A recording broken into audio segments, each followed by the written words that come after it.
Hello everybody, I'm just about ready to get started. Sorry about the technical issues, both for the game choice as well as looks like OBS is fighting me today. But it is what it is. So, what are we planning to do today? Well, I guess it depends on the number of players.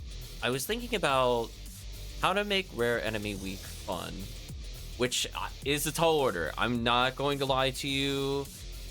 I don't like Rare Enemy Week, but I think there are some things where we could do some off-value runs that I would not run unless we had no other players or other things like that. So I guess showcase things you could do with other IDs. The RBR is actually pretty decent, so if we also get a group of people for just normal RBR, I think that's also fine. I personally have no interest in stuff like Lost Sea Sword, which technically would give Hilda Tour, since I'm not looking to level. But technically that quest would be good for beginners. So if we have people that are kind of low level, we might do that one. We'll see where it goes. Otherwise, I guess I could show off some very hard mode ideas. I don't know if I'm going to recommend them or not. I have to see how they feel. But, you know, I figured today's the day of experimentation. We could find a way to make very hard mode a little more fun. And more importantly, Rare Enemy Week during very hard mode a little more fun. I would definitely like to do that. I'm gonna go ahead and boot in.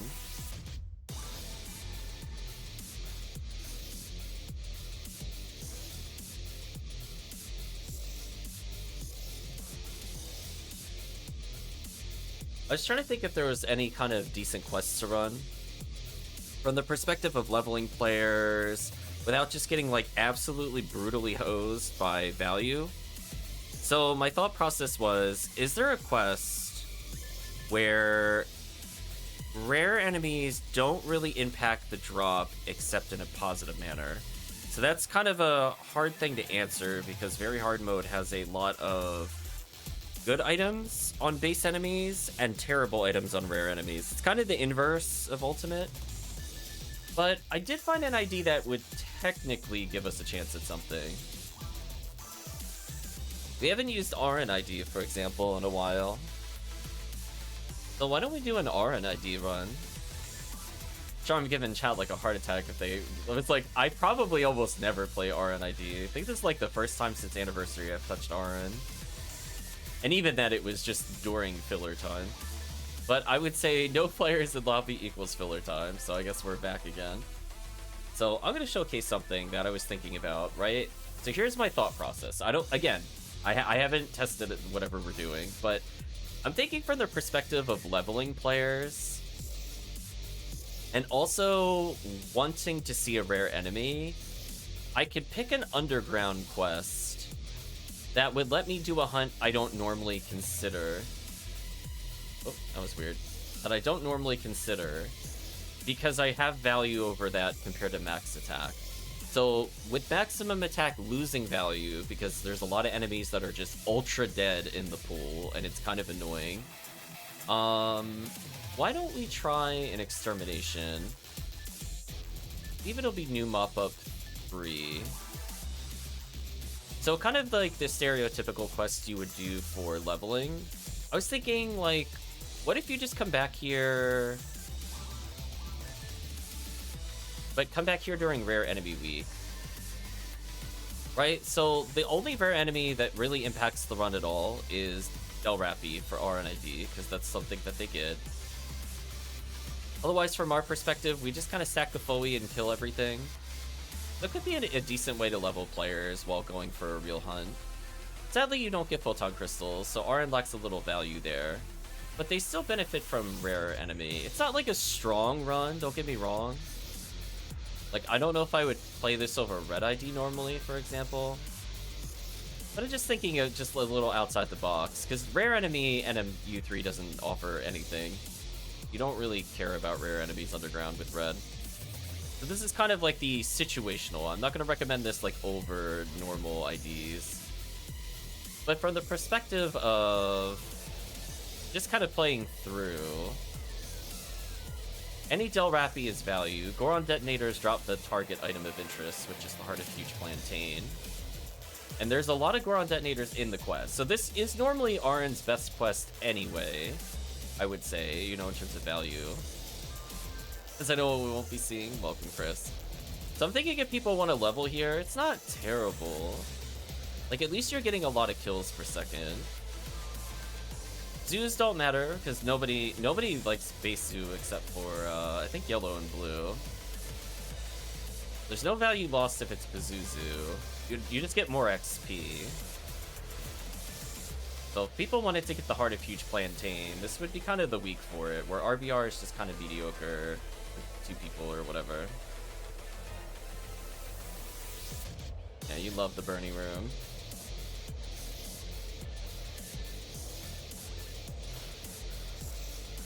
You know, this is our weekend at Bernie's, chat. What are these? Can you stop slapping me? That enemy.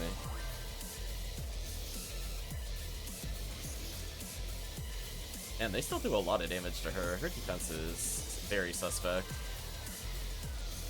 A little better.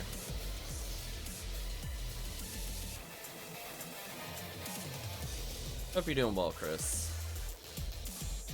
I'm experimenting rare enemies. If we had like a full party, I think blue or purple virtual limits 1, I think was our go-to from prior to the event.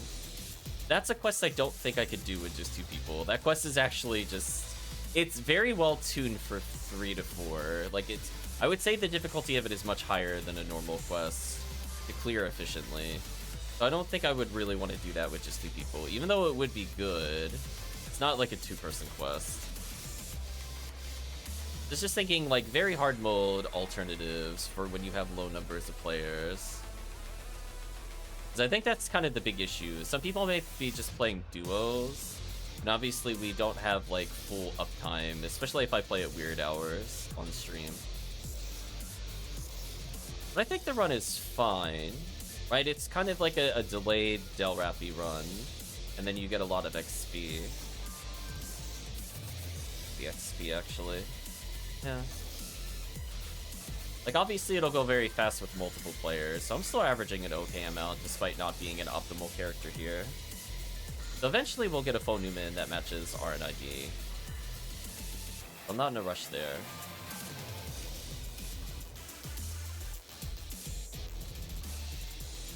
Yeah, her MST is pretty good, but her tech boosts are not, which, alas, do matter a lot. It is like having another 200 plus MST on everything.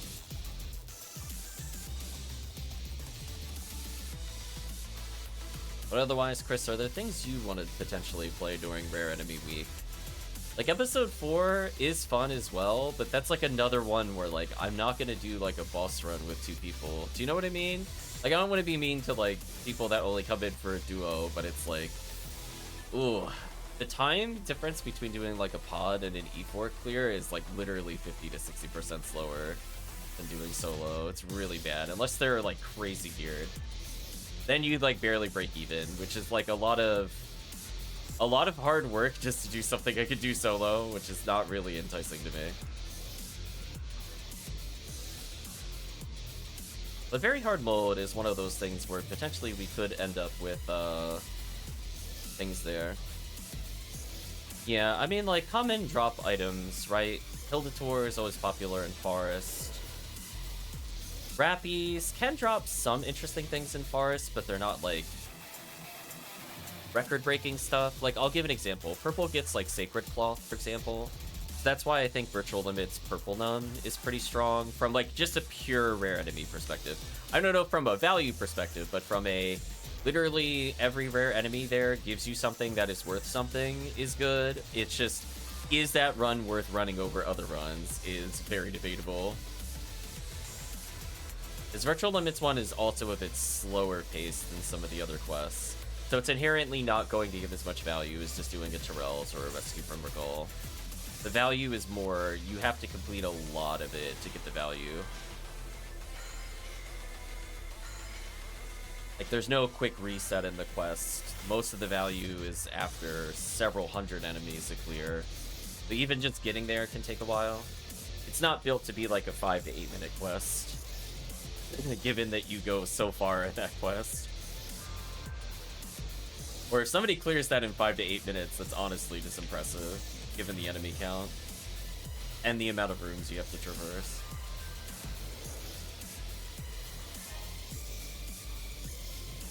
Yeah, that to me was always on the upward of 15-minute quests, but we'll see. Maybe we'll tackle again with ES and Varans. Maybe the timer will go down slightly. You know, I kind of view that more akin to like the length of a silent after image too. Like, you have to be in the mood for that kind of quest. It's not that it's a bad quest, it's just I feel like anything over like 10 minutes tends to be a bit more draining on me, which is why I don't think I'm really impacted very much when we do other difficulties. Most of the quests are under 8 minutes. And then for the few ones that do go there, I do feel like a little burnout sometimes doing very hard mode full clear. But doing surface resets is, like, super easy. I don't mind just doing, like, Crater with people. But otherwise, yeah, we'll let Chris take a look at the charts, see if there's anything he wants in particular. But I think from the perspective of very hard mode, like, just offhand, I don't have the chart right in front of me. I know Marissa has Skyly. Unfortunately, Skyly also has some of the most garbage runs in general, so Skyly is kind of one of the ones I would only recommend as a secondary ID. I really wanted it to be like, oh, they have one run, they really have nothing. It is literally just better to just secondary ID Skyly every time. Like, there's no reason to go solo through Lost Spirit Striker or whatever for your 190-something Marissa's. And then get literally nothing else of value. No photon crystals, no cloaks of interest, no useful units underground. It is bad. Their underground is actually heinous. I would say it's like a borderline unplayable very hard mode. I don't even think you get any item of interest as you go through unless it's on surface. Like, I think a couple of them put like photon crystal and Dorfon, which is pretty annoying.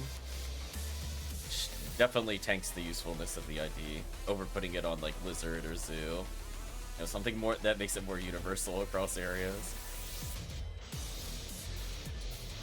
Otherwise, technically there's always Lost Berserk Baton, but it's also one of those ones that is negatively impacted, which is unfortunate because nobody wants to see Conjure you in very hard mode. That is actually just genuinely a waste of your time. Those drops are deader than spaceship boss drops, which is shocking because I think those are actually the worst boss drops in the game. Her enemy, Frozen Shooter, Heaven Punisher, Cycle 1, Tested Lava Scannon. Oh yeah, you could do Ultimate. I just don't think with 2 people we could do those. Like, outside of Frozen Shooter, most of those are nearly impossible. Yeah, I do not want to do a 2-person Heaven Punisher. I'm not doing Hilda Tor resets. No thank you. Hard pass.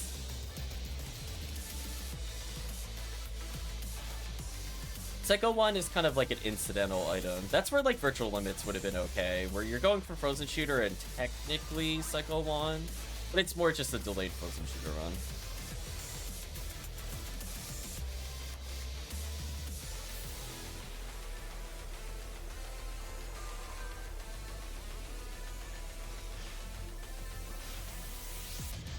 Yeah, she definitely clears slower than Fo Newman, which is a shame.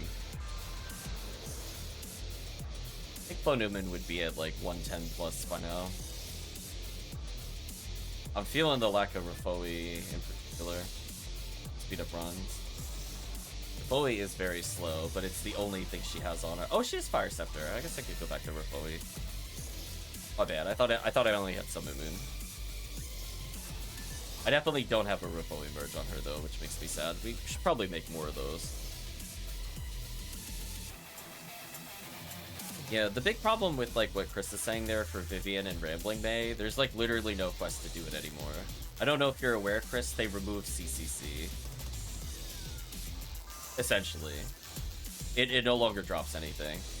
So it's nearly impossible to get Vivian and Rambling May, if I'm being frank with you. Yeah. Who knows? Retract is working on a temple quest, which hopefully ends up being fun.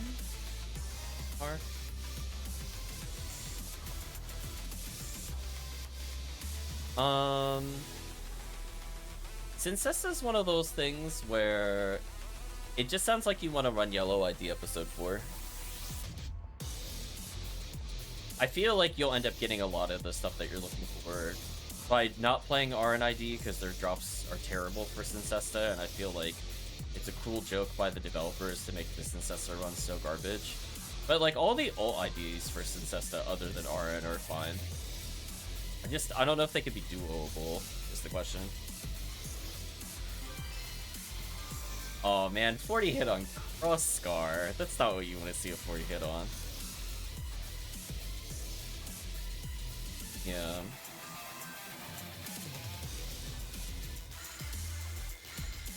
Oh, you still need Divine Cloaks? I don't think there's a Divine Cloak on a rare enemy, but I guess I could double check the list. So here are the IDs I can recall offhand having Select Cloak. Red ID has it on Babuda. Viridia has it on Blue ID gets it on Dorfon. I think one other ID also gets it on Dorfon. And I don't recall offhand without looking at the chart. So there are some options.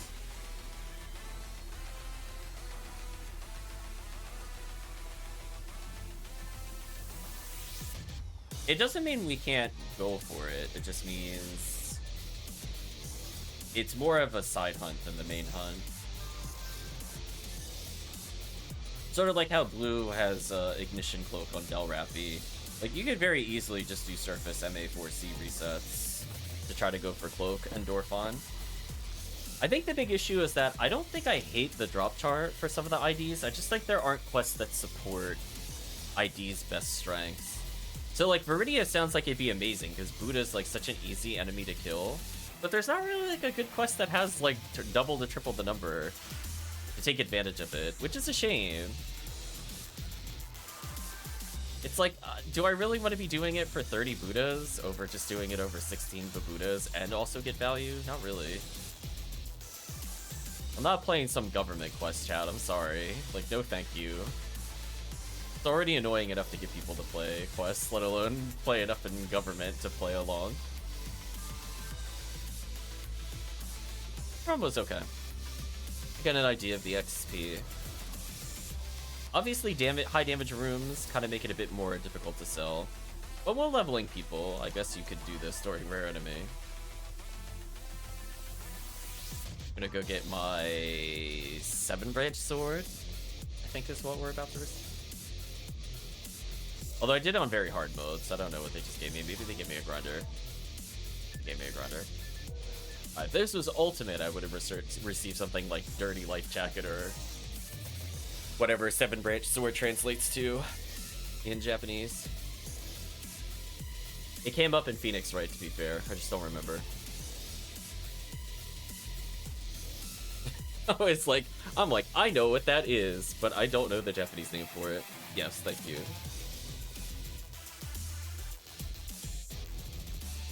That looks correct to me. Oh, I'm sorry. New Bop Up 3 gets Synthesizer. I had the wrong episode 4 rare in mind, in my defense. But you do get something at the end. Synthesizer is also kind of funny.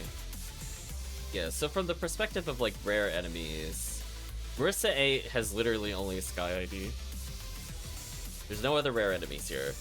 Kandryu is absolutely terrible. The only one where it's not a net negative is Pink ID for Glide Divine and Green ID for Glide Divine. But are you really going to go kill Kandryu for Glide Divine? I feel like that's wild. That is wild to me if that's what you're trying to do. Right, chat? It's just like, that just in no world does that make sense to do to me. It just doesn't. Yeah, I was gonna say, yeah, ew. It's like, it's not even worth it. Like, why couldn't they put something crazy on there, like Disco Brave Man or something? Let's make it like a guaranteed drop.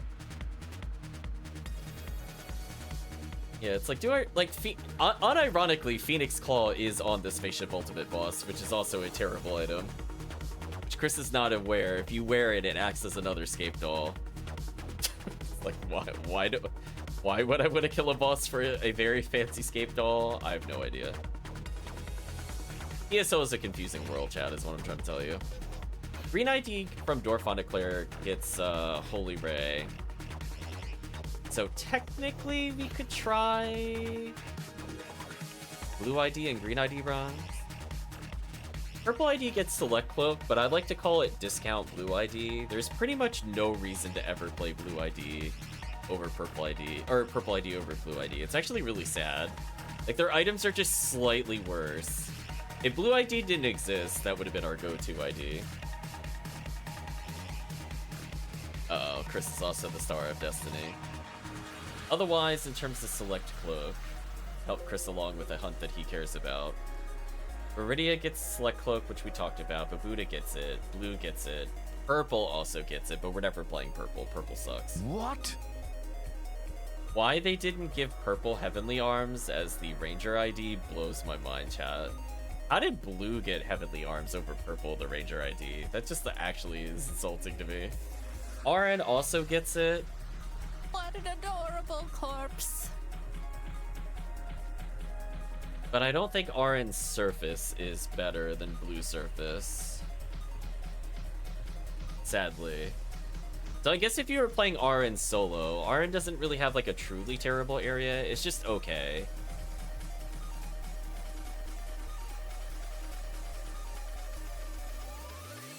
I guess the question to Chris is, does he have a green ID or a red ID that he's looking to play? If you would like to go get some Select Cloaks.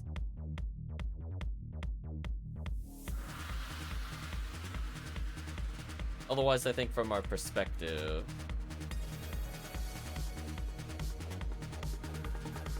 yeah, you could level them in very hard if you want. They just need to be those IDs. They could be any level, but I would probably recommend somebody you would benefit from XP. So I'll briefly showcase Viridia. So this is like what you would do for Viridia. I so wish I was kidding on this run. This is their one of only 2 quests that are listed here. So I definitely think we need to find better quests with Buddha. There's no way there's only 2 quests. Oh, come on. Why did it auto... PSO, you need to stop reading my mouse click. If my mouse is not on the game thing, it should not do that. Sorry, that annoys me. Now I gotta quit out again because it auto-logged in. What IDs? Green or red? Also, I don't know if is there a faster function to not have to log out this way every time? Can I just go to the character select? I don't think I've ever tried doing it before. I might actually ask in the help, so I don't have to sit through this connection in progress every time. If I could just go to character select, I'd be happy. I'm gonna show you a really dumb run. Sure, we'll do it with 61 on.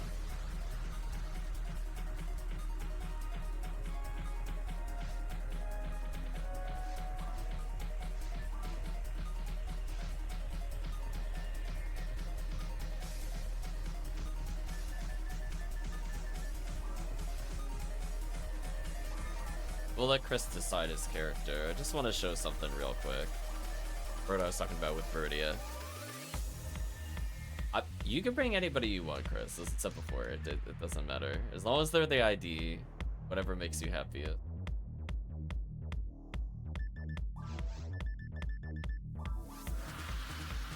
Otherwise, you would have to bring a blue ID to host.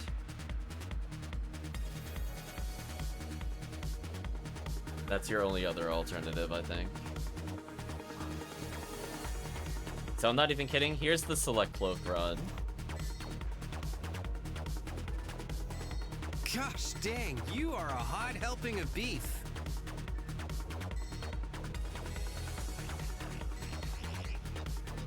Doesn't quite kill without Rifoe. It's so sad.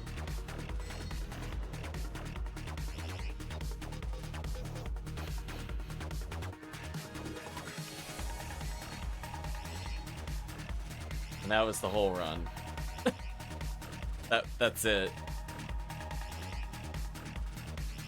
That was the whole run, chat. I just want you to know, like, MarcoHnt are in dire need of upgrade. I'm just saying, like that's all they have? Is that like seriously it? That's why I was kind of hoping for better enemy counts. Like I'm not doing 9-1 missing. Well, wait, 9-1 missing beast? Oh, it is the first government quest. You know what? Humor me, Chris. We're gonna do a government quest together. We're gonna have fun with it briefly. 9-1 is actually maybe doable because nobody needs to have played it before, which is the key requirement in something being more useful. Now, is it fun? I don't remember. Experimentation time. This quest has 67 Buddhas, which is a lot if you're going for select cloak.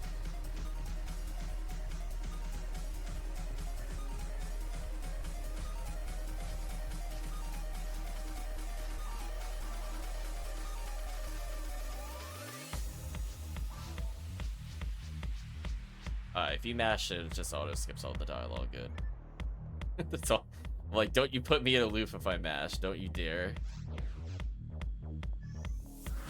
So this quest says 67 Buddha. So maybe I could add this to the quest guide. Technically, might be the only government quest I would consider putting on, just because it has no requirement to get into. But anyway, let's enjoy murdering some Buddhas. Otherwise, we'll just go back to Blue ID. Figure something out. There are a lot of Buddhas. Oh, not gonna work. And why are they all so spread out? Just like, I'm so glad that most of the custom quests don't follow this kind of quest design.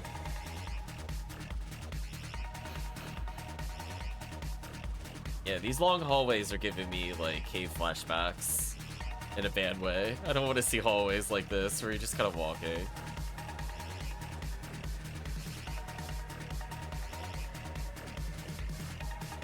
I think they were very impressed with their 3D modeling. I'm somewhat convinced.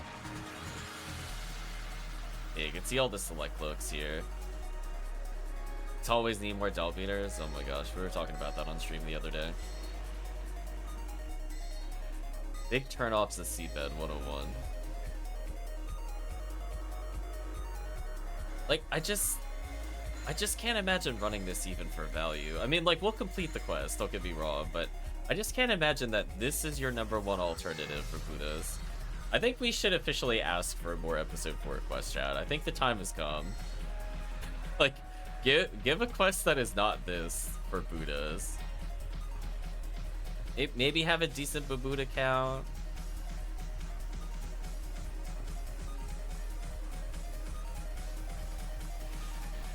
Just build it for very hard mode. Don't even think about ultimate.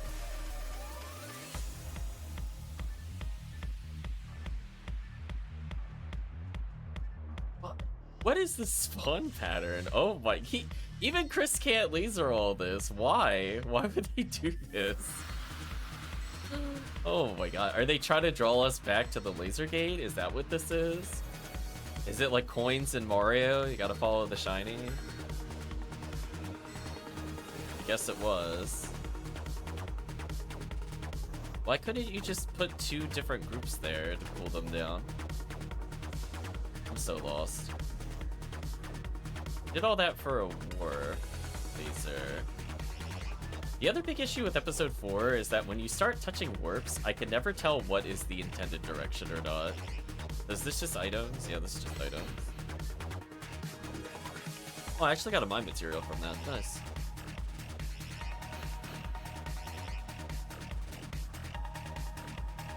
Do you know what I mean? Like, I think that's just kind of my problem with teleport levels in general. I just never get a sense of where they want us to actually go. I'll let Chris go that way. I'm gonna go this way to double check there's nothing over here we need. So we murdered through there. Just boxes over here. Okay, he found the bridge. Good, good, good. It's like sometimes they wall off the other area, which makes it confusing. I really actually hope... Actually, the biggest improvement for episode 2 and episode 4... Thank you for the doll pipe.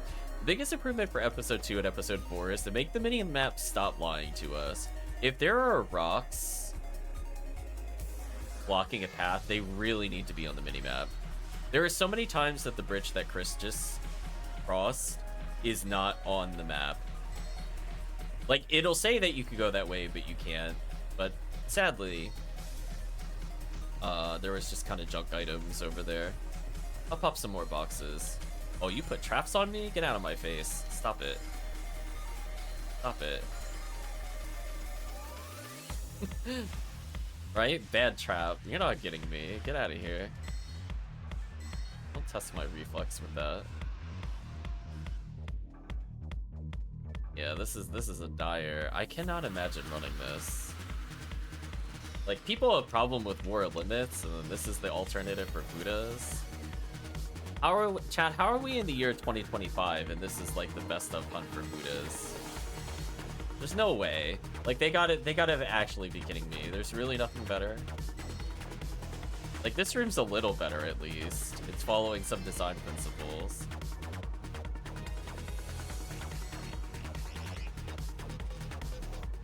Welcome me, Liu. We're experimenting a little bit. I get to be disappointed in government quests all over again, but I hope you're doing well.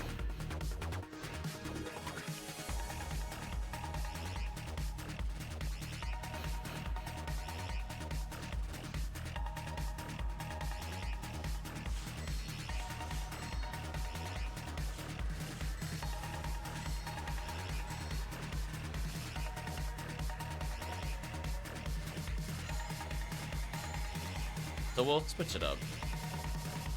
But I think it just kind of goes to show when you're actually looking for useful items from some of these creatures, man, is there not really good support for a lot of these enemy types.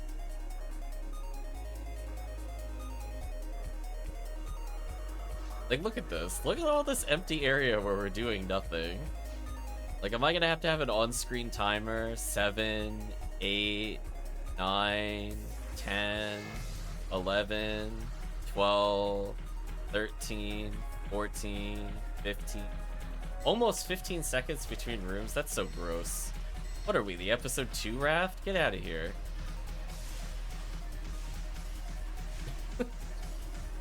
Right, chat? Like, the episode 2 raft is bad enough. We gotta do this multiple times. Viridia deserves better. Hashtag buff Viridia. Very hard mode. Look at this. This is so sad. I'll go pop boxes, I guess. On the off chance value is there. They even put traps on the way there. They're monsters. What absolute monsters. I mean, I just ignored them, but they are monsters. Let me be clear. Why would they do this?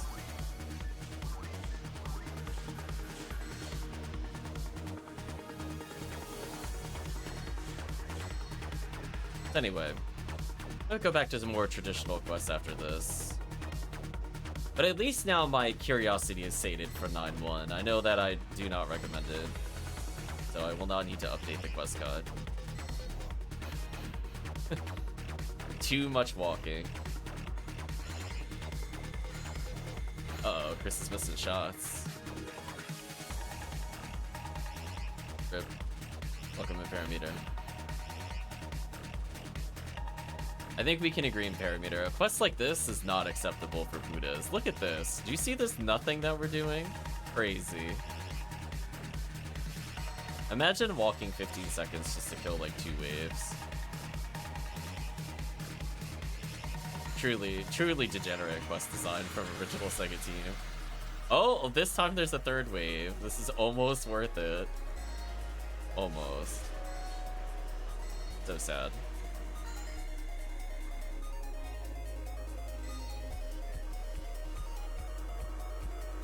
We're walking. We're walking. We're walking. Bludana disagrees. Listen, he's a CCC enjoyer, chat. You can't make Bludana walk if he doesn't want to. Yeah, where's our endless episode 4, by the way? It's PS, by the way. Where's that at?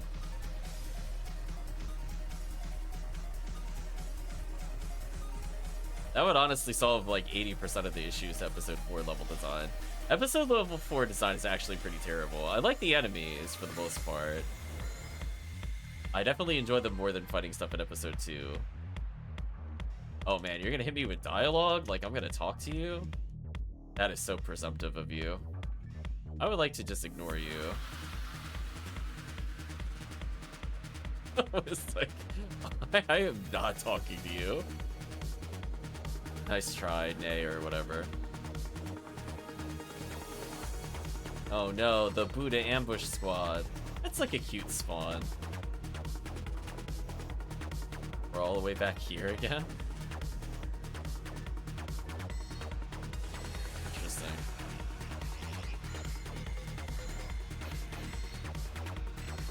Yeah, there's definitely some very questionable design choices. I hope this puts into perspective why we play other quests. Oh, 3 seals resisted. Nice try. No, I don't care about Keurig or whatever. I don't want to talk to Keurig. Go away. Man, and that's an unskippable cutscene? Things I don't miss. I do not miss. We're harkening back to like PS1 era stuff. No thank you.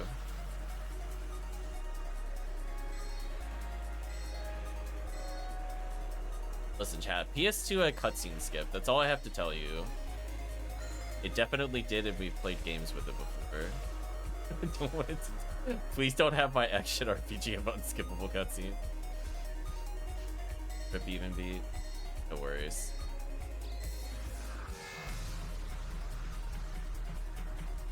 Except Kingdom Hearts 1, true. That game was a mistake though, to be fair.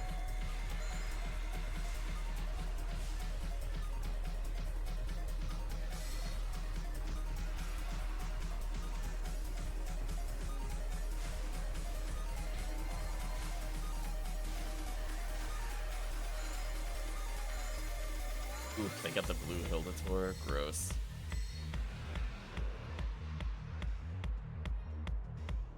Look at this quest design. I am so tempted to slash lobby this government quest. I'm gonna beat it out of spite though. Like, just imagine looking up the wiki and this is what they're telling you is the best Buddha hunt. If you don't believe me, you can check right now. This is the #1 listed quest. We need some episode 4 quest designers, chat. This is all this is telling me. This is just not acceptable. In any planet, in any world, is this an acceptable quest? Look at this.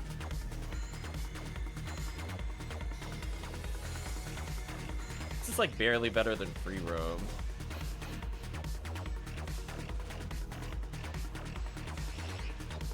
Which, I guess to be fair, I also wish free roam was a little more buff, but it is what it is.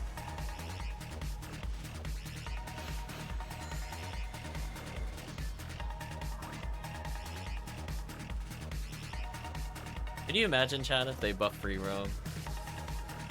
You get to do an option on the character whether you see enhanced free roam or not. So it's just all the free roam maps, but just with more enemies. And they're all backloaded in an area to stop for resets.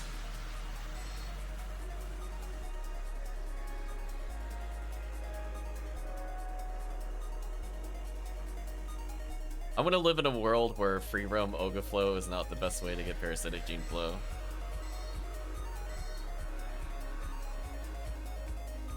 Just saying, chat, I don't feel like these are the craziest ass after seeing this. It would give them more leeway with more quest improvement without flooding the quest list. Just fix free roam.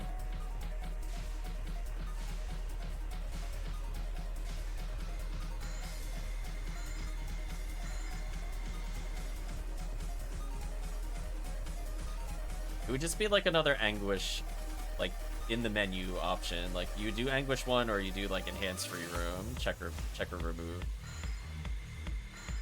I design episode 4 quests if I knew how. Oh no. I mean, like, surely we could do better than this. Like, I feel like the bar is so low. Like, this is what Sega produced. I'm pretty sure we as a chat could do better. We just need to have somebody actually go in and keep at it. That's the hard part. Putting interesting enemy spawns in is not as difficult. Balancing them is hard. Just one of these things where I'm like, we need to eliminate these walkathons. Yeah, give me to the government agents, blah, blah, blah. I vaguely recall this quest, skipping through the dialogue before. I mean, like, the bar is, don't make mine offensive or fragments of a memory. I don't think, it's not a really high bar to clear. I'm just saying, chat, like, it's just, we have to do insanely terrible to worsen some of these quests.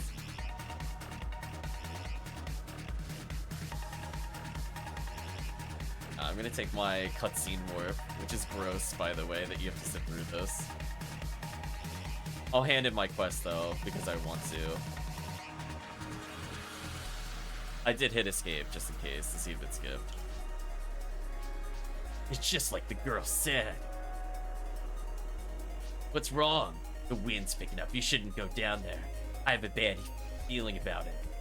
I just can't let it go. Something like that. Very offensive. Yeah, there you go. Instead of mine's offensive, it'll be like yours offensive. Or most offensive. One of the above. But anyway.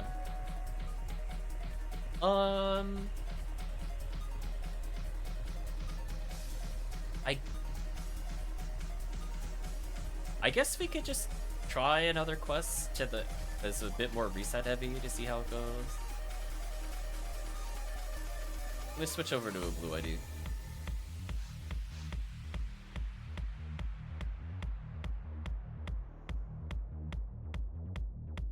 The Great Cave Offensive? Okay, Kirby.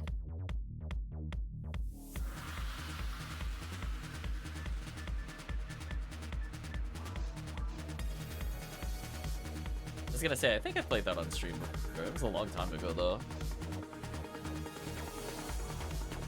I don't play many Kirby games on stream for the fact of not wanting to stream Nintendo stuff, but I did enjoy it back in the day.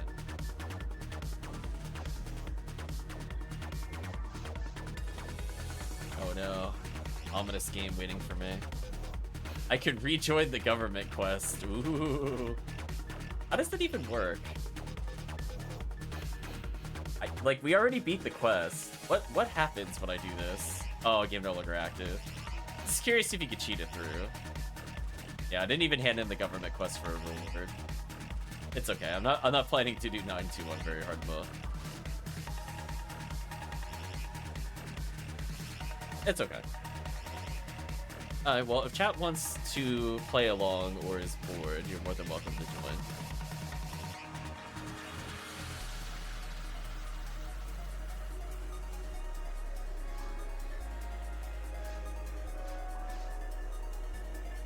Otherwise, we'll just move forward. I think I just have a power mag for when I'm leveling lame. I guess I could level lame as I play. How many do I need for the kill count to be unlocked? I think I'm at like 2.5, right? Or am I higher? 2.6? Okay, it's pretty close. I probably just didn't check it after a quick reset. Let's try this quest.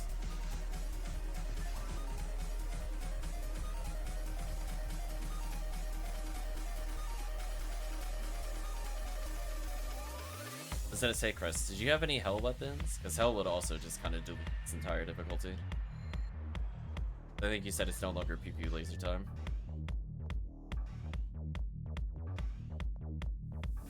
I'll do a little dance.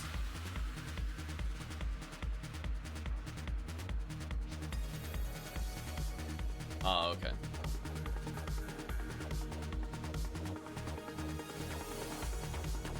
There you go, there's your Buddhas.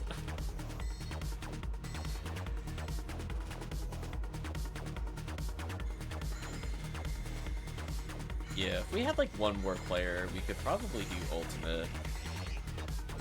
I actually would not mind doing this quest on ultimate. That's what I was thinking about the other day. We get a little sneak preview, I guess, on very hard mode. Right, so like Dorfana Claire is Potentially lame to Argent. Viridian Birds or potentially LNK combats. No Rappies don't matter. Ultimate. So pop boxes just because.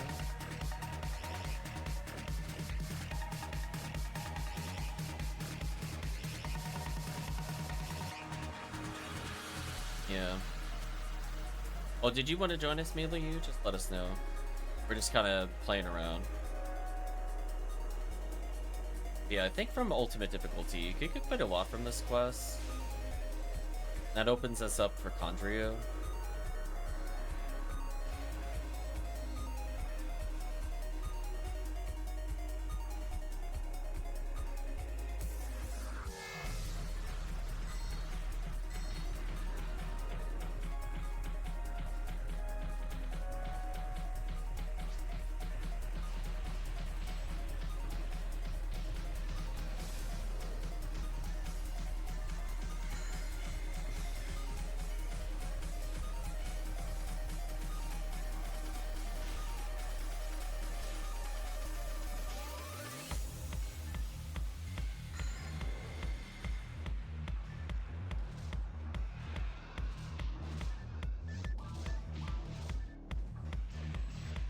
Emerge for a little more damage.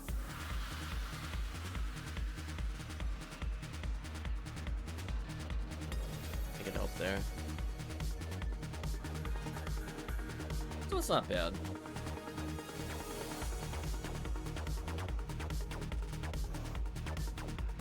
I was gonna say, bird tries spawning as I walked under. He wanted to cut me off. Honestly, there's also quite a few Buddhas here. I wonder if this is also just a better Viridian quest too. Even though it's not listed on the recommended. Might be something for me to reconsider.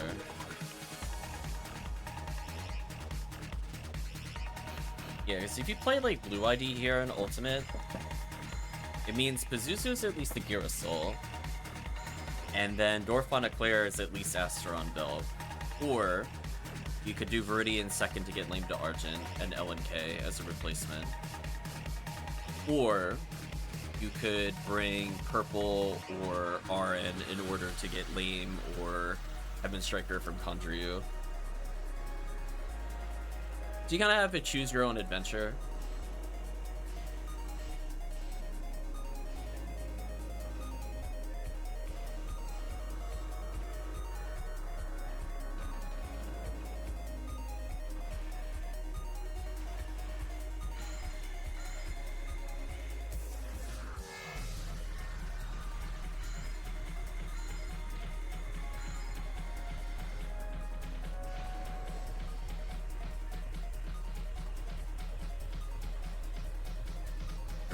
A Striker Plus? Where's your Ranger Wall?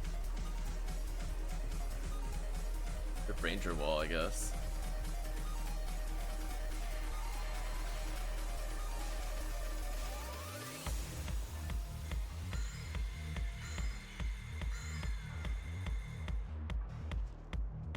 We'll play for a little bit today.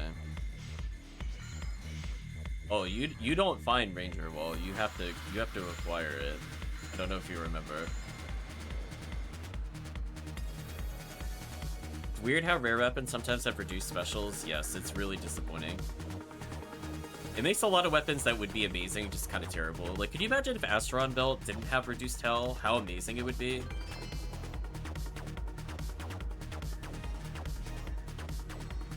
Ranger Wall, you have to go to Gallon Shop and you gotta do a timing minigame or a button mashing minigame until you have enough points to buy the Ranger Wall.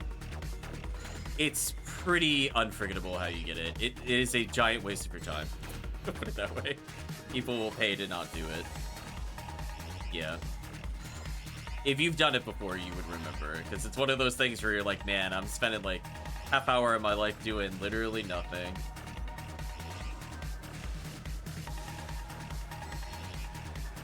I would honestly rather pay for Ranger Wall. Yeah, I probably gave one to you when we started. I wouldn't be surprised. Just spare you the button mashing. You probably unironically have the character on this account called Ranger Wall. I think I probably made him for you, so that way he did Ranger Wall. And he just basically turbo mashed, just walked away. It's a dumb thing. Yeah, the timing minigame that's timed incorrectly. I just did the button mashing one and walked away, essentially, back in the day. I had turbo fire on. Like, I just, like, hold it in. I'm a little wireless controller, just hold it as I do stuff. But no, I don't need to do that anymore, fortunately.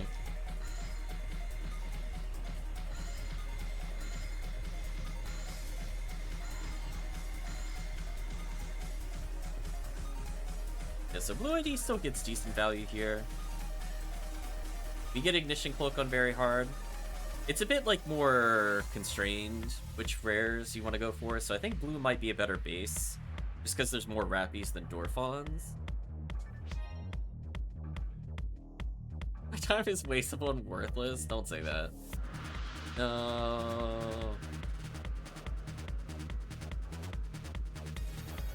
But I think from the standpoint of other hunts, I think this one is fine. This is an example where there's like, there is walking in the quest, but there's still a decent pace to it. It's a bit unfortunate that we, go through all this just to get to the boss, and the boss is not really worth anything on very hard.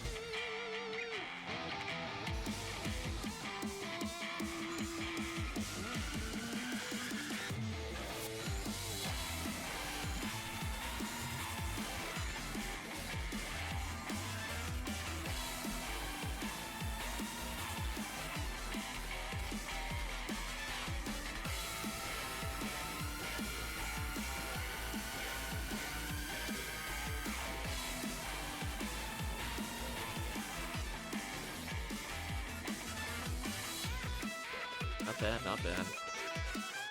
Also, let us know in Parameter if you wanted to hop in. For me, doing resets of Lost Berserk Baton is okay. Honestly, a lot of if we see Conjuru, we just bail. I don't even think we bother completing the quest. Not worth our time. Weirdly, Shambrenin is the object of interest. We do want Dragon Skill. We do not want Conjuru. And obviously, in Ultimate, it's very much the inverse. I was thinking blue ID on this quest would be fine, because there's like a high number of Astartes. Zoos are worth something. You get Jaya chances. It seems like it would be fun. The only other one that kind of benefits from just rare enemies in general would be yellow ID. I think they would be an okay base for people looking for fine filter portions. And you get like a rare enemy Cannon Rouge from Dorfon Eclair, which I think is fine. So you could do like a yellow Viridia, or not yellow Viridia, you could do like a yellow orange/purple. Since yellow already has good rare enemy hunts, like you get Girasol from Kazuzuku, you get Cannon Rouge from Dorfon. Those items are quote-unquote good enough. They aren't like throwaways for the most part. Like, Asteron Belt has more limited appeal, because it is harder to hunt, so I could at least see some people wanting it. Yeah, it's kind of hard to top having a Jaya and Limiter the whole run. So quest-wise, it's not too bad. Now, obviously, if we play Quadra Force, then it definitely doesn't matter what we do. Fine. There you go, chat. I'm trying to be responsible and level up weapons to sell to chat for super cheap. You can pay like 2 PDs for a fully unlocked X-Cal.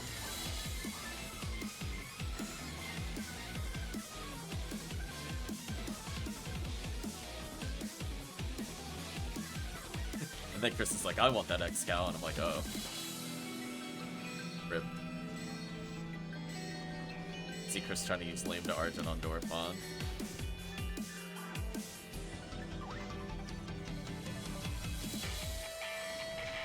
What a Chris.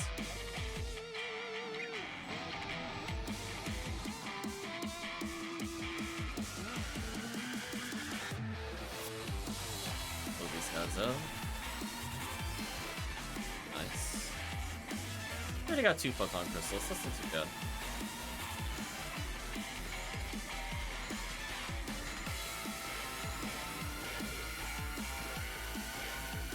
Yeah, sadly that government quest was a little slow, so our value per hour is gonna be a bit off. Welcome, Fulcrum. Hope you're doing well. Let us know if you want to do games. We're more than happy to reset. We're just experimenting a little. Any big drops this weekend? No, I've barely been live.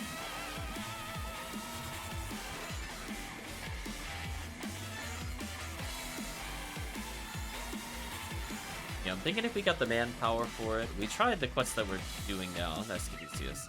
We tried the quest that I'm doing now, but on Blue ID. This is more of a question which secondary ID the chat would prefer. I think that's more of a personal preference, rather than there being like one true right answer.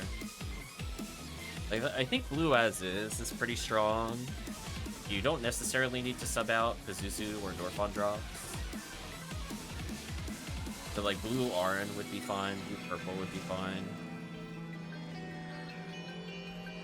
I mean, you can bring whatever you want here. Horse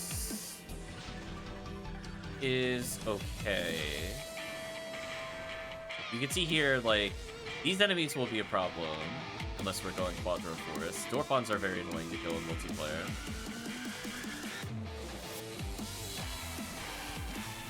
We don't need Rockcast. If anything, we need like a Ramar for demons.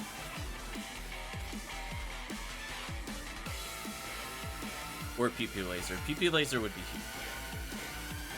But unfortunately, it's not even beat for people that don't have the Heaven Punisher.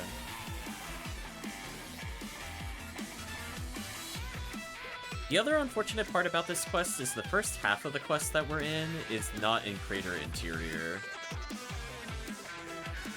That means the weapon drops are a bit worse than just doing a massive attack.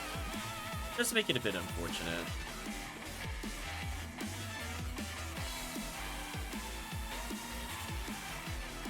I respect them putting rocks here to make this area more interesting to go through.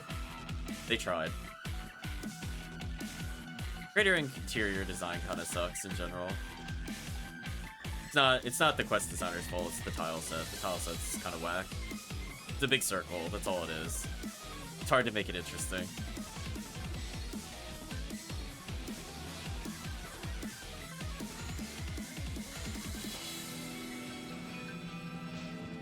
Ouch. Yep, so whenever people want to hop in, just let us know. Otherwise, we'll just reset whenever. I mean, I guess we could see if the chamfered in, if we don't get interrupted by then.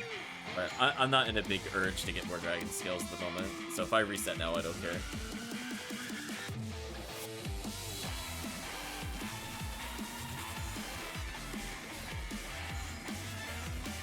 The other quest that we could do if we have 4 people, alternatively, is, I think it's the War Limit 5 quest.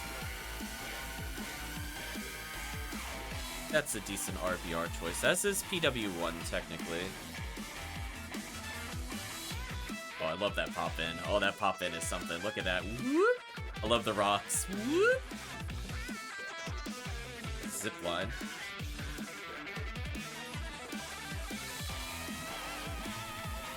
Poor game.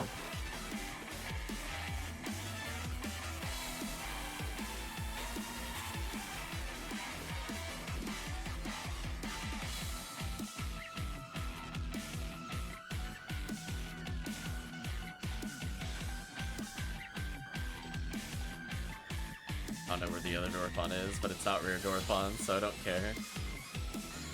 Well, actually, I should care. We're playing very hard mode. I should, I guess, go spawn it wherever it came from. Over here somewhere. There we go. It's gonna walk away. Joke's on you, Dorfon. I outran you.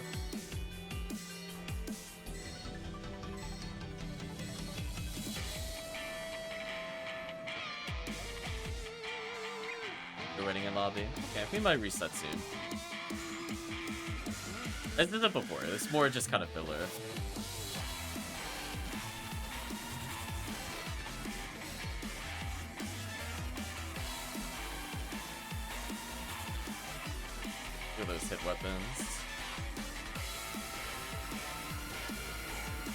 I'll at least touch this other button.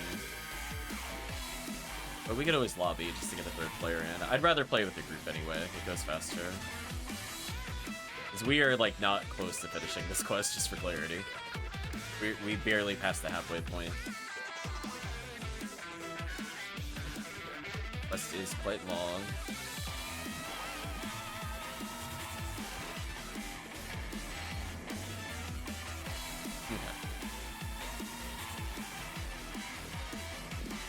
RBR for chat reference.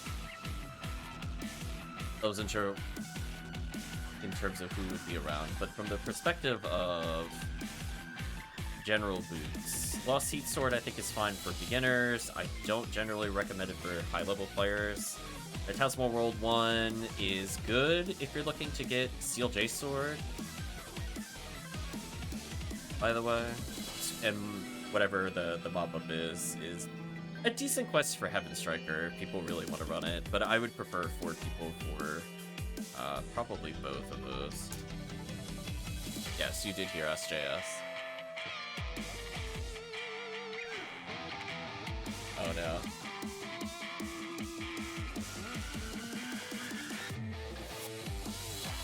Fulcrum waiting in lobby, ready to murder.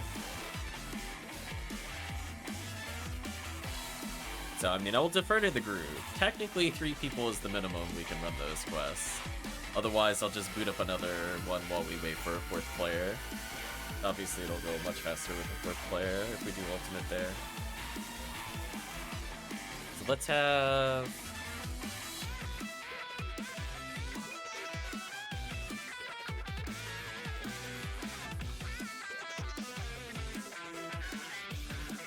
Scufftail and Demon. That's fair. I mean, I guess we could try a little bit of ultimate here. Let's see how we feel. Cool. Always good to experiment. We'll have Fulcrum, I guess, come in second, or Heaven Striker? Welcome to track.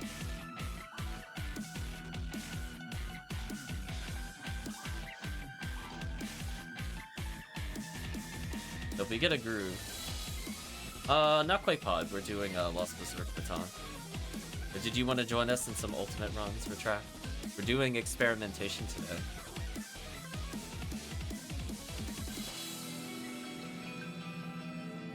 You don't think you played Lost Berserk Baton? Oh, you gotta come with us then. It's actually an interesting quest. I wish it was an RBR. We'll wait a couple minutes for Retract. Because alternatively, Retract, I was talking with the group. RBR is okay if you got 4 people. Phantasmal World 1 is a Seal J Sword quest, if you are interested in that item. And then the other quest is a... I'm not going to say stronger than New Mop Up 4, but at least it's a decent alternative to it during RBR. Because right now it has drop rate up and rare rate up, whereas New Mop Up 4 doesn't at the moment, and neither does New Mop Up 3. So that actually has a slight advantage at the moment, from what I recall.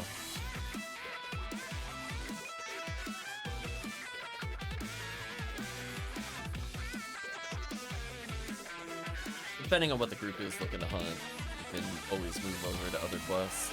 Sadly, Rare Enemy Week does not really synergize with a lot of quests.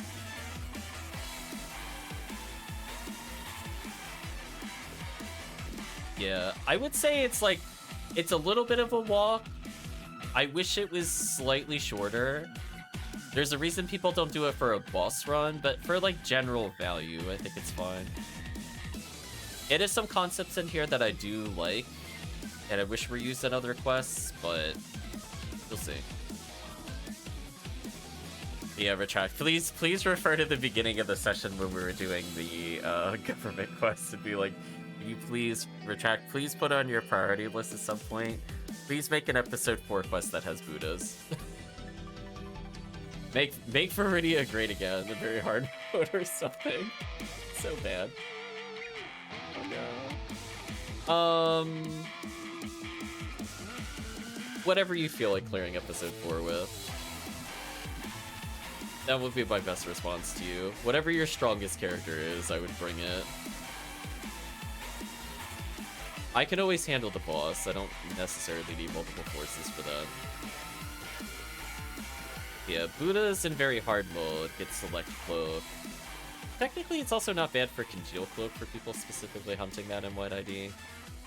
Or Fire Scepter Agni, which is also kind of annoying to get.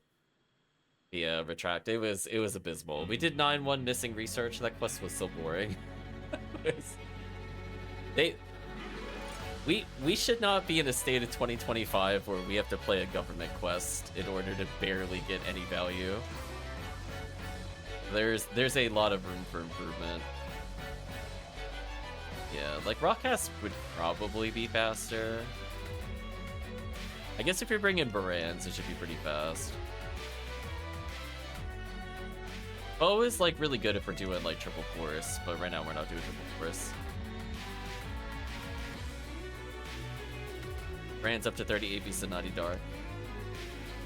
Oh, did the team also want to borrow one of my Barans? Like, Chris, did you want to use my Barans?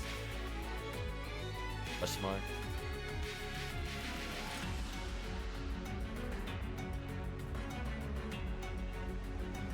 Because I think almost everything on the surface is native.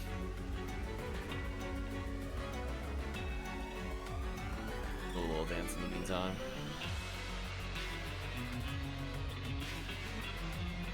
Practice arrived. Oh, Chris returns. Chris, did you want to borrow my Barans?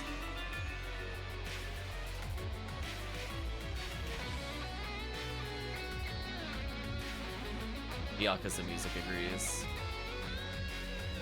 Just figure it'd make your life a little easier for doing ultimate. Should be in here. I don't think I moved it yet. Yeah, we'll give him my native dark gun. Have fun with it, I guess. Hello, Caduceus on the floor.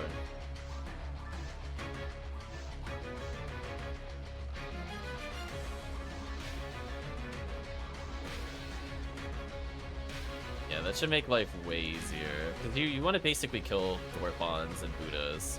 They're all the same type, so that's convenient. Crazy resistance I would have if I used that. I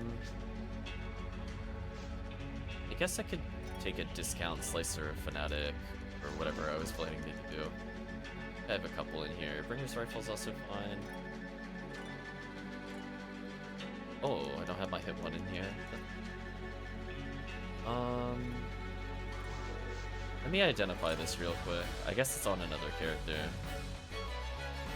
Well, no. It's actually fine. I don't need it. We have enough to eat it. Should work.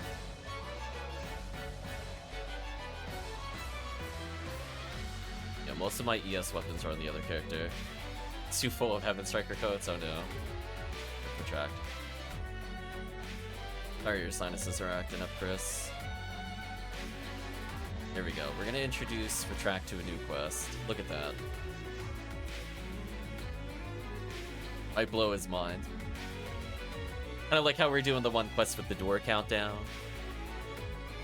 I love that. I love that design a lot. I should probably just legitimately use like a one here.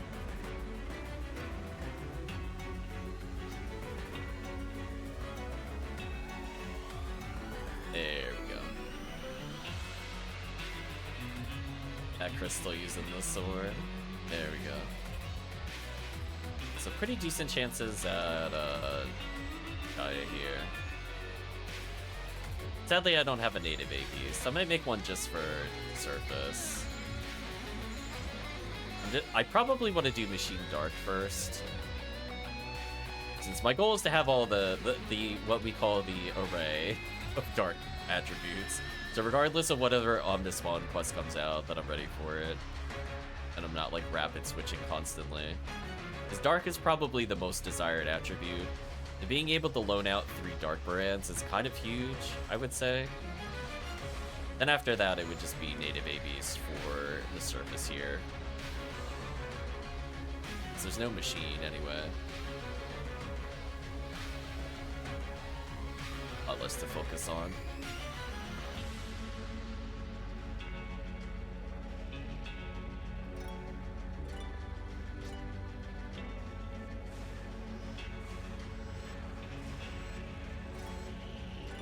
enemies are getting mowed down. The power of Barans. Try to clean up the lizard team.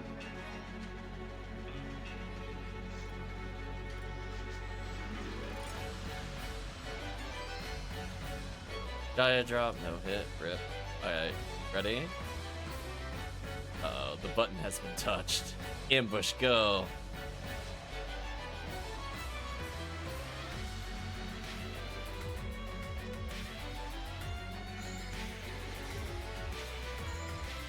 It would be funny if one of us did get a limiter while messing around on Ultimate.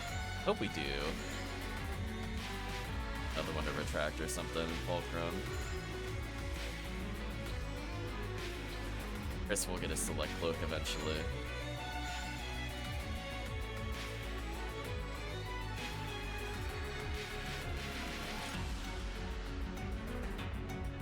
Oh boy, chat. Megan 15. Oh, we get right on that. I'll learn that immediately. Go.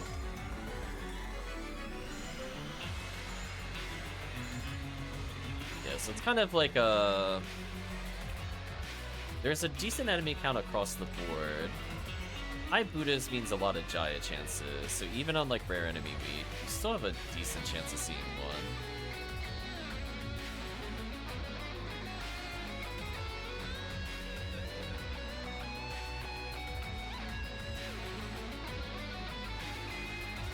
Kinda sad you didn't get a limiter while playing Halloween. That is a bit unfortunate. And we did a lot of pink deserts, so we ended up with a few. By just literally spamming out over 200 Gertigulus, we forced it to drop. Poor Gertz. Oh, touch the button, get wrecked. Dorfontan, by the way. See, like, that's a this is a fair example. If you did this in Seabed, I wouldn't even get mad at the charging Del beaters. Like, I have to opt into the suffering. Like Seabed. Formal quest design.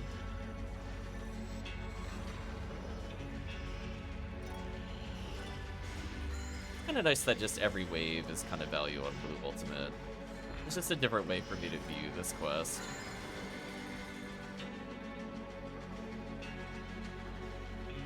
We'll either have Jaya's, limiters, or chances of Smartlink / Girosol. I do need a lot of Smartlinks at some point. I have to somehow equip like 30 more hunters, chat. It's gonna be brutal. If I was doing Selfbound only, I'd probably go insane. I'm at least looking to get a few as we play here.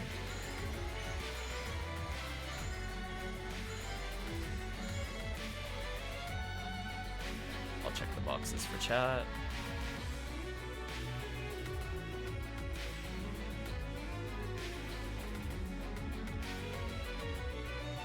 Yeah, there's also a ton of boxes as we play, so if you do end up not just like speedrunning the enemies, there are a lot of side items to get. Although I like that this set of boxes is forced.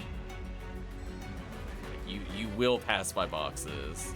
That's the kind of box design I want to see. Reward for going into side rooms that aren't really used. Some boxes on the path make a big difference in quality of life, especially since episode 4 is such strong boxes in general for basically every ID due to the existence of photon crystals.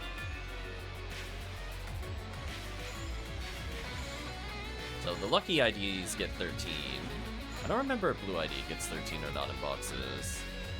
It's one of those ones where like I look it up every now and then I forget, like immediately after. Oh wait, a Ryuker drop? I will kill for that Ryuker. Okay, there we go. I'm like, wait a minute. Oh, I still need like 40 of those. That's gonna be fun. One down. That feeling when basic techniques are a big upgrade over most drops in Ultimate is quite something though. Like absorb armor. Why are you even here? How would you even get to this area and think absorb armor is acceptable? Never really understood that about PSO.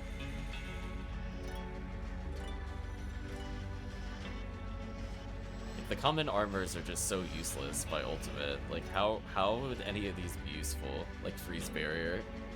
So confused. Like, I don't even know if you could kill anything in here if this was an upgrade for you.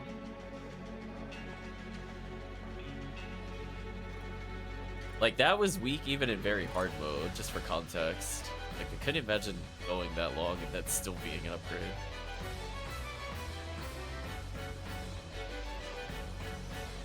Focus on debuffs for the team.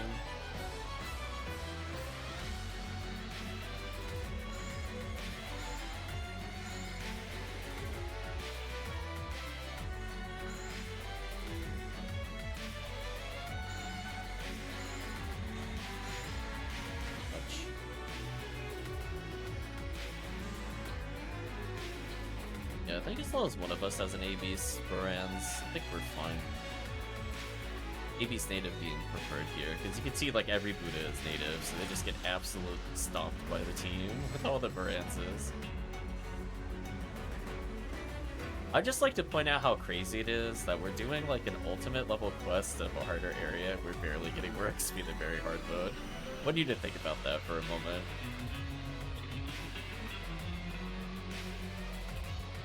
I just want that to settle in for people that are wondering if they should level in very hard mode over ultimate. Like, we're getting about 110 XP a second now. And this is more along the lines of an average RBR quest. So if you're wondering where I come up with the figures of about 100 XP a second equals an ultimate quest, it's because they're trying to intend them to be more balanced around this. Like, you can see the team is like kitted out and like the XP is okay. See how it goes. Hopefully team also gets some Hero Souls. Be fun. Fortunately I can hit those when they're frozen. Sad. I would have killed them otherwise.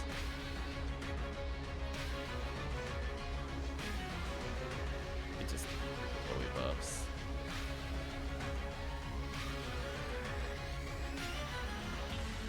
It's going in. They had enough.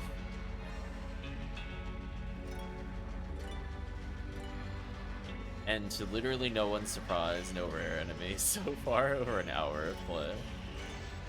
Take your head, chat. That's why rare enemy week sucks.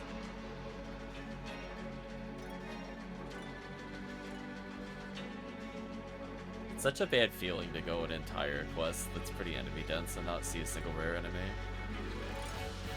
Hello, Heavenly HP.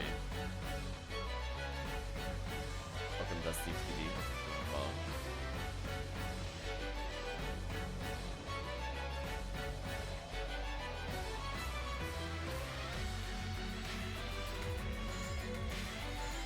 by the Bubuka lightning there, that actually threw me off, or fireball, I mean.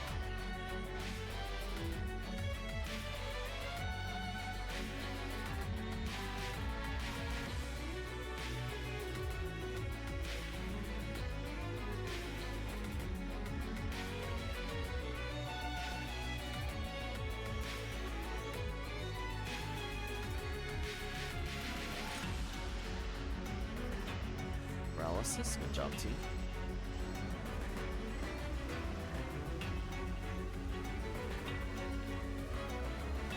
Yeah, I like this a little more than like normal rare enemy hunts because one, it's episode 4. 2, there are a lot of just normal item drops that are worth going for. It doesn't have the feel bad of Temple where you can play a legitimately full Temple run and not get anything.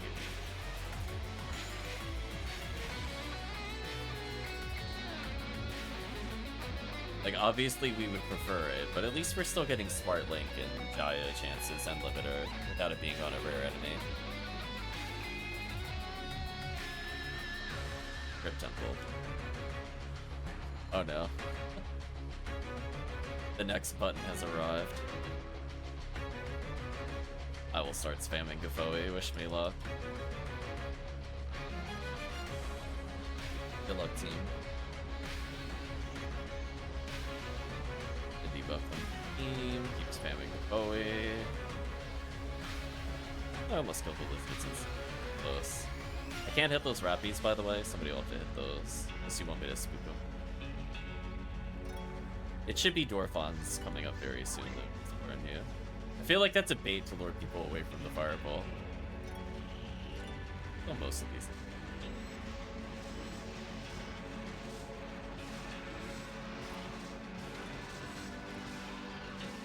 There we go.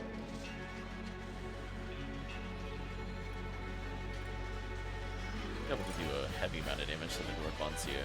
There we go. I got like half the call.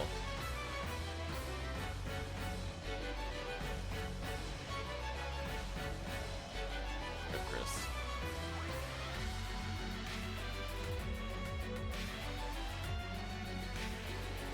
Thought they spawned a little closer.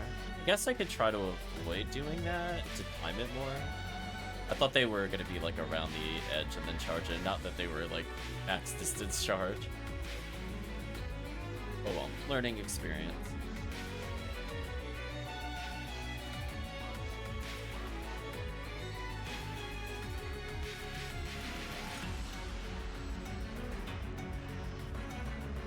Just 30.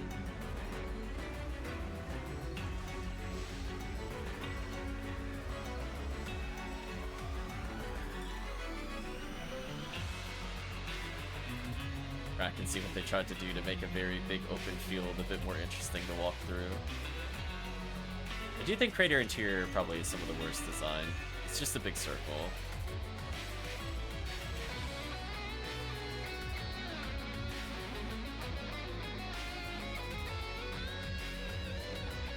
At least for this map it is.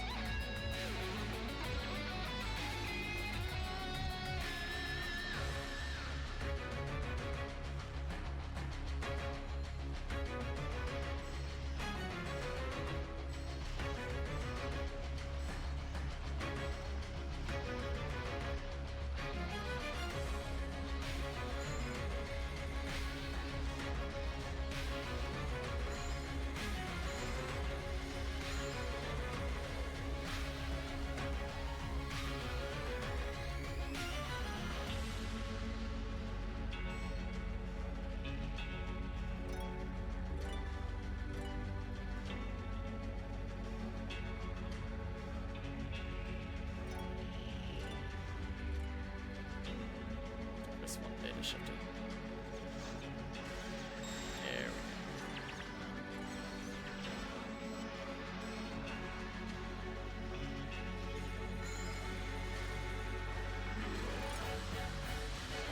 go. Oops. Team a little.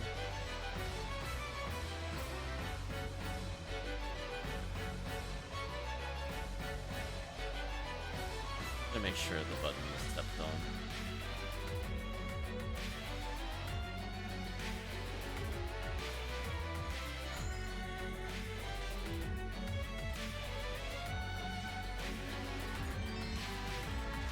Jaya drop. Ooh, an all zero Jaya ultimate? That's actually kind of unlucky. Holy, that's so terrible. that's actually impressively bad, given we're an ultimate.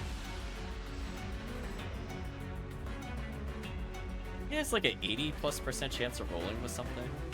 Crazy. Because it scales up per area. And then it's way higher in general compared to very hard mode. You're more likely to get an all zero if it's gonna roll something. Versus whether or not it has the potential to roll high or not. That's based on the weapon rarity. Otherwise, area does dictate the odds of getting like your native and dark on a weapon if it's going to roll something. And failing it like that is painful.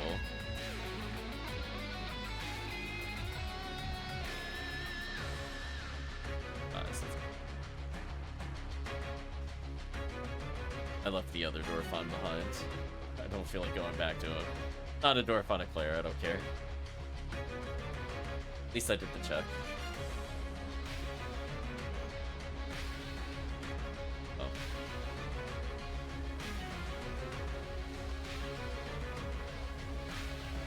Make sure we didn't miss Rafi.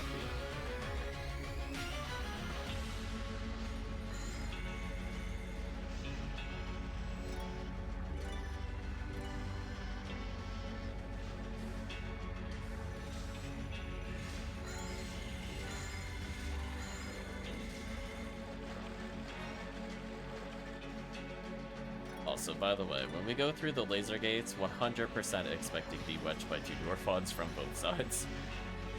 FYI. Whoever walks in there walks knowingly into the Dwarfon sandwich. Just want you to know. Just like, Just be fully aware you are going to get Dorfond. It's not a question of if. We're definitely going to be Dorfond. I guess I could try to volunteer. Maybe chat can stay on the outside and maybe seize them. We'll see, I guess.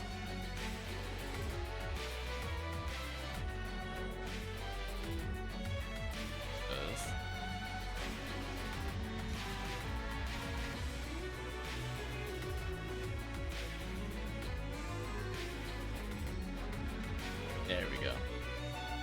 I salute you, brave soldier, for walking into the Dorfond sandwich. Oh no, I got hit by the other Dorfond. Rip. Oh no, they charged backwards because we were too close to the exit. We got trolled. Should have stayed back further, I think. We were the Dorfond sandwich.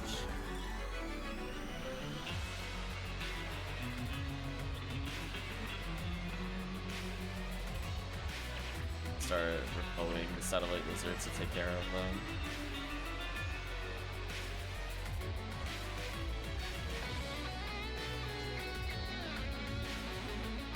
Many layers of dead bodies, like a proper sandwich.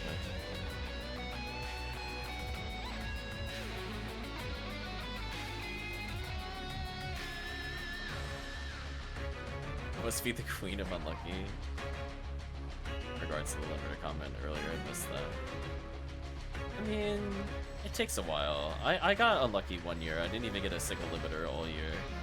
I did at least 200 plus runs for one. Pretty bad. That was during like Christmas. Been like optimal to get them. That also included Halloween boot. Blue ID limiter, I don't think I have ever seen drop for anybody, so that would be a stream first if someone gets it. That's more of you're doing the long-term grind because you like doing Blue ID for Jaya here.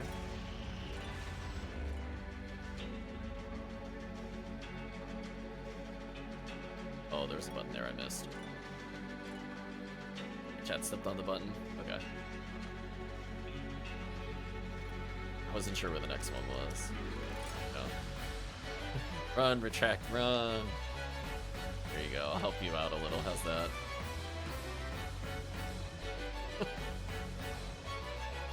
You like the surprise Dorfond button? What is this? What is this invisible wall? What is this? Hold on. Why can I not walk across that gap? PSO, listen. That is not okay. It was like the smallest of steps and he can't do it. Holy. What? I know, that might be one of the wildest out of bounds I've seen. Gotta go backwards, sadly. I don't think there's anything else over there.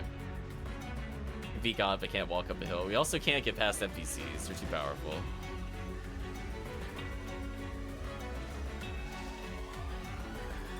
I like all the random Dorfonds that are like spawned in the distance, we just can't see them yet. I'll lower the HP of Dorfond here.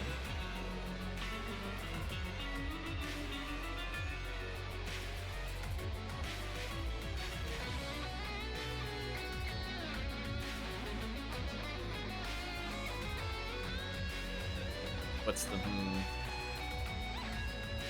Do you mean the Dorfond I left back in the beginning area?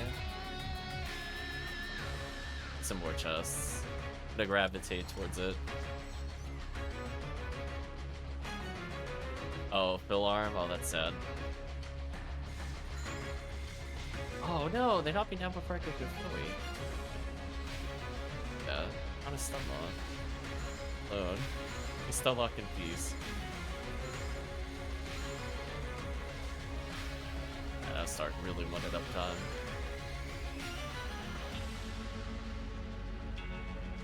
Don't you run me over. Right, chat, did you like, I react, that was a reaction. I was like, no. I stopped walking forward when I saw that. Didn't get hit.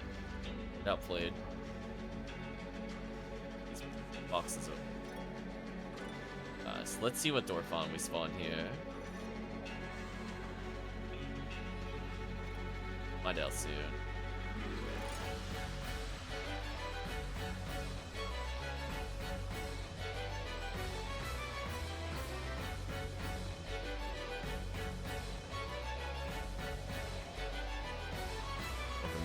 Caterpillars. Hope you're doing well.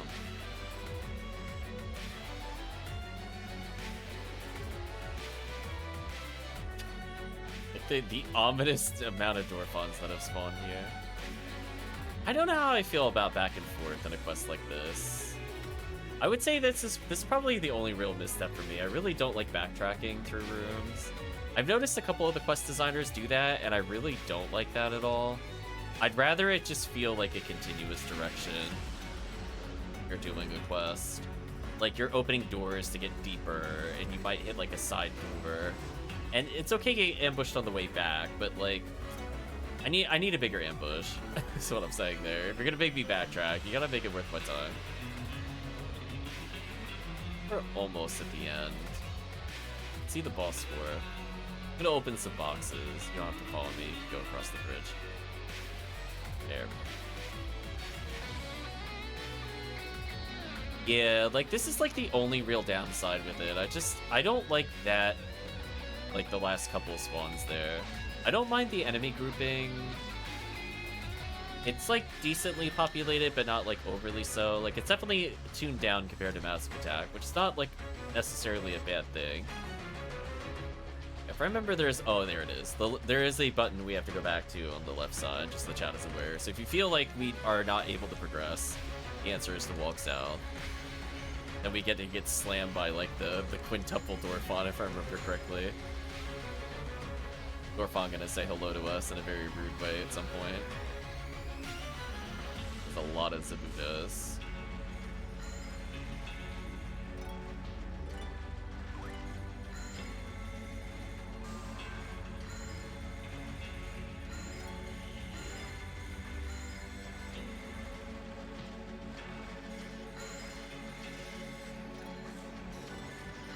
Cat had enough.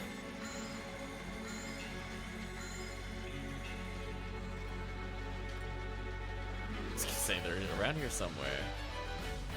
We have to get closer to the red laser gate to see them.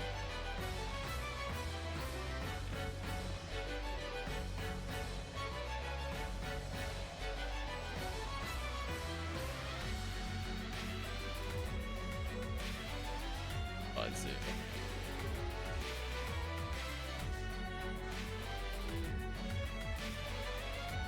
Like, I think this was supposed to draw you, like, I think this wave is supposed to draw us backwards towards the button, but for me that didn't happen because they come up to me. So I understand some of the intents, but, like, here's an example where, like, if I had not played this quest, I would be really confused. Do you see what I mean? I think for Retract, this is a good lesson. Like, don't assume players are gonna kill them if you're pointing them in an arrow. A lot of Bardos. So don't do what the quest just did here. So I actually don't like that at all, because it's not how we cleared it.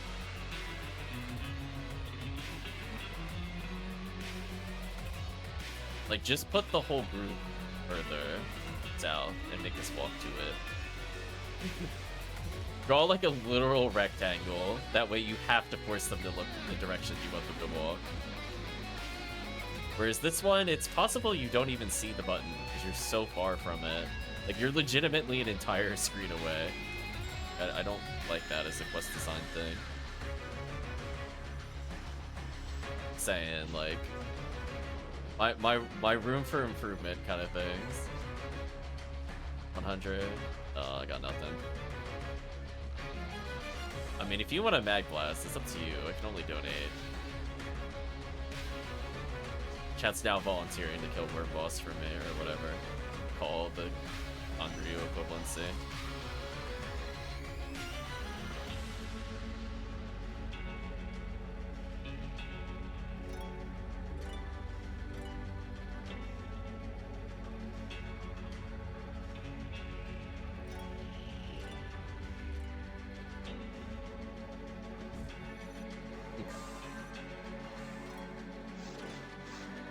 So we're probably gonna fight Shambridon, but if we don't, then I will lobby. I want to be first. Oh my gosh, it's actually Condrio. I think I have to stay around for the final spawn, if I remember correctly. I don't think I can leave yet, or else the game gets really confused. Okay, so when it's definitely on the final spawn, I will leave. Because this is where we had kind of glitchy moments with Kandryu, because this boss is kind of jank, to be honest. So I'm going to make sure when it evenly breaks and it ends up in the middle, I lobby. But if it doesn't evenly break and it needs to go into another phase, I need to stay. So it's imperative I don't unevenly damage this boss. Do I have... I have Rebarda merch. It's fine.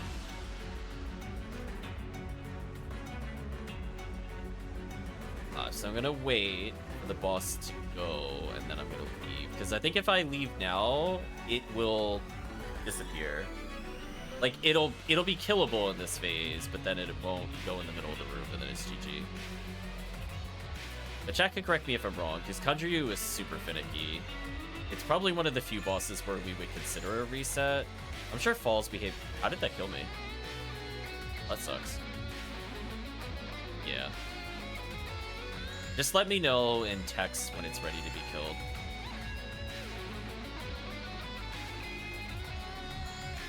Yeah. Otherwise, knockdown is annoying. That decentered me too. Man. Ugh, Kandryu, you're so annoying. Why are you so annoying? Why can't I hit you with a better spell? Why does it have to be Rebarda? How do none of these enemies have weakness to Refoe? It's so annoying. Rebarda is like the worst range of our attacks, chat, just for clarity. Like, really easy to miss it, because it does its stupid little sway that dodges you. So dumb. Too early. Man, it is just doing nothing but laser spam, huh? You're not gonna give me the missile pattern? Okay. He's very slowly making me go to the left, which is actually annoying. I want to... I'm not gonna do it there, because I need to double hit cleanly here. I need him to not reel back here.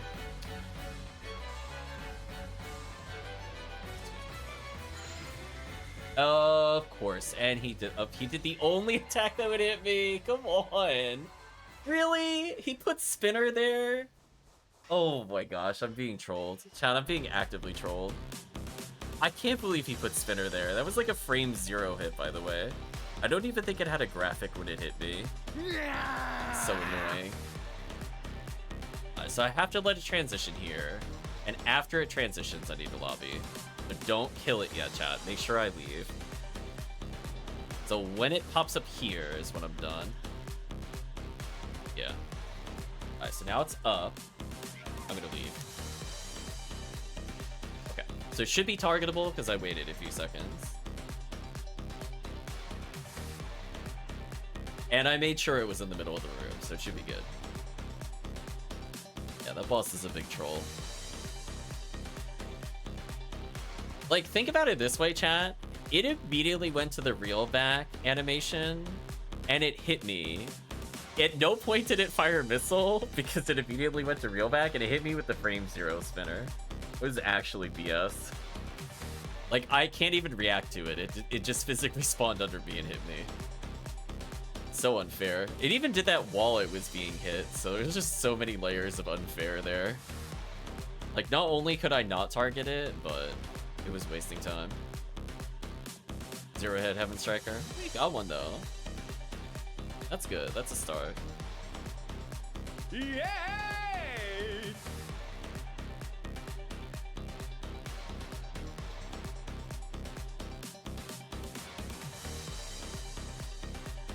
I'm gonna move this one forward because I think it's just a short loop.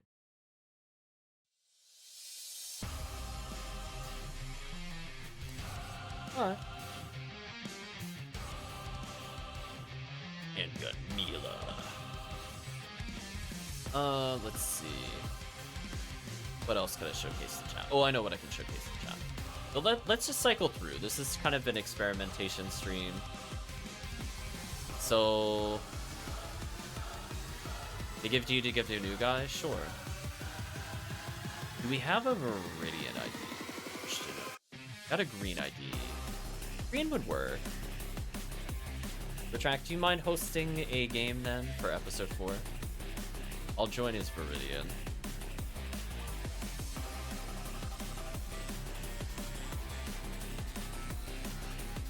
I'm just kind of going through ways to kind of squeeze value out of the current week, seeing what makes sense, what feels fun.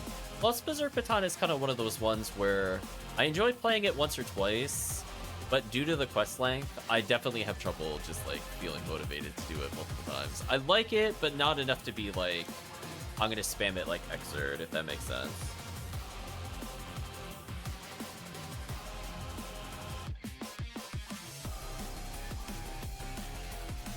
Alright, so here's the thought process.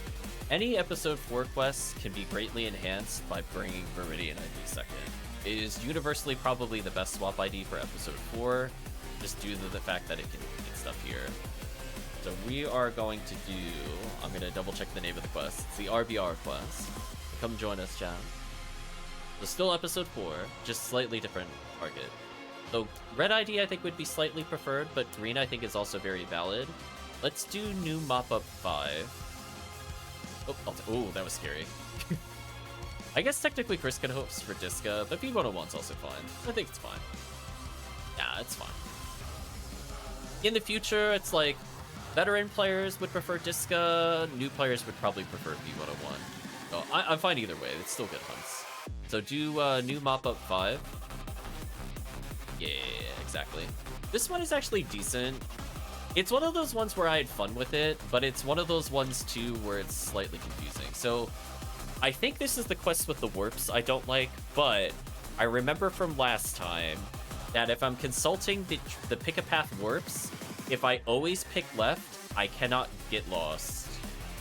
If I never switch sides, I'm good. Team can experiment if they want. I just know that if I always pick left, I cannot get lost. And I will be following that advice to clear the quest. Oh, I don't have any fire buffs here. I mean, like, I guess, like, Scout if I really wanted to. Oh, is this not a hit X-Cal? Oh, it is. Huh. I guess, oh, well, they are very evasive.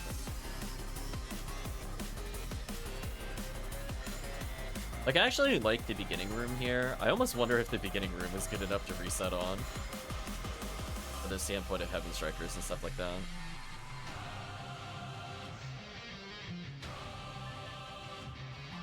Otherwise, I'll just go barehanded for a little bit. Revardimer. I like that more kills. That was a fast kill from chat. Chat had enough of that spawn.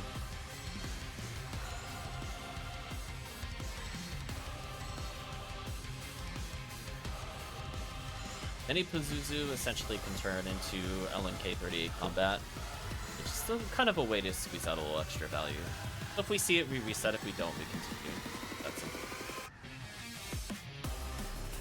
Otherwise, since it's an RBR, it is drop rate up and rare rate up, which is not bad. This is one of those quests I don't think I would run out outside of RBR, but with RBR, it feels about right.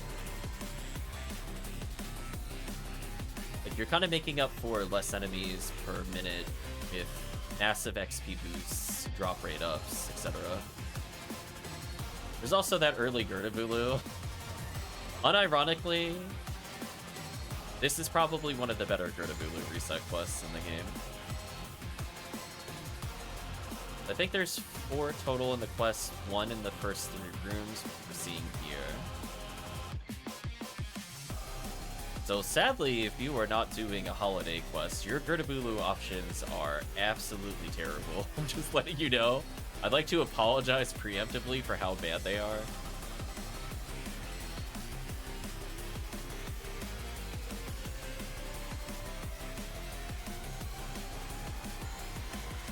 Like, just imagine, Retract, you're getting excited to run a quest and then your recommended hunt item for it is 4. Like, that is a real number. I promise you that this isn't the recommended quest. And I promise you, most of the Girdabulu quests are single digit. It's so sad. It's like the Miracle and Maricusses all over again, where you actually want them to drop something. It's so bad. Like, imagine doing a run for 1 enemy. But at least if you're resetting here, it's not completely terrible. Yeah, it's still not recommended. So I'm always going to go left. That's all I know. I will eventually leave. We can technically split up if we're feeling real confident, but I will always go left. I've only learned this quest from the left side. I will never learn this quest from the other direction. Technically, the warps will all link into each other. It just becomes a problem at some point. So what is happening here, and why I don't like the remainder of the quest without using the maps, is that there are a couple of switches we need to hit. And essentially, every time we complete a loop, we're going to be given an option to go take the main route to finish the quest. But some of them are shortcuts, some of them just put you in other areas out of order. So technically, when you feel very confident with the quest, you look at the map, you get an understanding of where those warps go. We basically have the team all take different warps, with the intent being that eventually you will hit all the switches. So it does put a lot of pressure on people, so I don't want to surprise people with it when we're doing it here. But just be aware that that's how that's normally run. So people might be doing all pew-pew laser or whatever for solo ventures. The Force would probably just pick a path with somebody. I usually go left. There's ways you can navigate back to other floors. Like if you hit the end of a pick-a-path and you want to go back to one of the other pick-a-paths because you missed something. Really? That is so irritating. I got double hit there. Anyway, you could go back and hit the other paths. But again, it's kind of a annoying knowledge check. I am thankful, though, that since we've played that quest, the wiki has updated it to have a map. Because let me tell you, when I first played this quest, there were 0 maps. And it was not fun learning this quest because I was like, okay, what does the middle warp do? And then it skips me back to what I already completed, and I'm like, oh, this is terrible. But if I always pick left or somebody always picks right, I think you always end up where you need to go. Middle, I think, is more meant for people taking shortcuts to just clean out more of the areas. Otherwise, chat can kind of see what's involved. This quest can be very, very fast if you're willing to learn the different routes. But overall, even as just like a group sphere, I don't think it's too bad. I mean, look at our XP, it's like 187 a second. So just imagine pew-pew laser time here with like triple characters. Like triple Ramaro and like a cast or something, like U-cast just to finish up. Probably were.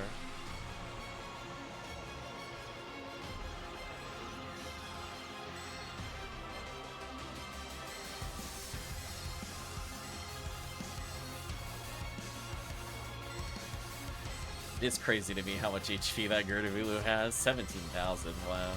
Without demons, this quest is definitely not worth running.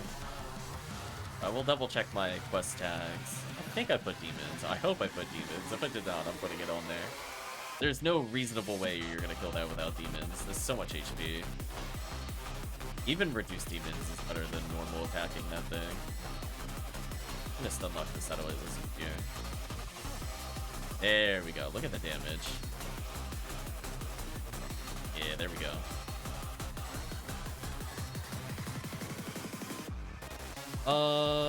I think left is the switch we need to hit, right is the place we need to go. I think. If I didn't flip them. I mean, we need to go through both. I'm just looking to see. Yeah, okay. Team can turn around. There's a healing circle here if you really need it. If you've already walked here, you might as well take it. I can put a warp down if somebody wants the healing circle. If you want to come grab it, I'll just leave the warp there. We can all meet up in the other room, I guess. But yeah, essentially we're just kind of diving deeper and deeper and deeper. So because we don't have the main work thing out of the way, we could go down another floor. So I'm going to go left. Now I can open this up. It's close to what I want to do. I'm going to pop these just to pop the boxes. I am not going to go right. I'm just going to constantly go left. That is my rule of thumb to navigate this. Okay, we're in a new area. That's a good sign. I think we're almost done then. So I think it is worth like learning this quest, quote unquote. But it's definitely a really rough one, I would say, to do in public games, because people might not know to split. They might take the wrong warp. No, there's a lot that could go wrong with this quest, but as a group, it's not too bad. On a stream quest, it's fine. So we need to hit one more switch, I think, because we hit 2 so far. And once we hit the 3rd switch, it should activate.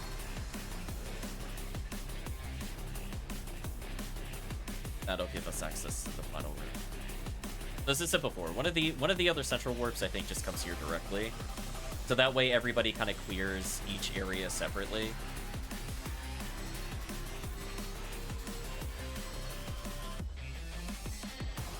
I think one of the warps just leads you back to the pick-a-path warp as well, which makes it ultra confusing because you might go to the end of a path instead of starting at the beginning of it.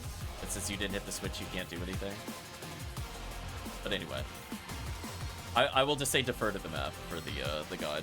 I think even in the quest guide I wrote, please defer to the map.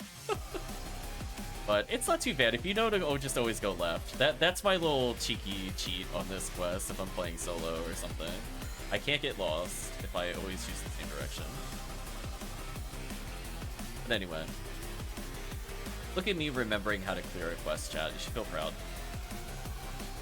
We don't do this quest super often.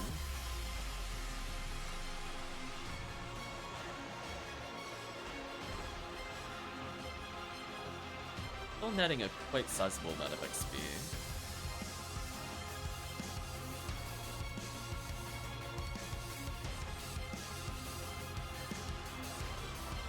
One chances, which aren't too bad. Again, to no one's surprise, we've not seen a single rare enemy still. Classic rare enemy week moment. Right, chat? We just think back to very hard mode, drop rate week, like 7 Del Rappies in 4 hours. We're doing the ultimate, 2 hours in, 0. Classic rare enemy week. But hey, it's nice to be able to say we were prepared to take advantage of it. I mean, technically we saw Conjure, I guess. I don't even know if I want to fully count that one, because that's not the 1 in 500 odds.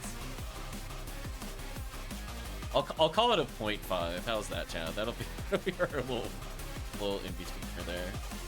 I think Real Path is right. I don't remember what this is. Chat could go that way. I'm gonna check this way.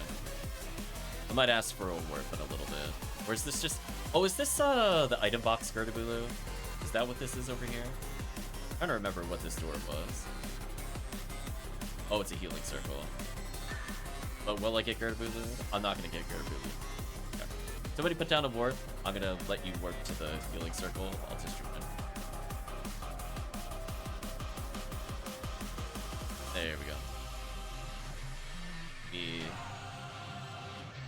So we need to make sure to hit the switch that's on the side there. I'll hit it to get clear of this. And I think that's it. I think we've hit all the switches. I think there's only 3, if I recall correctly. The worst thing that happens is if this wasn't enough, then we just go down another path on the left. We will get there. We will get there eventually. Okay, some power materials drop, not too bad. I'm gonna go hit the switch, so just don't go anywhere yet, because I think I might open up the center one. So I've now hit 3 switches total. I think that should do it. Yeah, now we could go through the center one. Perfect. Boink. Final area. There we go, chat. I guided you through the warp maze. Also, Retract, please don't put a warp maze. Don't do it to me, Retract. I suffered enough through Wild Arms too. I really don't want to go through another teleport maze.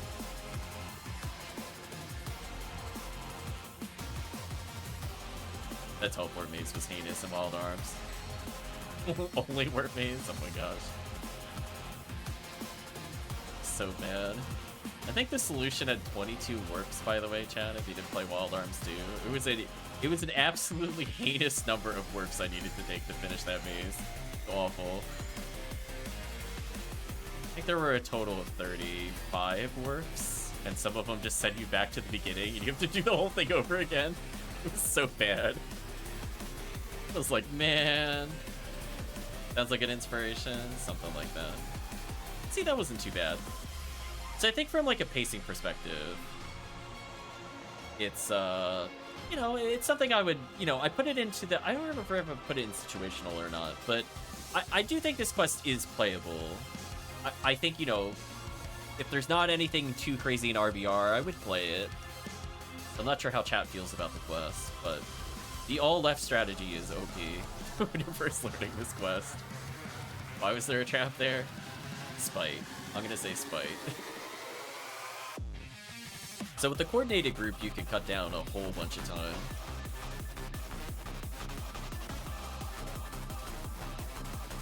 That was just a little bit of a little tasting of episode 4.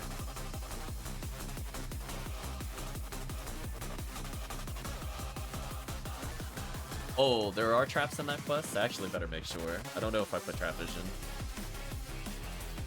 Where is it at? Come to me, quest guide. No, that's not the quest. See, because otherwise I won't remember there's traps because most of the maps don't mark that they have traps. This was new.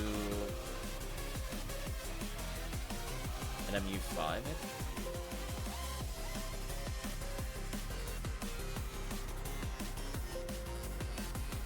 Why is it telling me that it doesn't find it? Being gaslit by Control F. I know I wrote about this quest. Don't make me manually scan this. I will go through this. 1 second.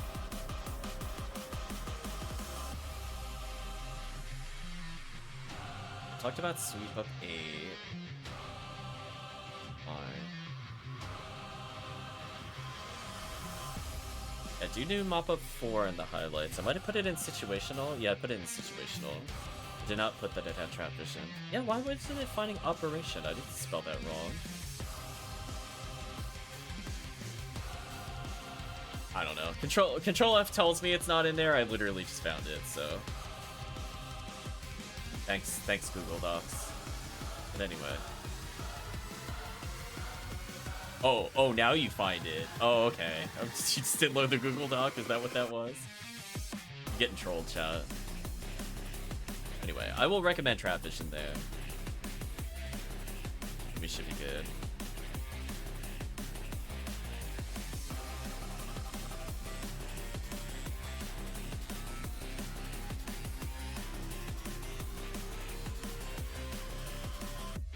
Yeah, just wrote Divine Demon Freeze Trap. I'm gonna add Trap Vision. Just to make sure people don't accidentally do that quest without Trap Vision. That is kind of rough to do. Okay. I'm gonna hand in the quest. As I said before, we're just kind of doing like the kind of a sample platter for your consideration for the week. If we decide to do another stream, challenge both doesn't work out or something. At least we have some things to talk about and add there. I'll get a scam call, sure, why not? Now we can do Phantasmal World 1. So there's a couple ways we can do this quest. You can clear the quest, or we could just group up and kill Seaside only. So you have 2 ways to clear it. You can get lucky coins that way, but honestly, I think lucky coins are kind of overrated. Maybe this is a hot take.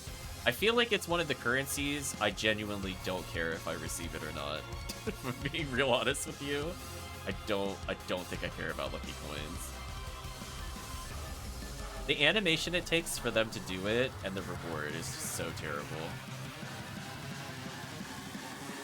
You need like an infinitesimal of an infinitesimal amount to land it.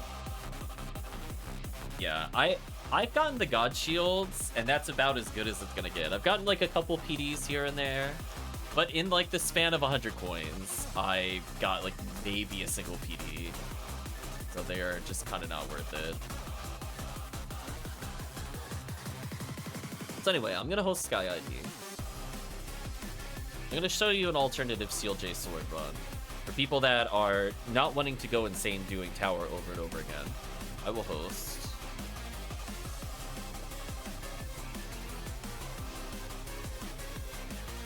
Yeah, like, I have all the components for tracked, even I haven't done Clara's deal. Like, I literally have all of them. Just, I don't do anything with them. So sad. Just don't care. Oh, I thought this character had the slicer. I mean, I can use Bringer's Rifle, too. That's fine. Come join us in episode 2, chat. We'll have fun. Double checking if I put the slicer in the wrong bank or something. Oh, speaking of God Shields, just casually in there. You should be fine. We'll do what I'll call the CLJ Sword run only. So Phantasmal World 1 is, I think, the only Phantasmal World that allows you to split. But, like, if we're all sticking together and only doing Seaside, I don't think it really matters. So I have some light demons. I would recommend demons, Chris, if you don't have it. Otherwise, Hell and whatever you got should work. If not, you could Baran's everything. Your native Dark one still works here. It's not really a big deal. If I make a native machine, it'll be useful here, but let's do Extermination Phantasmal World 1. Oh no, this is too far. I'll still mash confirm though. Did I transfer on my demon next, or is demon shot fine? I mean, you're mostly killing Gaiguis and Gibbles. I'll put it that way. Whatever you want to do to kill Geese, Gaiguis, and Gibbles is what you should bring. Otherwise, Baran's is fine. Charge Vulcan is fine. You could do standard ATP and like, not have to overthink.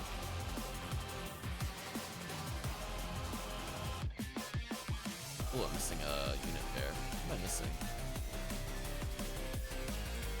So we have a choice to go to jungle, which is okay. Like if I went to jungle by accident. Rip. I hit it too early. So I'm gonna go back. So I'm gonna go straight to Seaside. We can split. There's nothing wrong with splitting. In fact, that's what you're supposed to do for the quest, but come to us, John. Let's all have a fun time together doing Seaside. So if you only care about CLJ Sword, there is no reason to do the other path. And if you don't care about Lucky Coins, you exceptionally do not really care about going down the other path. The downside is that because you're splitting up and they're not in like the same area, unlike Printable Surge 1 where everybody's getting items, possibly sharing XP as you go, you get no XP share there, so there's like no incentive for me to do the other side. Anyway, here's your CLJ Sword attempts. It's like 1 in 8,000 in RBR. I think chat would say that's actually fine. I wish it lined up more with Rare Item Week, but, you know, I'm not gonna say no. Sadly, there's only one Sinnoh Spiggle here, which I think is such a crime. There should have been at least 3 or 4. The fact that there's only one Heaven Punisher attempt on a Sky ID here is so sad. But technically, you could get Heaven Punisher while doing this run as well. Yeah, the other quest that's pretty good for Heaven Punisher with the side of CLJ Sword is Sweep Up 7, which I realized I think I wrote in the wrong category, so I moved it last night, because I was literally thinking about this quest and I was like, wait a minute, did I do the Sinnoh Spiggle quest correctly? And I was like, no, I didn't. So I moved one of my recommendations to situational. Like, I would not normally play that quest, but for like Heaven Punisher, it's for your consideration. For people that don't want to only run events for it. Which I think is fair. Yeah, this quest isn't too bad. You can see there's like not a lot for like 4 people to do necessarily, since we could split. But that also just means it's kind of easy to clear when you have a group. So take it as you will. A blessing or a curse to have less enemies in Seaside. But yeah, I have no interest in completing the full quest. I'm just gonna put it this way. I did some of those runs with, I think, ult, as in ult_MPX from the Twitch/Discord. I was like, man, I really did not enjoy being a force here. So what I would recommend is probably bring in a Ramarl and then probably an all HuCast Rawcast squad. Like, you need like 1 dedicated Demoner maybe, and then everybody else could just be Hell and roll ATP, honestly. But again, TBD with the strategies. I'll at least try to spam Meek it to pretend I'm helping. Until like Gaigui shows up, I don't really do anything. I'm the team's Demoner. Yeah, see, there we go. I saved the team time there. I did it. I am the victor. I don't remember how to advance the quest from here. Is it back this way? Was this the path? Oh no. Okay. Wasn't sure. Episode 2 loves to hide actual hidden secrets, so I was like, I wasn't sure if they actually put something back there since it's a bit weird. Anyway. So anyway, retract. Speaking of quest design, oh yeah, please make sure you step on that button. By the way, please step on the button. Don't you dare walk through that without touching that button. So speaking of quest design, probably don't do what like Phantasmal World 1 does there. Like, if at any point you are not immediately facing a door or physically looking at the exit, you should assume the player does not know where to go. The stuff like that is like super annoying to me in quests. I think you're well aware of it, but like just another example where like an otherwise pretty solid quest just has like annoyance. Yeah, this room takes forever. Yes, we're gonna be here a while. Just FYI. I hope chat doesn't have anywhere to be anytime soon. Yeah, there's like multiple Sinnoh barrels, but like one Spiggle. It's so annoying. I think the Spiggle might be in the hidden hallway, if I remember correctly. I don't even think it's in the normal waves. So like once we clear this, I think we have to go check it the hallway. I'll try to split up a little to help spawn things. So it is at least somewhat more useful to do for a player here. Sadly though, not one of the worst enemies I could fight. Other at the key here. Come on. Seriously? Crazy. That's like 4 misses in a row. What's my Megan Tech level? It's not even that low. That's crazy. That was basically failing a 51% chance 4 times. It's unlucky today. Oh, by the way, chat, for people that were watching the gambling on the last stream, we did confirm I had a 95% chance of getting a first place between 100 attempts at 50%. By the way, just want you to know, when we did not get a single first place, that was painful. Or barrels. Good luck, team. Yeah, so this one I think requires a little bit more spawn knowledge. I will switch to Glide Divine, I think, for debuffing for the team if I'm able. I'm just making sure nothing spawns up here. If they do, at least the team will see it. But right now it's focusing the bottom very heavily. Oh, I'll come assist, I guess.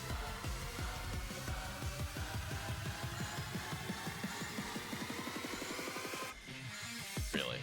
There we go. There's the freeze I was attempting to land.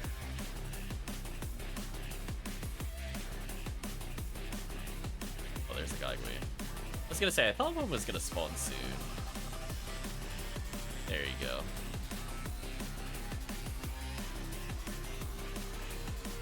So again, chat, take a look at the XP per second. See how it's like 110-ish?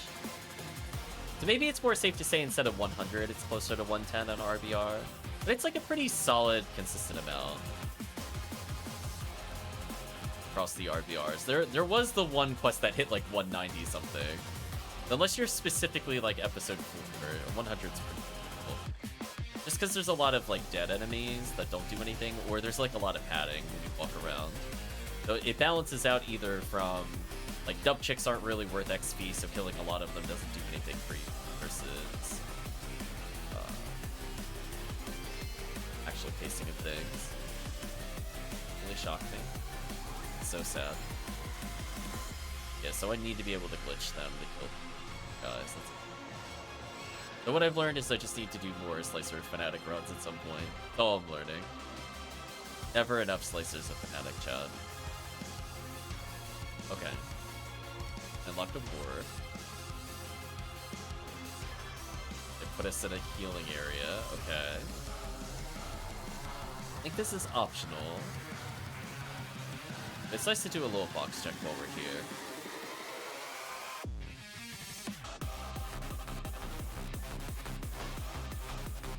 And a nice little rendezvous traps.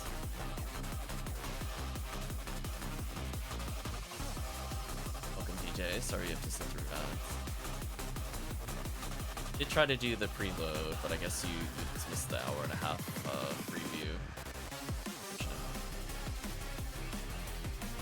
Yeah, this quest is like okay for White ID. So if chat just wants it for like just like a lucky coin quest, I prefer White ID here. Because Gibbons, and Geese all give Disca. So you end up with like 100 Disca chances, which is, you know, pretty high. I think chat would agree. Plus you now have like RBR boost. You get a reasonable chance to see one every time you run. I do like that the quest has static boxes. It's probably one of the few things I like about episode 2. The fact that you have all of those boxes is kind of nice. Okay, so Blind Divine will go through that wall. I wasn't sure.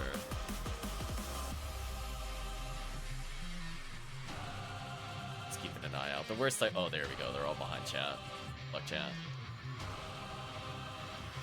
Let's take a try. Oh, there's one that was near me. Rip. Almost got him.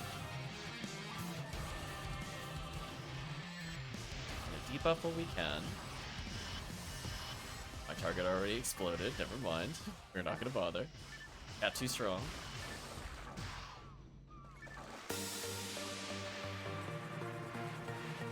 Triple Gagui. Here's the reward for your patience.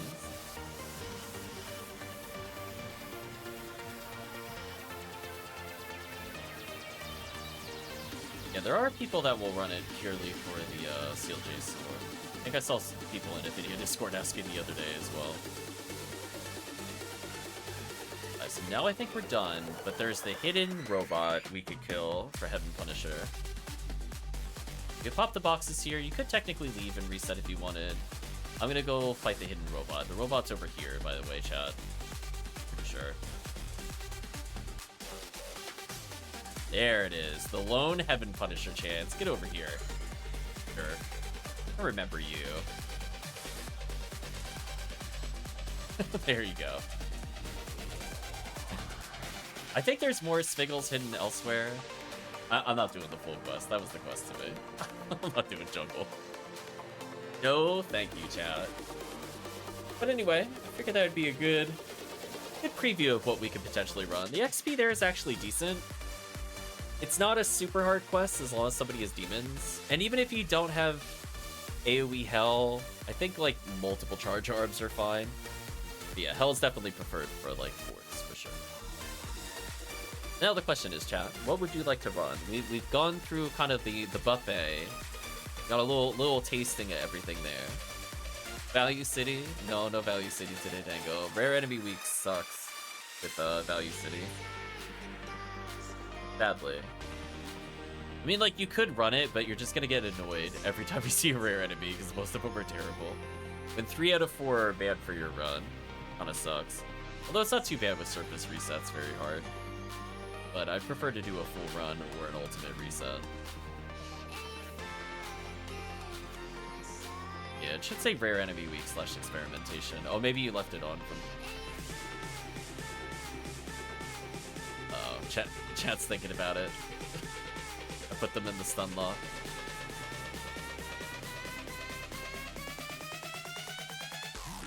I mean, if chat is really bored, you could always do purple or blue BL1. Retracted, just ask for it, I guess. So purple gives you 3 rare enemies, blue gives you 1, but you also get Heaven Striker.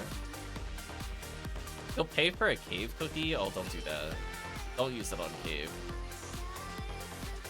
You want me to host this blue retract? I can host this blue.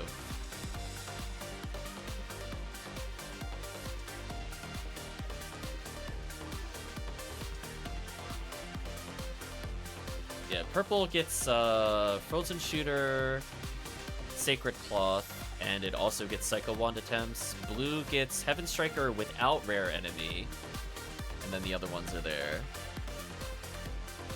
Yeah, BL1's a little longer, so I think we'll try to get Chris to really get an item here. I'll host this briefly. This quest I recommend.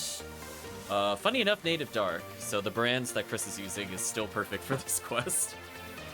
Since you probably want to kill everything. Alternatively, you could do AP Star. Heaven Striker raid in Ruins is kind of whack though. Yeah, but you're also getting it with actually good drops, unlike Ruins. I don't recommend doing EN4. Virtual Limits 1, however, is a different story. We must send an emissary to those troublesome light elves.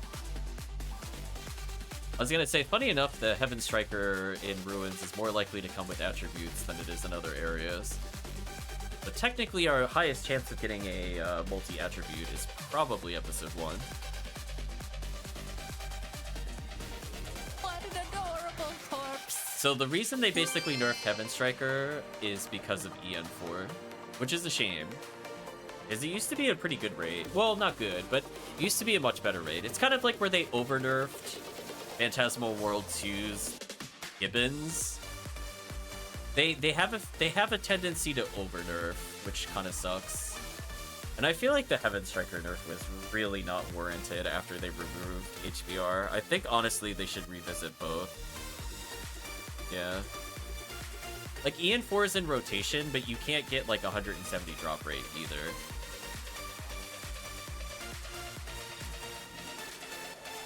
It's crazy to me.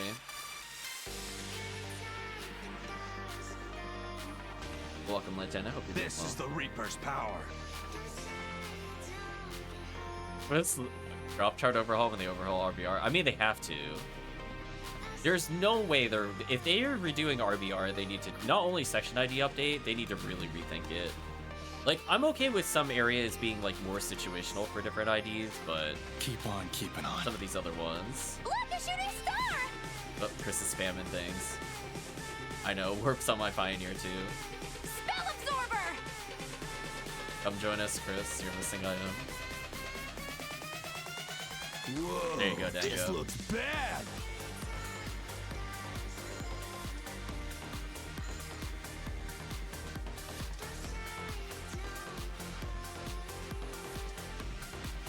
The drop charts are pretty good. Oh, that is a scorcher, Lantana. I don't think I could disagree with you more on most areas. Do you want to name an area and we'll have a conversation? I could start with Spaceship if you want. It's like the Spaceship Temple. Let's start with those two if you want. Yeah, like they're definitely an improvement, but ... they are not good still. They're good in certain areas. Spaceship is cheating. Yeah, that Spaceship is like an auto win to the argument. It's so terrible there.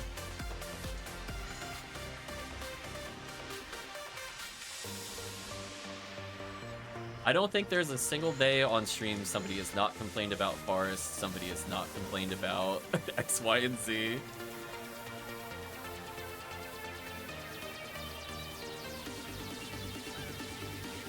Oh, right. I don't think it really matters. I don't need anything in there.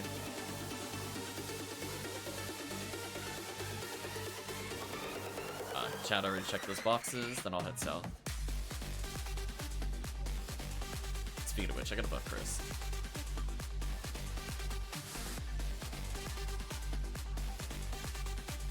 Yeah.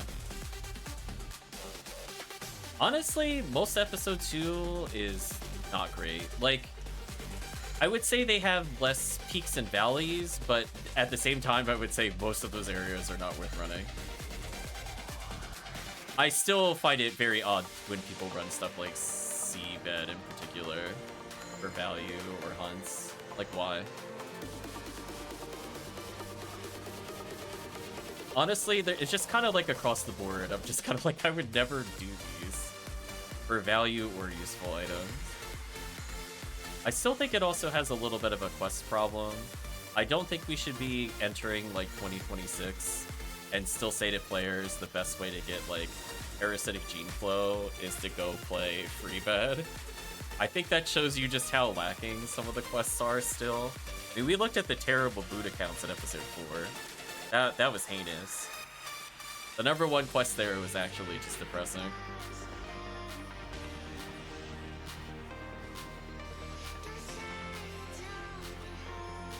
Shocked they haven't looked at Disco Rayman in episode 2. Yeah. Like, to be fair, it kind of is the only thing it has in some areas. It's so bad for most IDs. I feel like there's an unspoken pact to make Rn unplayable in most areas. They're like, oh, do you have Cincesta? It's time to suffer. You are not getting anything good. If you have Cincesta in this run, it is over. That area might as well as not exist. It's deleted from the game.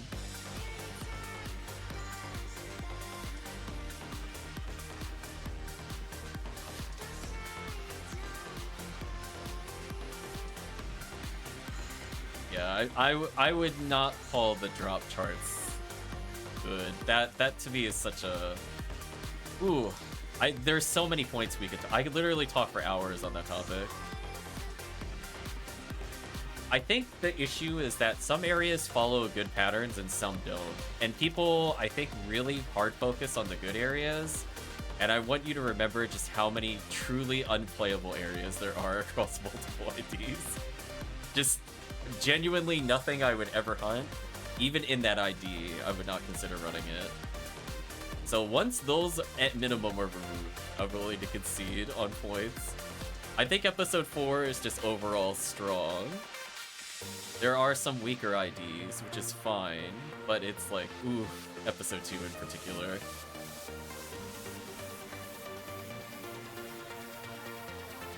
So sad.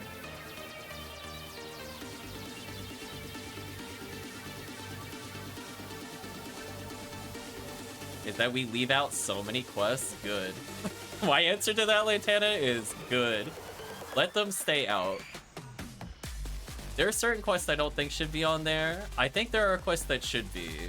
I think the issue is more about, if you're talking about, like, boss run quests, I would understand, but, like, I don't want to see a Simulator 2.0 of Mine Offensive on that list.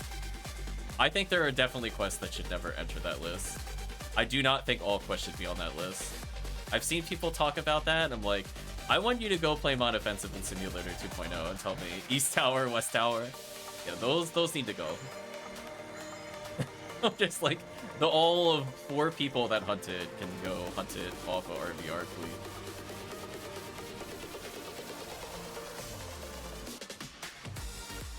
I was thinking to say, congratulations, you are one of the 4 people. But I do not recommend it for players, nor do I have any interest in running those odds. You actually like Mine Offensive? That is such a hot take from me. Big Banner, are they super good? Yeah.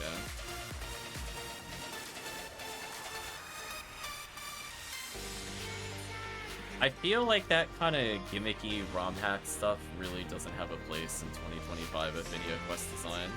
We have gotten so many good quest creators that have gone through and have genuinely created interesting level design, interesting play progressions. I don't think those quests have a purpose on the server. They can stay on Sandbox. I don't care about that, but I'm like, not in a million years would I recommend those quests to other players or play them on stream. Like, VL and RBR I'm okay with. I think there's some quests that were clearly tuned to, like, a more modern sensibility with, like, enemy design in terms of, like, where big enemy drops are versus, like, other things there.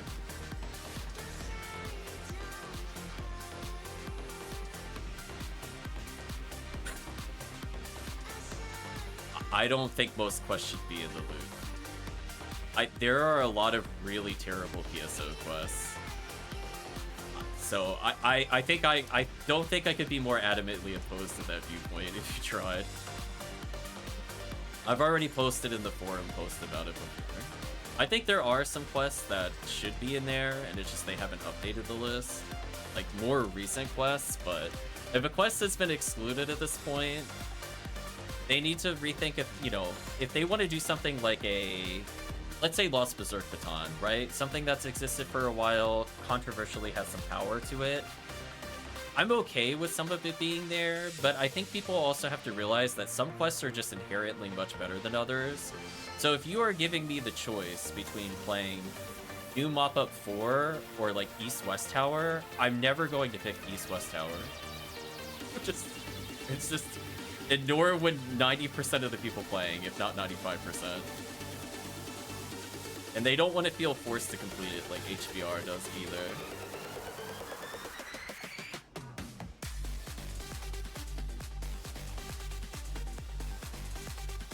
I think there are some genuinely really strong quests that are already on the RVR where they are probably almost literally the #1 in Hunt or #2 in Hunts. I like that Mines quests, like, even if it isn't quote-unquote the #1, that they're generally at least giving value. So, like, I like seeing those there, but yeah, exactly, like, new mop-up 4 is in there. I'm like, okay. But Temple too strong, yeah, you're right. Temple OP. Just remove items from CCC again. Just put CCC with reduced XP too. Just take everything away, it's fine. Temple doesn't deserve anything. Yeah, just nerf CCC again. Phantasmal 4 could be added, maybe. I'm not opposed to that. I think PW2 should probably come back. I think they overdid it, I would say, with nerfs. Like, they already hit the quote-unquote problem item from that, so who cares at this point?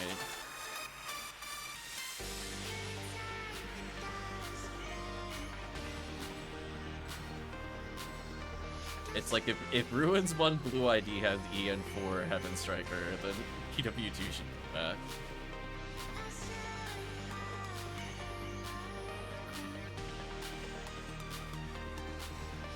Craziness.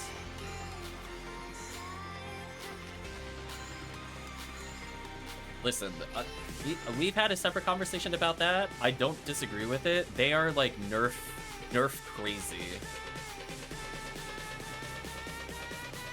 Like, just put it in the shoes of like just somebody, like, not even talking about like personal playtime, but like imagine if you have so many people coming in due to a record number of people returning for anniversary event, and your takeaway from that is to remove everything that made it anniversary event.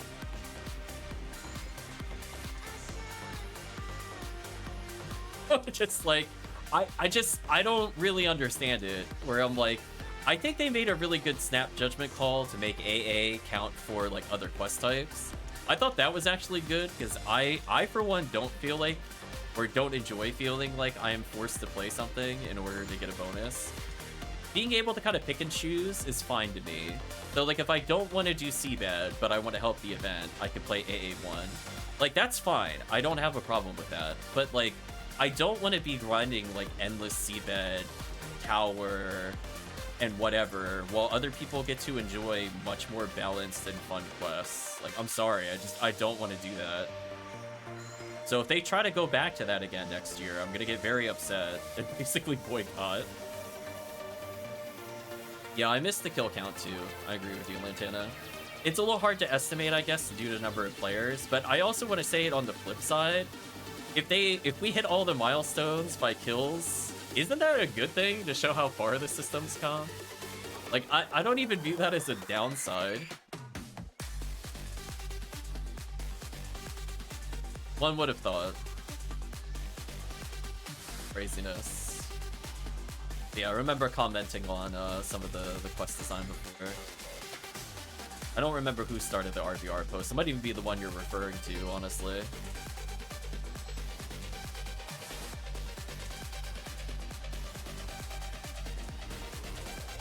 Yeah, it's just like, bro, it's like, oh no, people are grinding cookies and playing our Halloween cookie quest. Look out!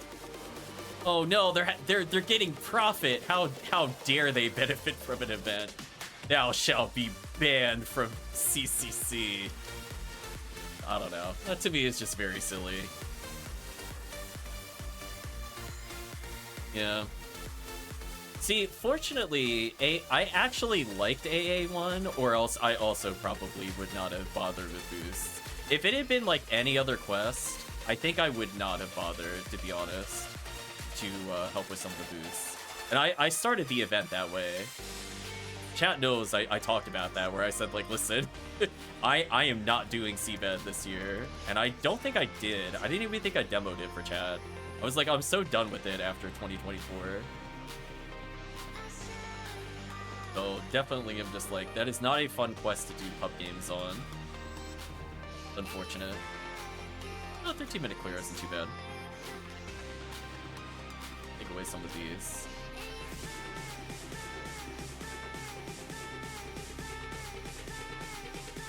When did they disable drops for CCC again? Like right before Halloween. they slapped it. They're like, "Eat." Fun detected. Slap. Rip CCC. They're like, oh, people want to get cookies. They want to do a big grind before they do cookies. Illegal. No, thank you. You play on Ultimate like the devs intended, or else. They fall slap CCC. Yeah. Oh, I didn't mean to sell them. Oh, that's fine. We have like 1 million power materials.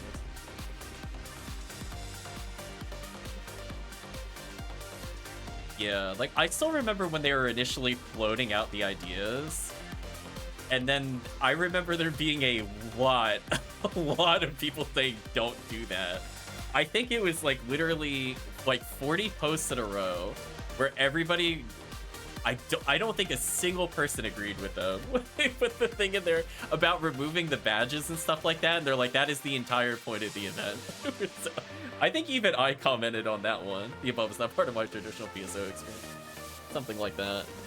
I remember that forum post going on. Not forum post, the Discord post going on for a bit. Do a few more of these as we talk. Yeah, like they are slowly getting better with communication, so like I want to give credit where credit is due, but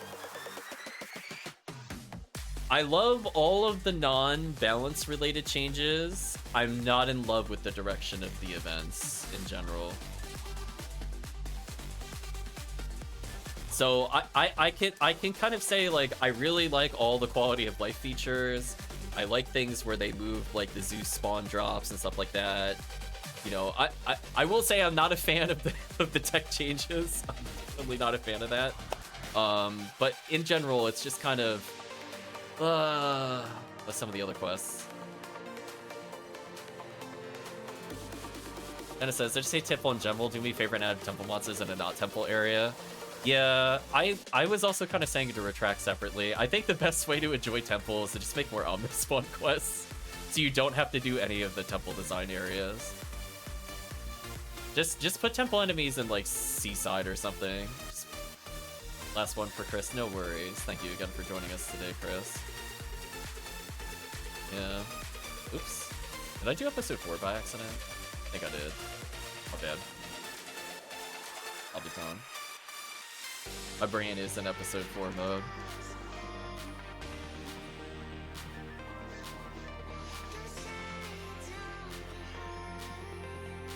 See, I don't think I was ever one of the people that grinded CCC. Honestly, I'm half expecting them that if they see the stuff that we do on stream, they're gonna nerf very hard. If I'm being real honest with chat, we might get very hard mode nerf.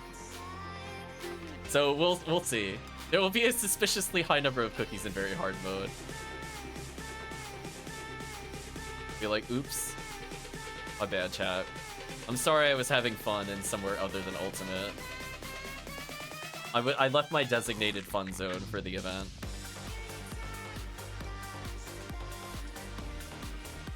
Yeah. I think for Retract that should be a long-term goal. To do some Omnispawn and stuff. Is that entry for CCC? Nerf CCC? Listen, you're just bringing it in line with Beyond the Horizon, right? Just make it cost the same. It'll be fine. The chat's going super fast. I don't think I could read all of what happened in the past 2 minutes. And OBS is glitched, so I can't scroll up. Oh, it just dawned on me the episode will not be taking us to Temple for Chris.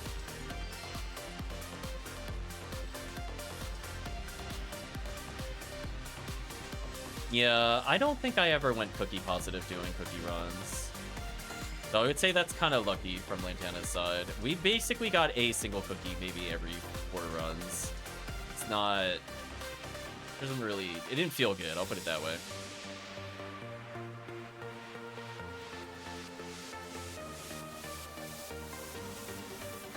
Oh yeah, Natharius. The chat has sparked a fire of a topic. Yeah, very hard mode was insane. I don't know if you've seen us play very hard mode though, Lantana. Yeah, we're probably gonna get very hard mode nerf.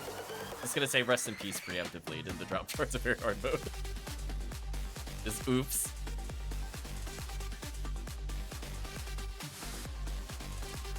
I love that even the other day, right at the end of drop break week, I got like 10 PDs worth of value in 5 minutes.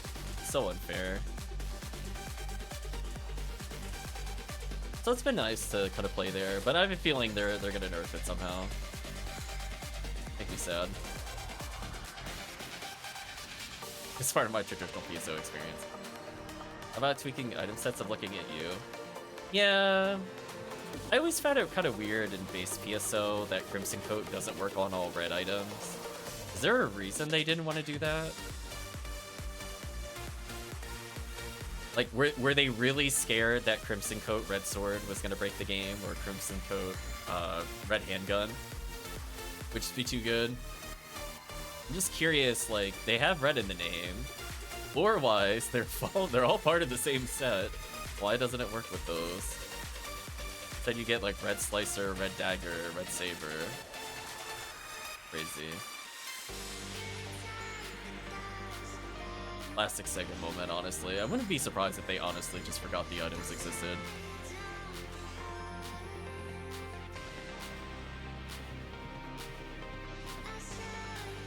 Proof of Sword Saint should work with all swords. That I agree with, actually, as well.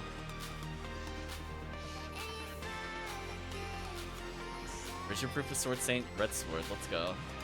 It's got sword in the name. Are you not a Sword Saint? Why can't you use certain sword? Madness.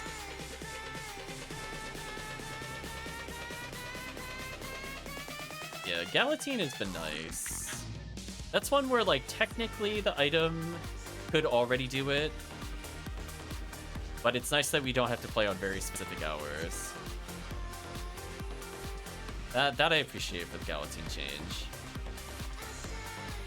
Just the Devil's Sword, the Saint can't wear it. That makes sense.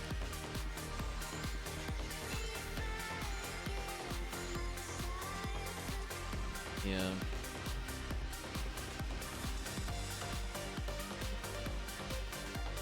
So, I think overall, chat, I mean, just thinking, I guess overall I only used up maybe 40 total hits, and I had a restore from Promethean. So like, I still went mostly cookie neutral, I guess. I'll check it a lot of cookies playing the event. Right, because I had a stack of 99, then I went down to 44. No, I guess I could regain the cookie. No, because I'd have to go positive. Yeah, I guess if I ended the event at like 120 cookies, I would have been going cookie positive. Disregard. Not forget Sega gives a negative defense. Yeah, there we go. True. Yeah, we ended up, we still have a lot, so in theory, in a future day, we could just dedicate it to running it.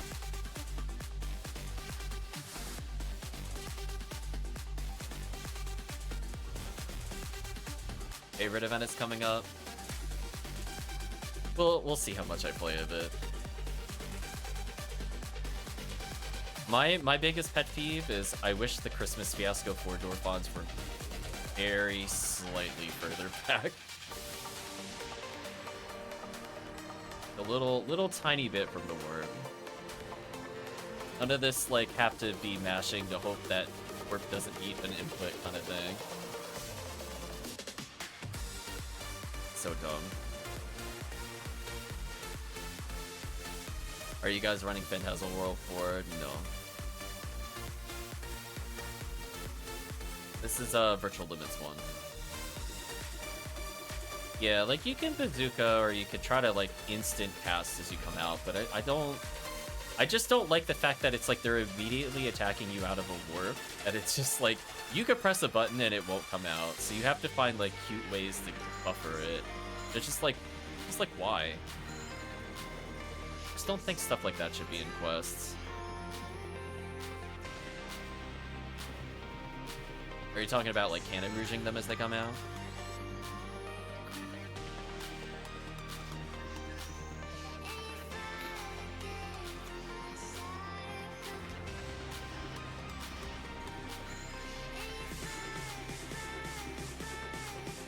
Yeah, okay.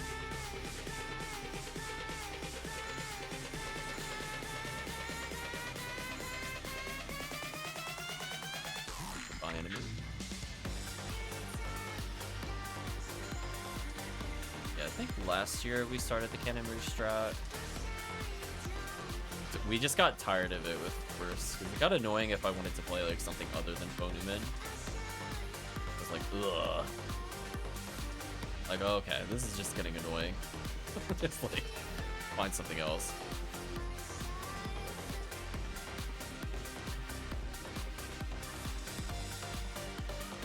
Can't wait to get more purple paint. Honestly, I'm not really excited for Christmas. I like the Omnispawn quest. That is one of my favorite quests, but I'm going on a magical journey. But a magical journey. Anyway.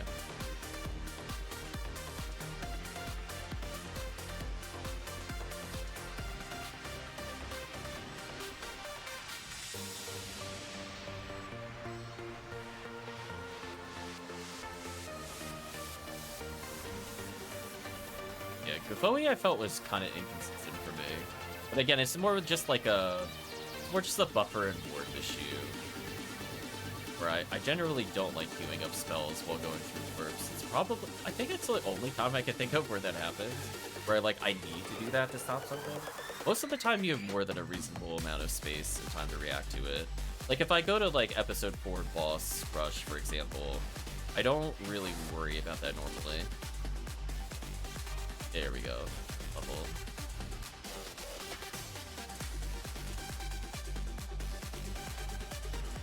Yeah, I don't know. They can revisit RBR if they want. I just don't think we will get anywhere with the discussion if people don't agree that A, all quests are not the same. B, if you put a actually good quest in with other quests, that won't have a detrimental effect to those other quests. And C, that all quests should receive potentially equal bonuses to quote-unquote fix them. The stuff like New Mop-Up 4 arguably doesn't even need anything, and it's fine. Whereas, like, Abe's quests in general, or, like, Spaceship quests, like, they need as much help as they can get, honestly. Just, like, if they are not part of, like, the MA1C series of Abe quests, and they're in RBR, they're like, ooh, okay. They have a lot that they're competing against due to quest efficiency elsewhere.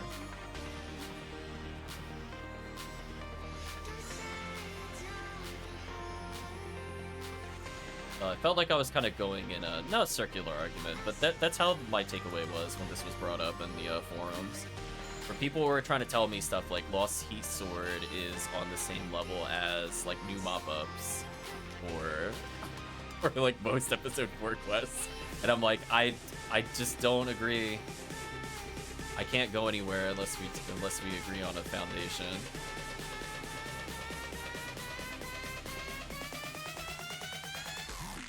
Like there were some very interesting takes in that forum post for sure. Yeah. It's like one of those ones where like I don't know if like a tiered system would work or something like that. Because I mean like there's clearly acknowledgement that there's quests that are too strong to like go into RBR. But there's some criteria that is being used currently to say whether or not something should or should not be there. And it's not necessarily whether or not it goes to an endgame boss, because there are quests in there that go to the endgame boss, but not all of them. So it's like, there's something in it, it's not just like a hard rule. So that requires kind of their own personal take and nuance. They have some kind of internal criteria. Whether it's like a formal system or not is, you know, I kind of doubt it, but it's one of those things where clearly there's some set of criteria to say, we will obviously not put a massive attack on the list, but we'll still put in some quests that go to endgame bosses, but not all. Yeah.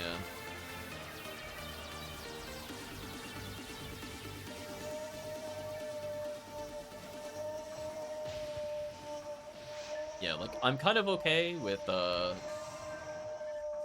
not needing to quote-unquote do a spaceship quest to get bonuses. If it required fighting the boss. That boss has some of the most worthless drops I've ever seen. The fact that very hard mode bosses get better is wild to me. Hashtag buff spaceship, please. Just give it something.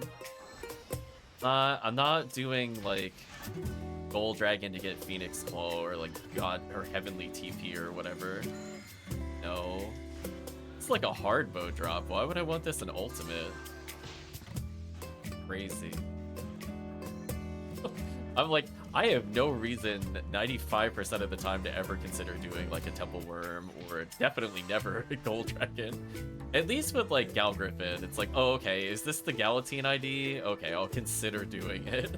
Just like, I guess people that care about hard ofs, you know, it's fine. Not every item has to be game changing, but at least it's different. It's something you could in theory want, where I don't see a lot of these items being there.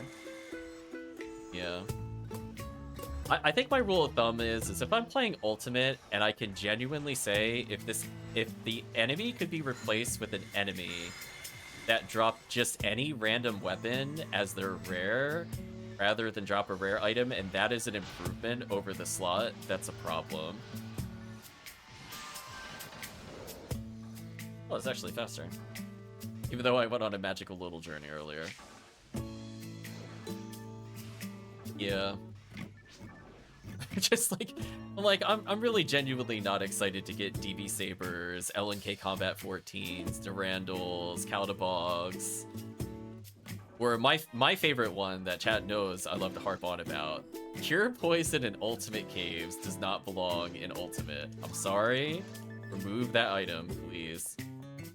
Put it somewhere reasonable where you would maybe use it. There's just no way at any point this item would ever be usable. I think the funny part is it's on Millerly. The one that shoots Megan, and then it's in a difficulty where they no longer poison. It's like truly a colossal failure of items. I find it funny every time I look at that item. It's like, I just genuinely am like, I just don't care about this item here. It's never going to help me in this playthrough. So sad. Like, at least stuff like Guilty Light and, like, to some extent Red Scorpio, even if they aren't, like, quote-unquote endgame items, they can at least help you as, like, road to being able to hunt those items. But I feel like most of the ultimate items are kind of junky trash. Just not a world in which I would ever consider using them, which is unfortunate. Which is really rough when you come from very hard mode, when you have like all these heavenly arms, heavenly power, you know, you get your first cloaks. Yeah, I want the brands back. You get your first cloaks and other stuff like that.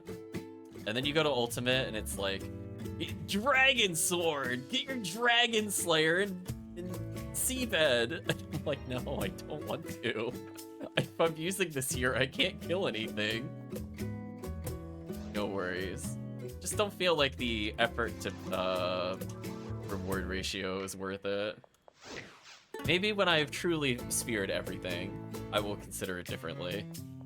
But right now, it's like, no way. No way am I spending time doing that. You're all done here. Yeah. Oh, chat, I need to step away for a couple minutes. So I will be right back. But if somebody wants to fill in a 4th slot, I'll be in lobby 2. Be right back.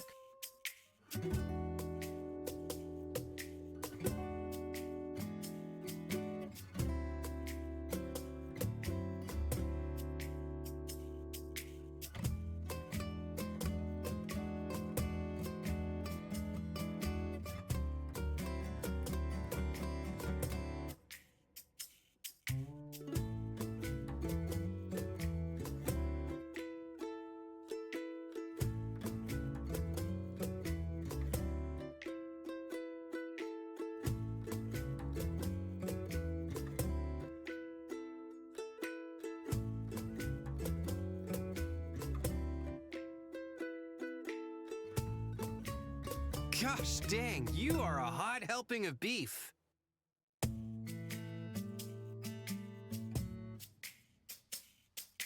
Now, be gone with you. You're supposed to be my distraction, so get out there and start distracting.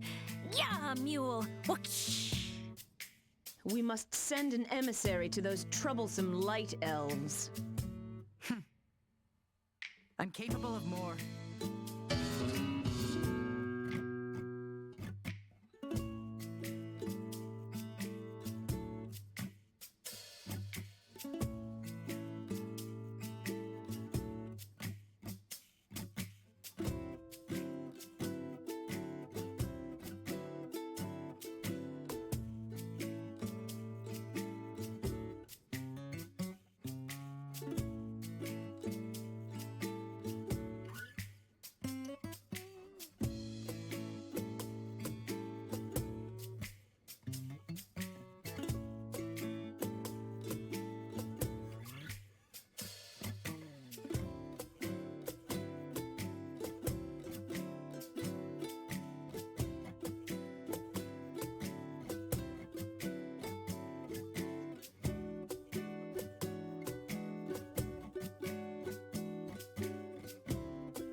Sorry about that, chat. I think we are about ready to restart, I guess. I'll take a break in about another hour or so. In the meantime, we're gonna show us Numnu, apparently. Morel's ego is perfectly balanced quest BTW. What did I miss? Certainly something to come back to. Yeah, otherwise, I'm happy doing whatever the chat wants for a little bit. Technically, we could do very hard mode, but I think with rare enemy, could do frozen shooter stuff. Chat really wanted to see Lost Heat Sword. You can show it off if you want. I don't think it's like a terrible quest, but it's one of those ones where like I don't usually have a reason to run it over Terrell's, but if people are tired of Terrell's stuff, it's there. Listen, like, I played Lost Shock Rifle. In my defense, I did actually play that on stream. I'm not one of those people that says, like, buff temple, buff spaceship, but never play it. I just prefer not to play it most of the time, unless it's an RBR. And we did some Penumbral Surges, 1 and 2, for example. Episode 2. Lost Shock Rifle, we played probably a few weeks ago. It wasn't even that long ago.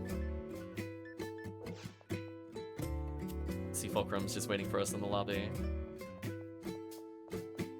But I guess for recommendations for lower player count, Lost Heat Sword is okay. Yeah, Shock Rifle was not that long ago.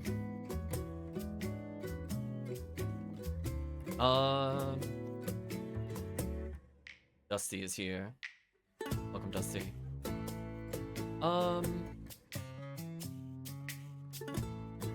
Thinking what would make sense to do.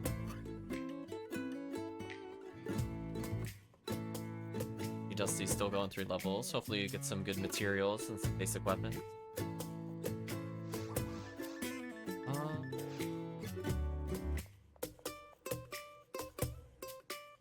You know what, since we did talk about it, let's at least do one purple Lost Heat Sword. From there we make a decision. At least it should be pretty easy with 2 people. Arguably I should probably bring in a ranger instead of a force, but I don't think I have another good blue I'd use. Otherwise we'd be doing double casts. No, that episode 1. I figure it's only fair. I did mention it at least 3 times on stream. I should probably show it off in the same stream. Got some power mats, 50 hit Hell Ray Gun and Charge Ray Gun. Nice.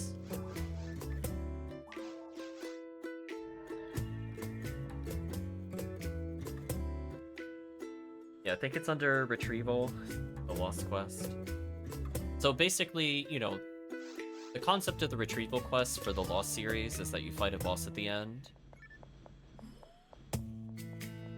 At least from that standpoint, this is probably one of the easiest quests. So like, if you were easing from like, let's say level 80 to 100, and you're looking for a quest that isn't quite as intense for a beginner player, because like, killing a bajillion hill delts, you know, as trivial as it is at high level, is actually somewhat difficult at low level. Oh, the Hell Spam, interesting. There you go, Scuffed Hell. There we go, I'm gonna believe in Meme Good. You know, like, if you want Lavis Cannon, it's not a bad quest to do for it, because there are a lot of Talos. So this still is technically like a best of hunt for an item. Whether you actually want to dedicate time there or not is, you know, a different question. That kind of goes back into our broader discussion where sometimes there are like really good quests that support enemy types, and then sometimes there are just no quests for an enemy type. So brutal.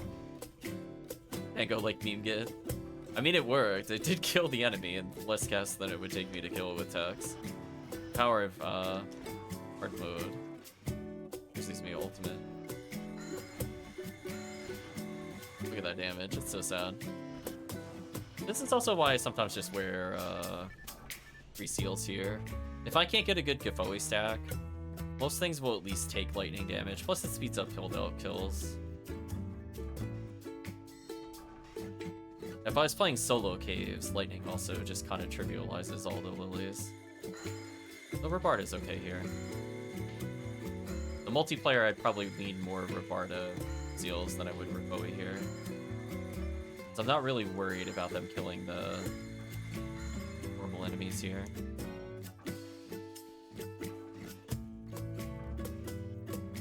Hopefully the unsealing is going well over there, Dango.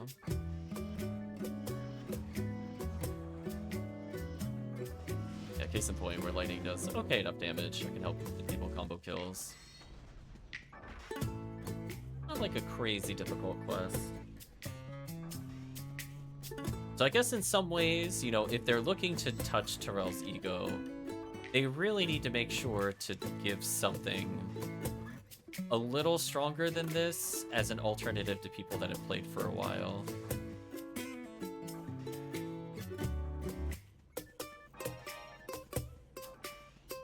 Oh, did I not hit something right?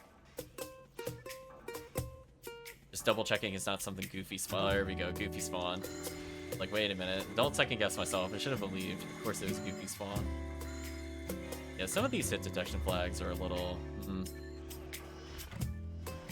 So like here, for example, I could stack a Foe if I thought more wolves were coming, because it is free damage. But like there are scenarios where I prefer fire over other elements here. Track says my suggestion of the locked rooms when someone enters the disabled telepipe that alone to make more amount of time to do force rather than repiping yourself 5-minute run. I don't know if I'm worried about the resets as much as it's just like it's an already super dense quest of a good enemy type. Like, how much is a fair amount of build-a-tours per minute? It's not something I've really explored in any kind of depth.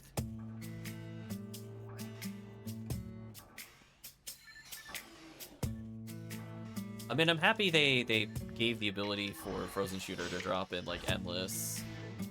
And then, in theory, if you're playing Endless Episode 2, now you can play Temple. Play something with more value. Crypt Temple.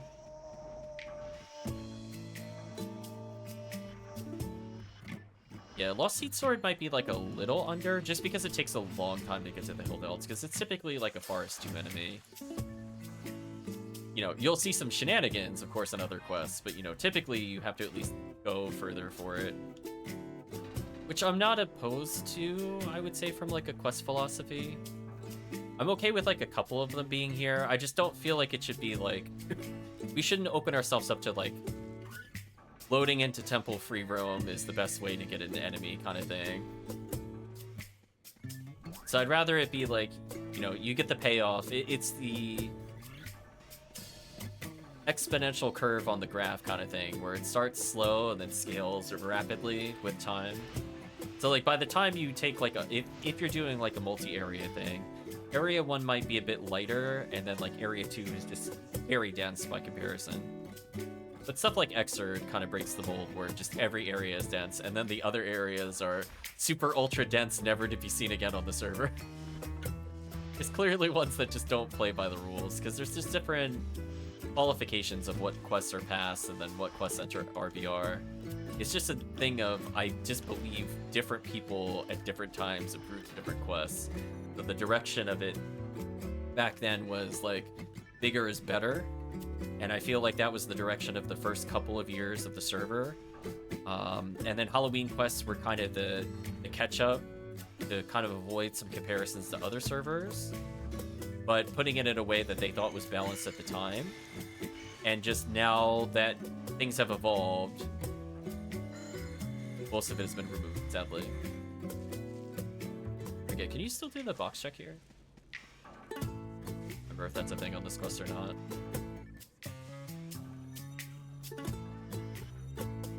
It is a thing. Okay, I can hit it with grants. It's fine. I'll kill these Fulcrum. You can move on. I was just double checking if you could do the box trick here. You can. I wasn't sure where it was, so I grantsed it. Also kind of funny that grants lets you target out of the room, by the way. Why was that allowed? Can we talk about that? Why was that legal? I don't feel like I should have been able to grants there. A targeted spell in a different room, but whatever. Oh, grants, you don't play by any of the rules in Forest. Just grants things. Welcome, Chips. Right? Like, can we talk about that? Like, wait a minute, how did that work? There we go. See, I'm doing little cute little hideout checks through the wall. Don't mind me. Do some grants. Yeah, because I can't grants this one. So it's just the other room I'm allowed to grants? Oh man, we work on such weird nuances in PSO, I swear. Mars in general is whack, you're not wrong. Yeah. I guess the other one's still considered one room. Maybe that's why that works. So this whole time, could I have been zonding those boxes? Rather than finding them with Razond? Now I'm curious. See that, chat? I'm learning something new every day. There's just more jank than can ever be possibly... Well, that instant Hildelt spawn. Hello. What was that? Where was their landing animation? What was that? Oh, surprise! Just... Okay. Yeah, here's an example, because I'm waiting. I'll stack some Gavoes. Better than nothing. Full of Razons to clean up. And we'll explore to see what the quest has. Again, it's not one I would like recommend hard running, but if you're kind of just starting out in Ultimate, maybe you did very hard mode, you've been buffed to like level 90 or so. You're looking for a quest that isn't too hard to run, but still has some value. I mean, Purple, I think, arguably has the most value for beginners. But for veteran players, they may prefer White ID for more Disca chances. It's really hard to say no to Heavenly Arms as you play as a beginner. That one is really, really hard to say no to. Yeah, I love you can Refoe those from there. I guess it's just jank. Like, technically, it's all the same room, I guess. Just some rooms aren't. Double checking if there's a Terrell Zigo spawn. There's not. Okay. I might as well stick with the group. We could have telepipe split, I guess. But we're just looking to enjoy the quest together. We're not looking to optimize it at the moment. Yeah, it's one of those ones where I probably have not run this since like 2021. I don't even feel like I'm not even sure if we ran this for the quest tests when we were testing out other things for our quest guide. I feel like I didn't run it, but it's possible I ran it exactly once the past 2 years. We're gonna see if it's got the same Terrell Zigo build elts. Find out in a second. No switch to hit here, which is a good thing. Oh, it's Talos that are here. Okay. I mean, it's Purple ID, so you probably want to kill them. I mean, if you're here on Purple as like a veteran player, the only thing you'd be wanting from that is Lava's Cannon. But to be honest, I think Red ID TTF is still better. I think it is probably the best way to get Lava's Cannon, and then also get value as you play. But hey, maybe you'll get something useful for beginners doing this. Still don't know where those other Hildelt are. Maybe they're up in the arena. Okay, so it's got the classic Terrell Zigo trap there. This could be the origin of where it came from.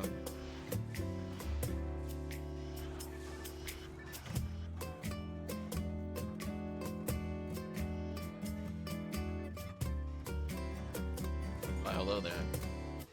Piece of adamant with 35 hit. No. Save that for Frozen Shooter. Hey, chat, no, that's not what I want. So sad. Rest in peace, chat. The Frozen Shooter that could have been. Murdered brutally by literally no rare enemies. Are we gonna finish today's stream without seeing more than Kandryu? That's actually so sad. Like, episode 4 is so many rare enemy types. We even did Lost Berserk Baton. It was 210 enemies, by the way, chat. I'm pretty sure across that minimum. Because there's like, what, 70 Rappies, 50 of Zoos, and then like 40 Dwarfons or something? Like, it is not a low number, I will put it that way. By no stretch of the imagination is the low number.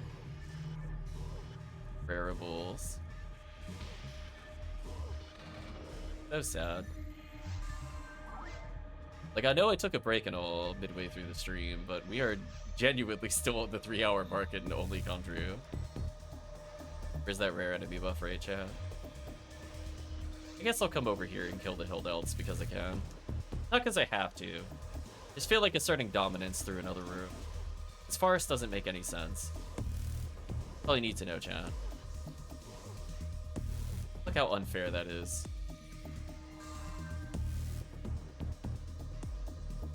I love teaching players stuff like that for the first time that they've never seen it. My other favorite one, does chat know this one? You walk all the way to the edge here and stand here. None of the enemies can find you, because this is considered in the other room and they lose sight of you. So if you have Razond, you can still kill them without targeting. So if you're looking for a way to do Forest Arena more cleanly, you can just confuse trap, walk over there, laugh. Don't even need to do anything else. I guess we'll go kill Dragon. Fun spot. There's always stuff you can learn in these quests. No, it's like, it's just fine. Like, right? Like, it's nothing offensive. It's just that I don't really have a reason to run it over 90% of other quests. It has a very niche use of, I'm trying to get beginner players used to a game. And maybe sometimes there's hunts you want, but it's pretty rare. High level play, we don't run this over the other option. See if we could go for the damage trick here, chat.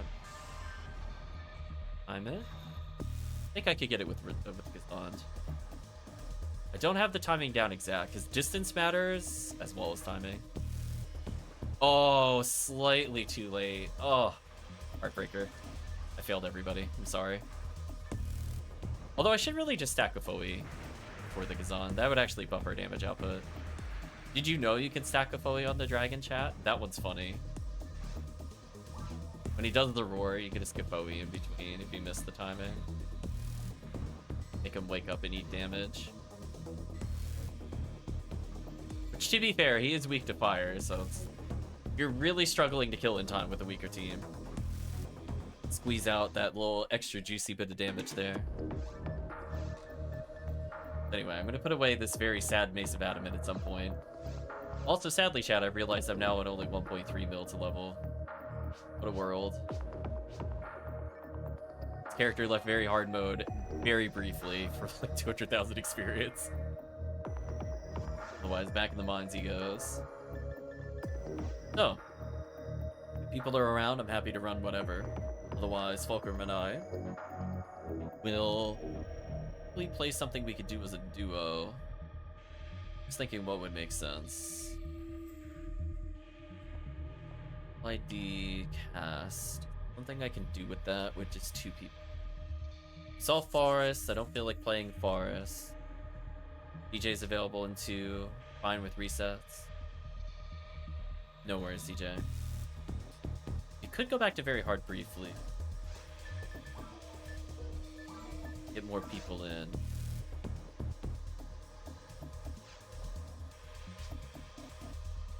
Yeah. We could briefly do that. I'll also switch characters.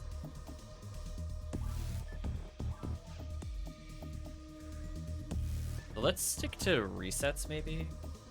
I don't think full clear as the MAE is worth it at the moment.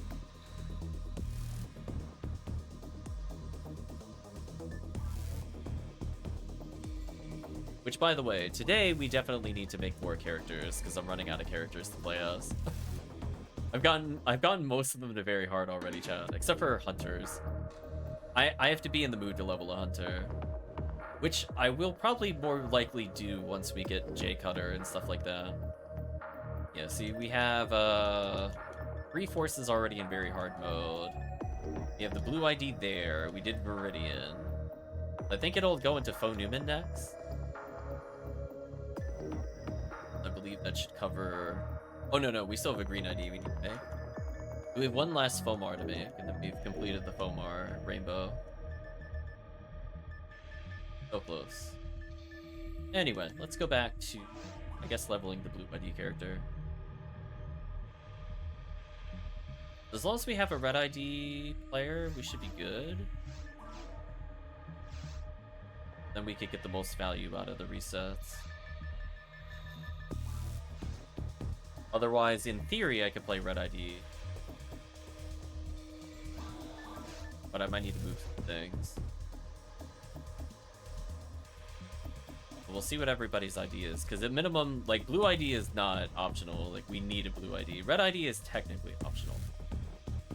Nice if we can get value there, or green ID. If somebody's also green ID, we could turn Dwarfons into that. You got a blue Ramar. We'll see what IDs we have. Yeah, because green ID technically gets Holy Ray from Dwarfon Eclair. It isn't terrible. Not a bad item for Humar, high level.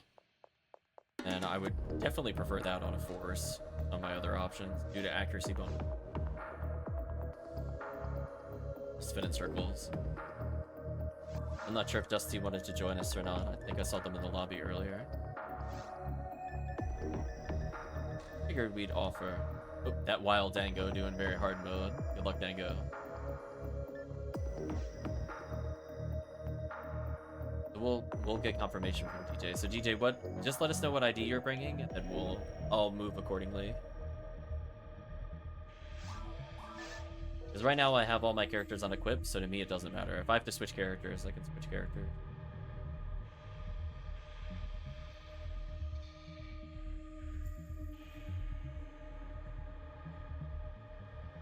Wait, purple. Okay. Okay, if you join us with blue, then I can join as a different color. That might work.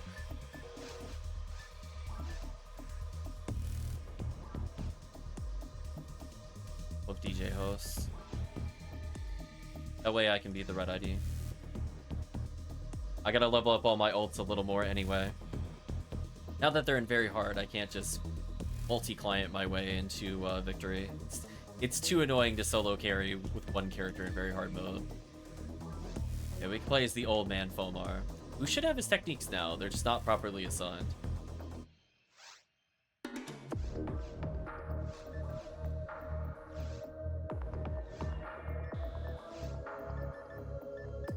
He's got Kapoe, Gazan, Gabarda.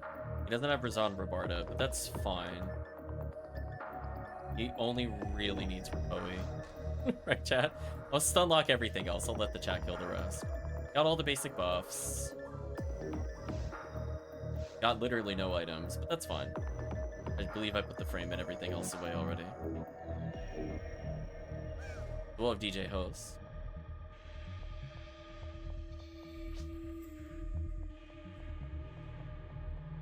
Yeah, there we go.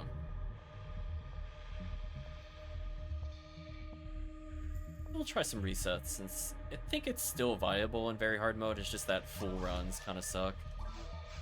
Due to the fact that it's just strictly the worst way to get value underground. Nothing stops us from doing it, but like, I said before, every time you hit a Marissa, it just feels terrible. Every time you hit a Bazooka, it feels terrible.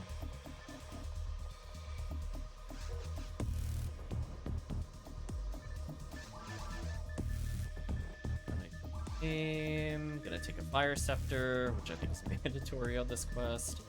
Rapoe, Adept, Double Mine, 801, Rappy Man? There. Let me go, chat. The Spartaning is happening. We'll double check that this character can't learn any other techniques before we go further. Oh, there's a Barda in here. Learn that? Sadly, I think I just don't have enough MST. That's fine, nothing a couple of levels fix. Ooh, look at this character's layout. Ooh, vanilla. Right, chat? Vanilla. Alright, so let's do Rafoe, regular Barda. I could leave that as an attack. And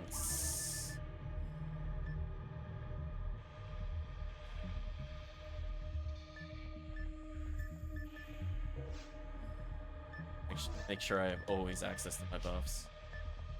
We'll do massive attack 4C. Move closer. I can do We're slowly fixing our toolbar.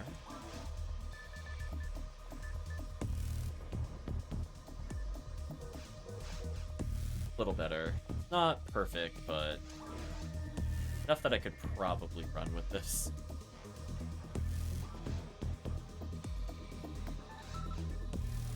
Just need one lightning technique here. Like is on Shipper.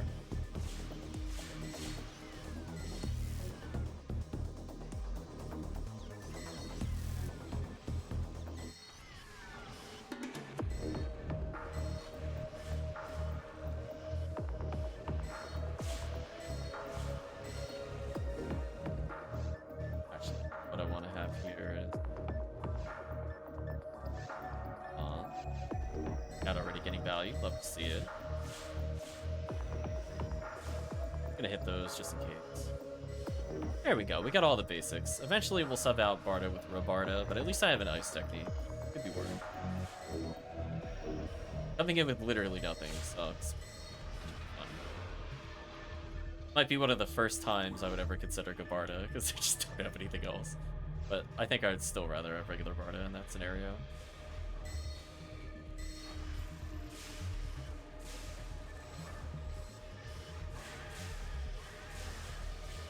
But sadly, it won't be as quite high value city. But I figured if we're gonna level, might as well go ahead and keep up. In fact, I'm gonna say this is not my problem. I come over here in a better position.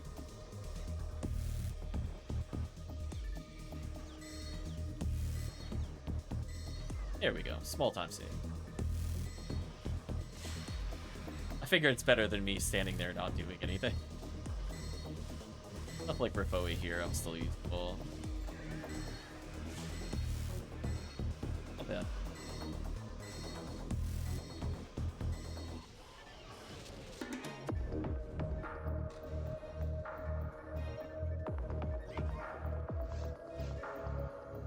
I remember how many materials is he using? Oh, he's using what? Oh, that's the character I fed the 99 mind stacks to. So I was saying before I ate 99 mind, it was on one of my spare forces. I could remember. Maybe I actually fed another 99 because I was moving techniques around a few days ago. I think I fed another mind stack from my main account to my pink ID force.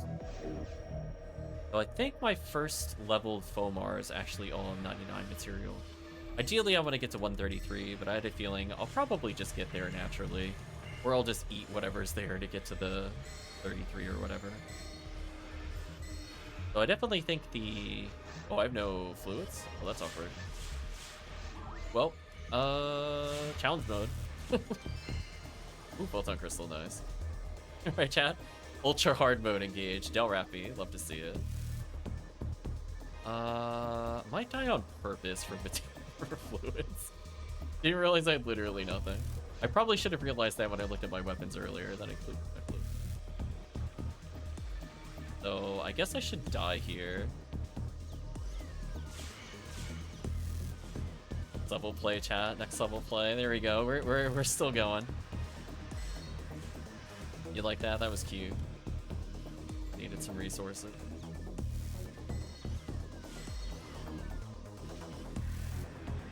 Should tide me over for the level up at least. Oh, that actually killed me? Oh, rip. That's fine.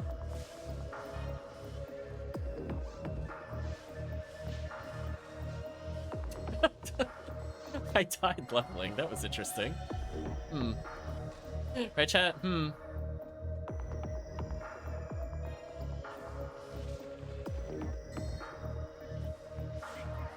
Also, I don't remember holding more than one skip doll, but I definitely came back with TP again. Fun. When we get to the end of the quest, I'm gonna purchase some stuff. Ooh, mine material. Oh, immediately. Need to hit 133. It's my magic number. Take some fluids. Love to see it. Play dodgeball against the lasers. I get to run. I'm just trying to stop these Dwarfons, and I am out of here. I want nothing to do with them. Good luck, team. I can chip him out a little here, at least. Not like I'm not helping. There we go. Our materials. Actually not been a too bad run so far.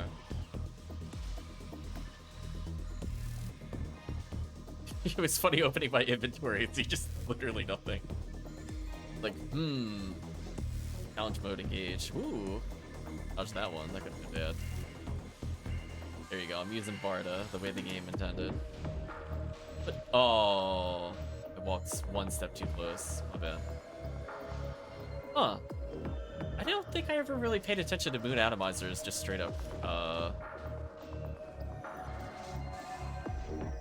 recovering TP. I guess I just don't die very often at high level force. I kind of assumed Scape Doll was the only thing that did that. Because usually I die tri-fluid. Like, the early days I would die tri-fluiding. But, like, it didn't really dawn on me there. Let's go back and get some, fluids. That way I don't need to die like that for stuff. Gotta sell a handful. Otherwise, team can lobby or whatever.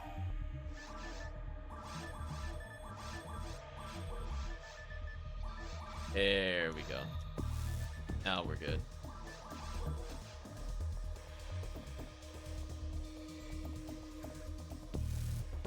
Said red. Oh, the team is continuing. Oh, I didn't think we were doing a full run. Oh, I was just gonna lobby.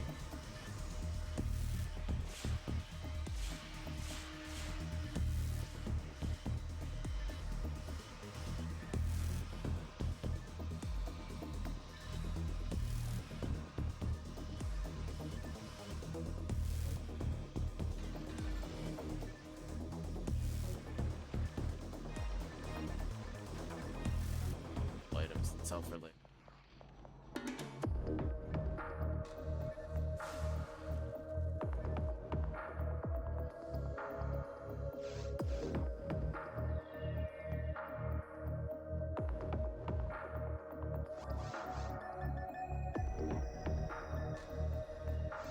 Just curious what people are playing.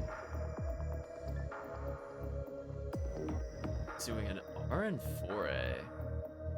Oh, that's unfortunate. We could have been playing with them.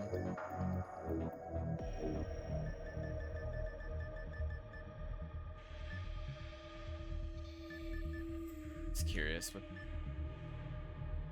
Ooh, the Restless Line. That's a good bus. Jelly Roll is still there.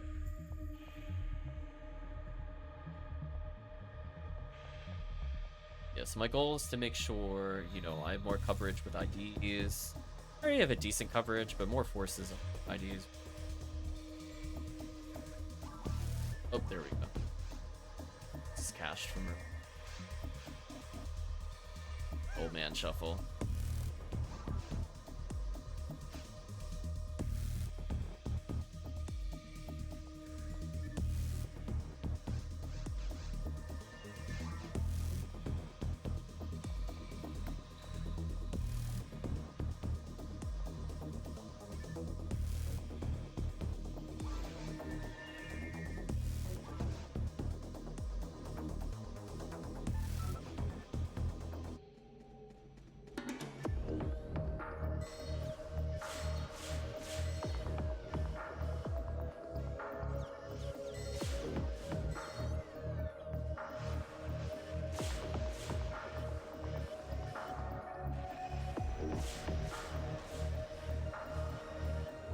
I'll have to check later if I can transfer over more Rebardas. I didn't realize I was basically low key text. It's fine. I got the most important one, which is right here.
barriers. Later.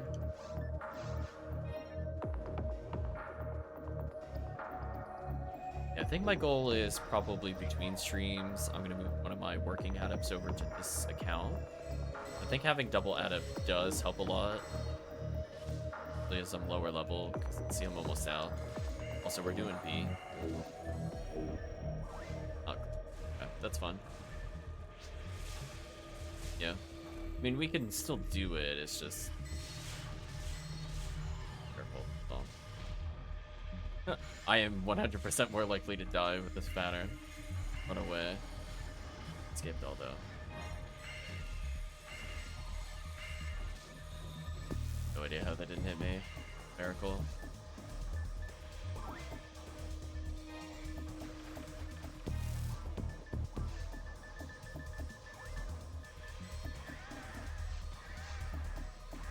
I'm not gonna Refoe these. I'm actually gonna go Foe staff.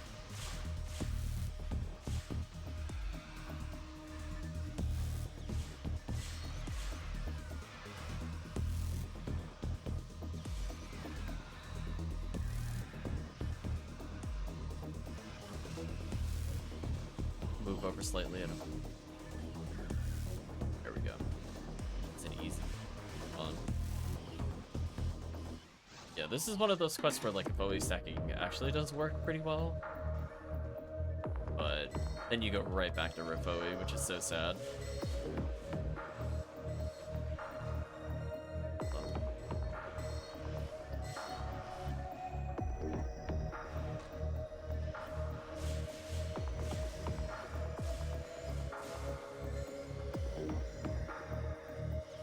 Guess I could be a dedicated stack. Well.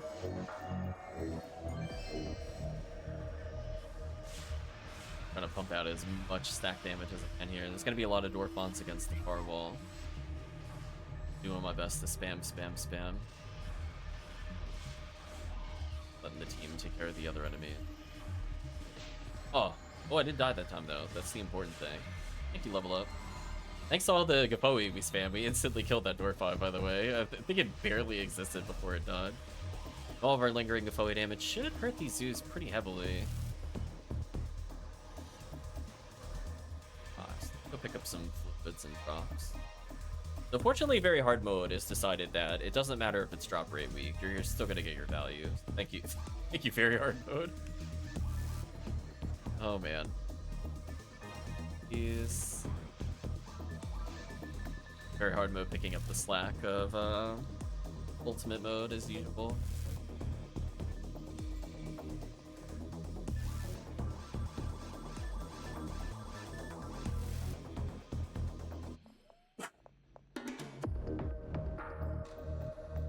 Oh, I missed the luck material apparently.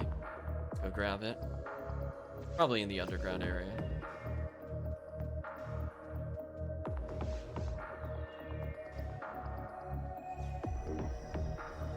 Well, Crimson Tears. If Tekkium wanted to do runs today. Oops, that was my phone. He did mention about using potentially cookies, but I guess he's not available. So I'll have to go eat soonish. But I could stick around for like 3 or 4 more resets.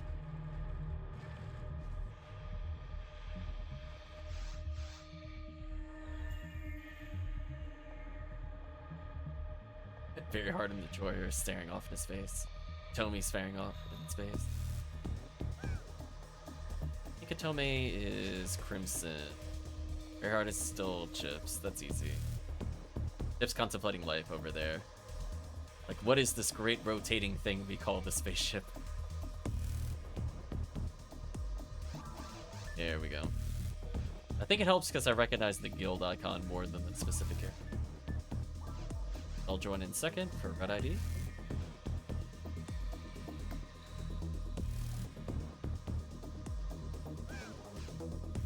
Just thinking about the value, that's fair.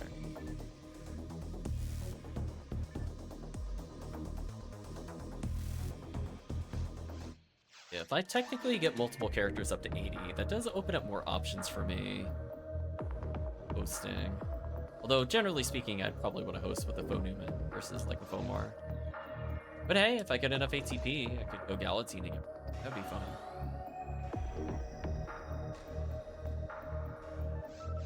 I'm almost at the point I think I can learn everything that's in the bag. I'll do a quick check again to see if I have any new techs. Any lower level Robardos necessary.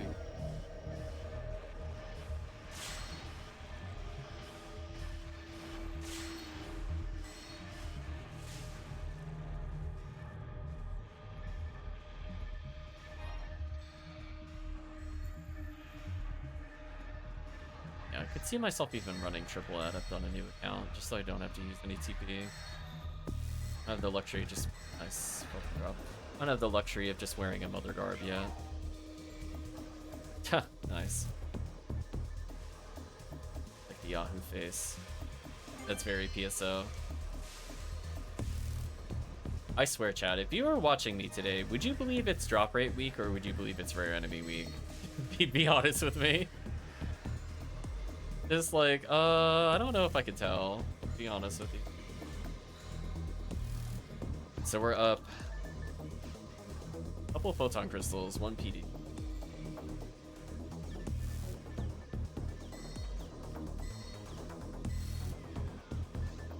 Take the foe emerge on. I was wondering why they didn't have an emerge there.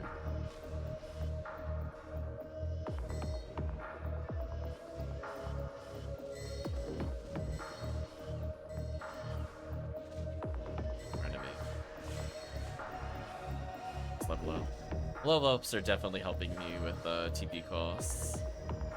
At least the first initial waves, I'm not in a big rush. Not getting their value, always good to see. Which I guess, to be fair to Ultimate, at least when we did RBR, it was almost the same level as very hard mode, but it has that drop rate boot. But otherwise, chat, if there's something you wanted to run in RBR, you have me for another 40 minutes. Decide what you want to do. 40 hit charge ray gun. I will pick it up, but I'm disappointed that it's not a 50 hit. I'll take whatever I can get on like Q Casil. I don't think it matters for her. But I would prefer it a little better.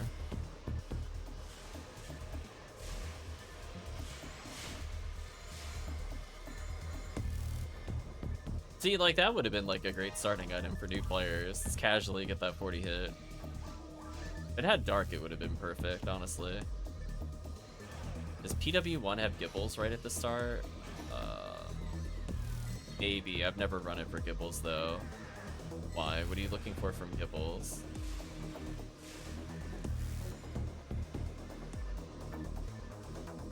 PW1 is more like you want to do CLJ sword hunts.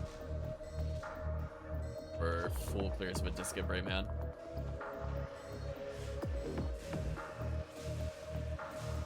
If you are interested in CLJ Sword or Disco Brave Man, you should probably play PW1 while it's in rotation. Pretty solid quest for both.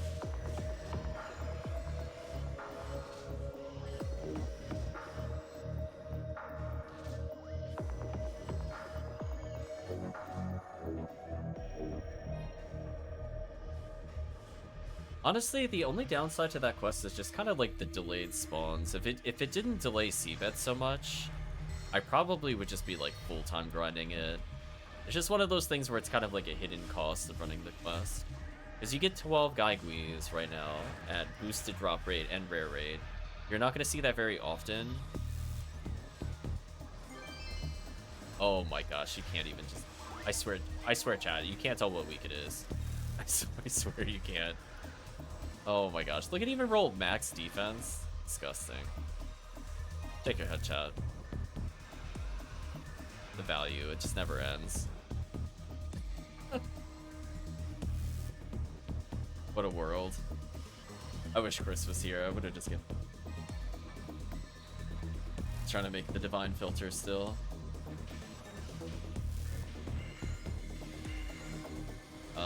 I'm gonna say you're mostly on your own with this. Good luck. I'll throw out some support Rafoes from a distance. I want nothing to do with them though. Like here, I'll help a little bit. Oh, I'm dead. I didn't realize realize the other laser was aimed at me until it was too close. With me. I got hit by the resident sniper. They're too powerful. I guess with 4 people we could still clear. I guess it's worth clearing with. I'm willing to do it with 4. I don't think I really want to do it with 3, but with Fomarl versus Gurnabulu, it'd be pretty fast. That's where our time loss is gonna be. Level up.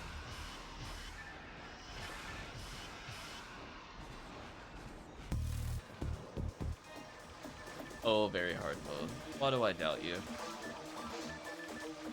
Check your head. It gave me a good weapon. It gave me a select cloak, photon crystals. Check your head, chat.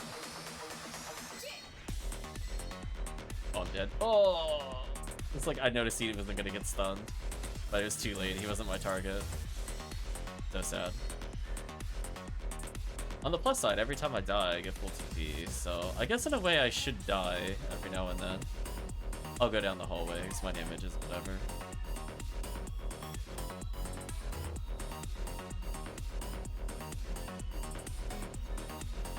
Okay, please don't hit me. Okay, there we go.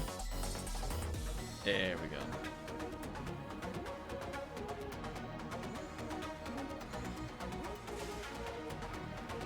Hopefully, life is treating you well, Chips. They've been so good. I mean, I gotta hit Jaya. I can't complain, but I kind of wanted a bit more than 20 hit. 35 is like a sweet spot for me. It doesn't have to be like a crazy high number total. 20 is a little weird. I might be able to... I mean, it rolled ABs. Might be able to use it on Hukasil. I'll test some thresholds later. Like, definitely I don't think it's usable on Hucast. It rolled the right percentage for me to use it on Burn Boss. So I don't think I'll get rid of it. I'll at least experiment with it. I basically want to be able to land normal heavy special on hunters, if possible, with Gaia. Or if I'm really desperate, I could go like normal special and just believe. But I would prefer to just do a nice little ascendant combo. At higher level, maybe I'll be able to get away with like heavy special or something, or heavy special. We'll see. Oh, I did almost finish updating the ATP totals for the guide. I think I got all the way up to Ruins yesterday, and I was just so tired. So that portion of the guide will be updated. They'll probably give a mix of like what is the total ATP to aim for, which is not really that different than the base ATP plus weapon for no shifty users. So I might slightly reformat that section of the guide. Otherwise, I just made sure, you know, I double checked what was in rotation. It was like, are my notes for the RVR quests accurate? So I did add a few tags, which hopefully will help people decide what to do there. I'm just gonna hope that they never hit me, chat. That's my strategy against Goron Detonator. Just hope I never get hit, because I'm so dead. Look at my 252, chat. I'm going to explode if they hit me. There'll be a violent eruption of Fomar guts everywhere. But yeah, hopefully the guide updates will be more useful. I tagged like, I think 9 additional quests is like ES plus, where like I don't recommend doing the quest unless you have Hell with like area or Demon's area in certain areas. So basically a lot of the spaceship quests have been updated, is what I'm telling you. It's like I don't recommend doing those without it. They're just not worth your time. And I feel like the guide should reflect accordingly. It's got a Zerk Needle this morning. They seem like they could be fun.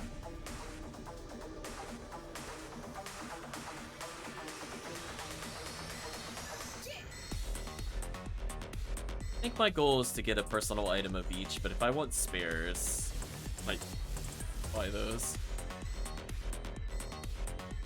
Ooh, there we go. Living on the edge. Leave me alone.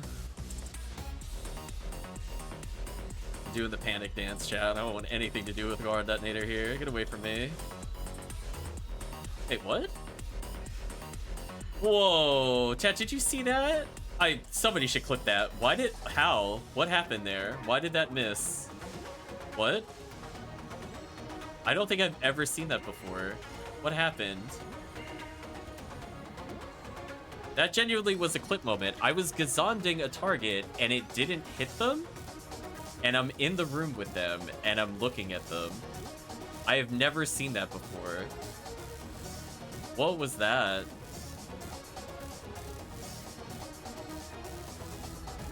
If chat doesn't clip it, I'm going back and clipping it. That was so weird. Is it like a terrain issue? Because like once I walked forward, I was able to hit.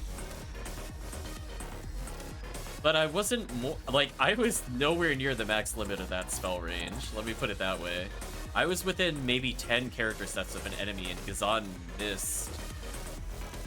It was very weird. I don't think I've seen it do that before.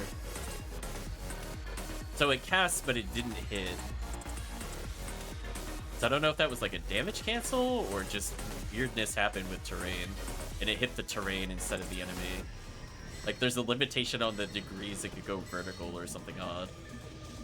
Which wouldn't surprise me, it is PSO. I was on the rock, which is outside the room. That's crazy.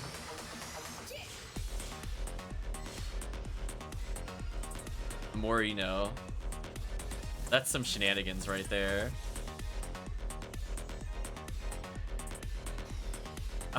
It's like, what the heck was that? Oh, it's like I'm getting so trolled right now. Just like my Gazond isn't Gazonding. Oh, man. Oh. I think Chips tried to post something without being VIP. Rip Chips. Rest in peace, Chips. It's like, PSO, please.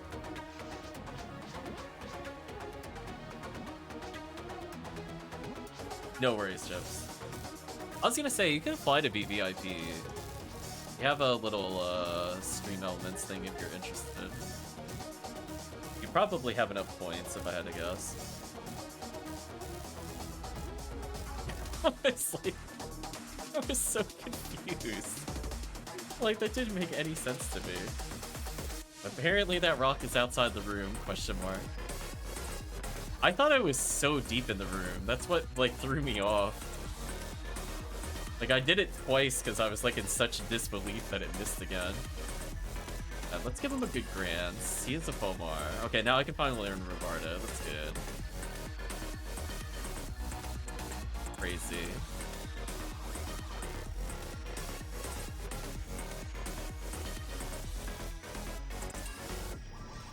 So anyway, PSO's a mess. It's pretty much stuff we already know, but we're just getting reconfirmed. Recontextualized how messy it is. Oh, that Raygun Devil is so sad.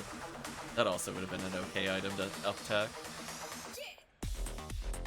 If that 35 was in the hit, I would have up-teched that to 45 hit. I think that would have been fine for, like, Rangers. What a shame.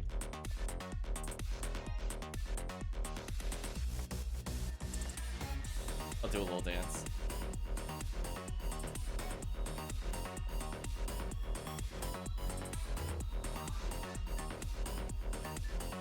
It's so good.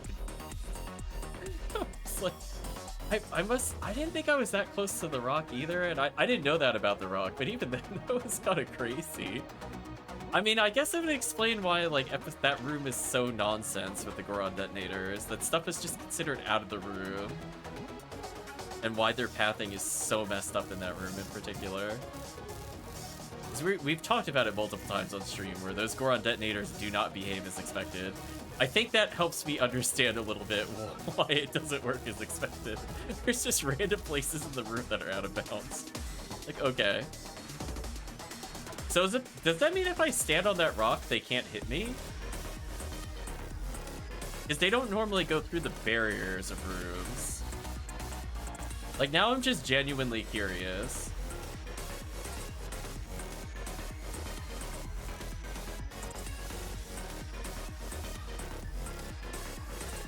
Rovarda here.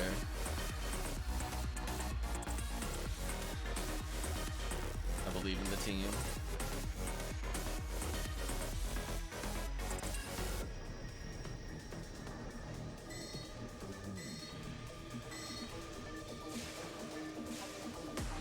Ouch.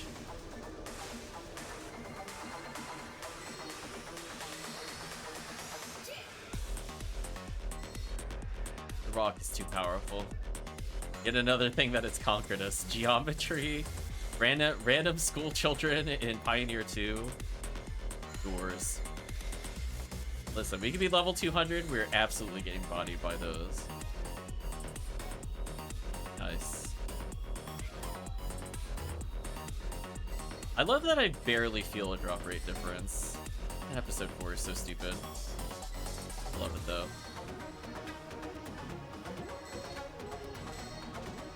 Is somebody gonna get a congeal cloak randomly? Just complete the list. Just get every item. It's fine. Well, you see, the thing is, we're playing Rare Enemy Week, which means we're not gonna see any rare enemies. So clearly, the game wants us to focus on this. Poor game. What monstrousness.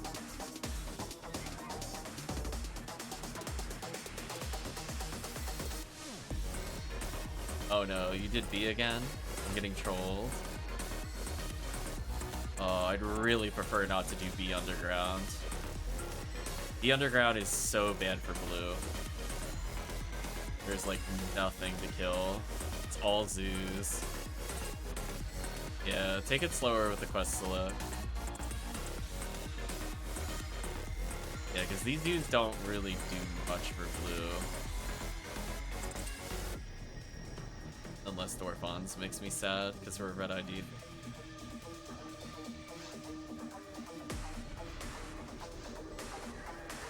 Yeah, I think we'll reset before we go underground.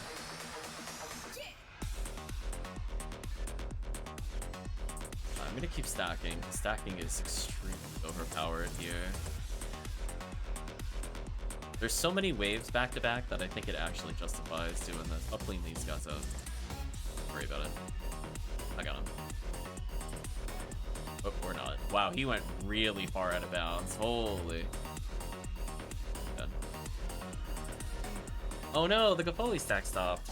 Aw, rip. I thought you guys were gonna Gapoe stack. That sucks. I would have just stayed there if I thought we were gonna break the stack. Rip. I died. Okay, now we're good.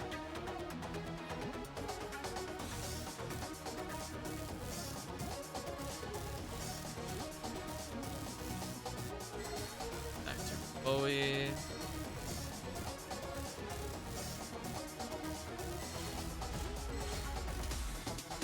I'm surprised that didn't kill me. That's fine. I'm gonna go back to the Bowie merch here. I'm gonna believe in the team's alternate damage types to clear everything else. I'm gonna hard focus on stacks to kill Dorfon here. Yeah, you can see with like multiple Gapoes just how quick this thing dies. Just gotta avoid the S-Star, get another Gapoe stack going.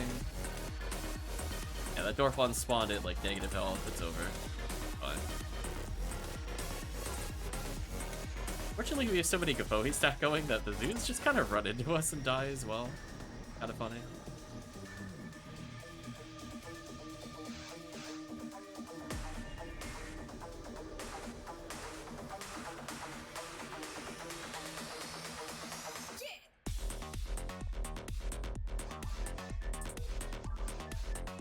Say that feeling when PSO says no. When targeted tech doesn't target. I got wrecked, chat. I was like, I was so confused. I'm so confused I cast it like twice because I was in like such disbelief. I was like, wait, is it actually not damaging? Crazy.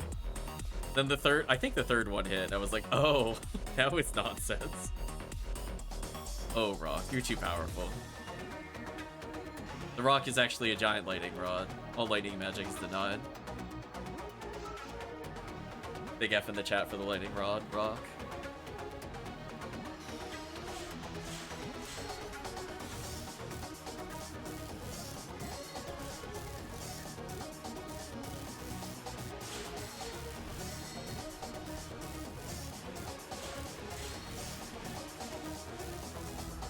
done.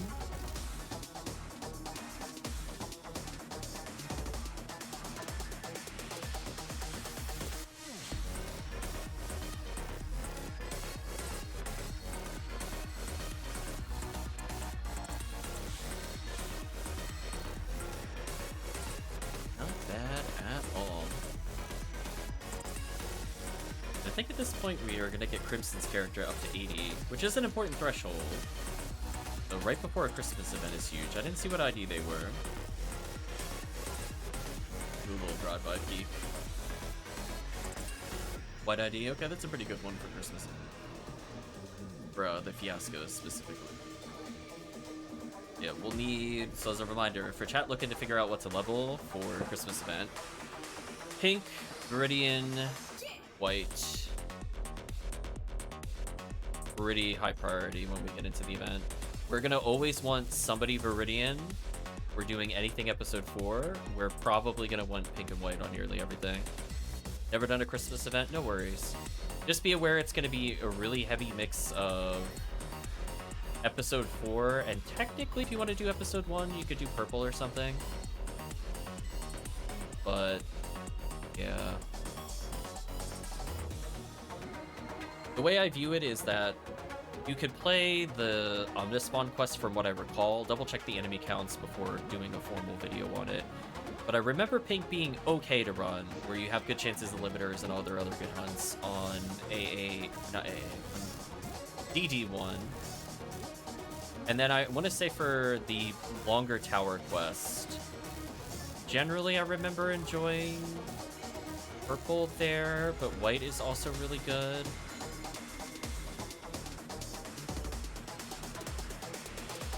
I'll double check if there's any kind of cheeky resets. I know some people, well, not some people. I know I did the Christmas Fiasco reset on Purple ID a long time ago. For all you Psycho Wand lovers out there, enjoy your 1 minute reset. Yes, Christmas Fiasco.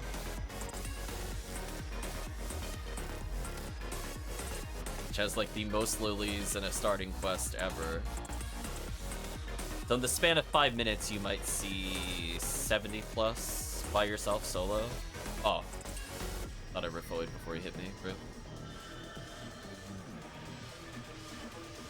Very silly.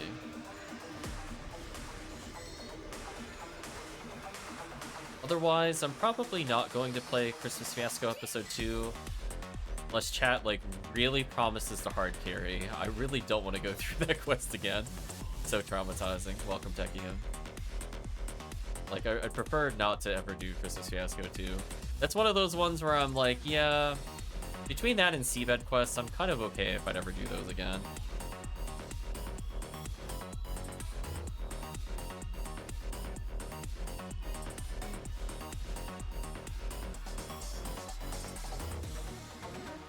Hope you're doing well, Tekkium. I'm getting close to going on food break. I'm very hungry. Hope you're doing well.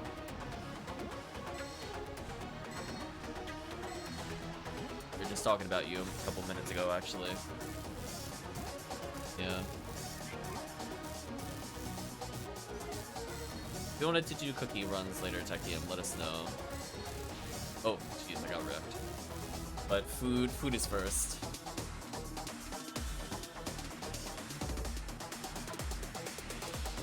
So we have a bunch of people that would be very willing to hop in. I'm playing a little sloppy since I'm hungry, my bad. Play a bit further back.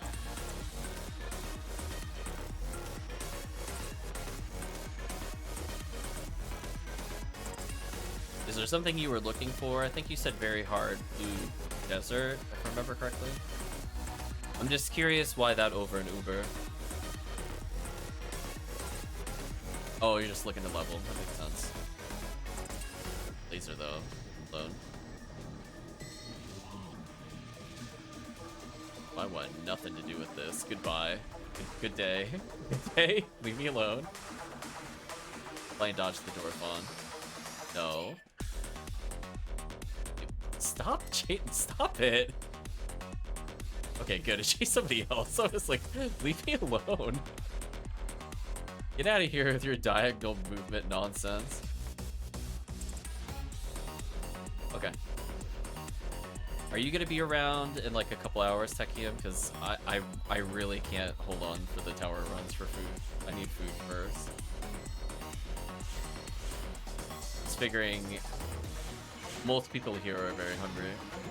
Yeah. So we'll reconvene in like, let's say, is 2 hours fine, Tekkium? I just want to make sure people have time to get food, do whatever. Then we'll do whatever cookie runs you want, and then I'm done. I don't intend to do any more, any less of those cookie runs.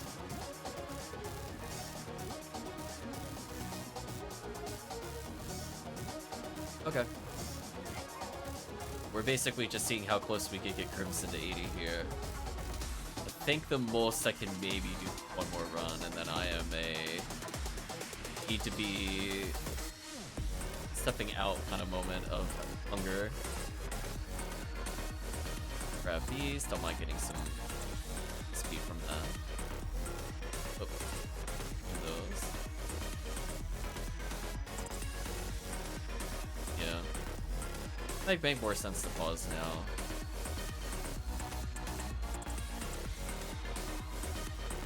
If everybody's about the same, then we'll all pause. Okay, at least we got some extra XP in. I love that we did like 3 hours of Ultimate, by the way, and we legitimately outvalued Ultimate in 30 minutes. It's not even close. It's so unfair. Why is Ultimate so bad, chat? Every time you want to give it a chance, it just disappoints you.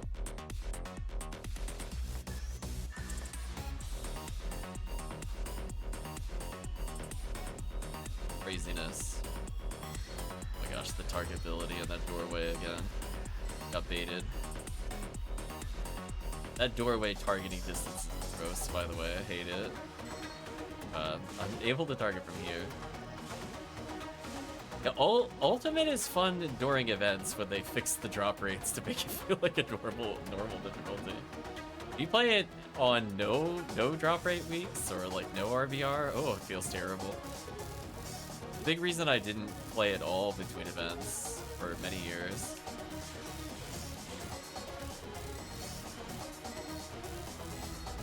Just like, man, to go for something like Anniversary or Christmas to that, you're like, ooh. Ready for my 3 hours, 1 PD days. Back in the early 2020.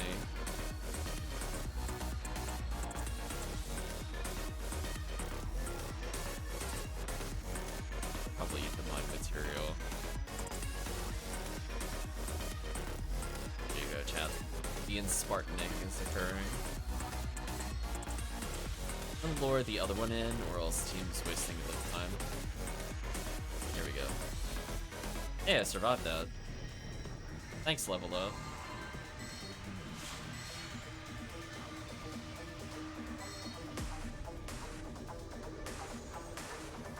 I'm so ready to die to this. Unlock? Oh, that's not fair. That I can't do anything. That was actually not my fault. Someone stopped unlocking the other one. Rip. Got bodied.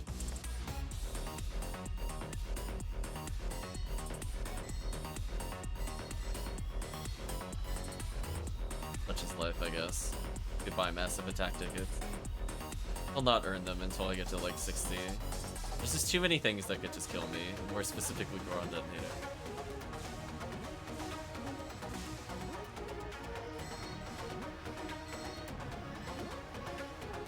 I like that I'm basically not really scared of Dorkmon.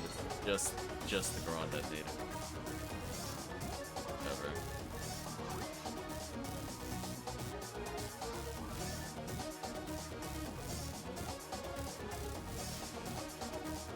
There we go.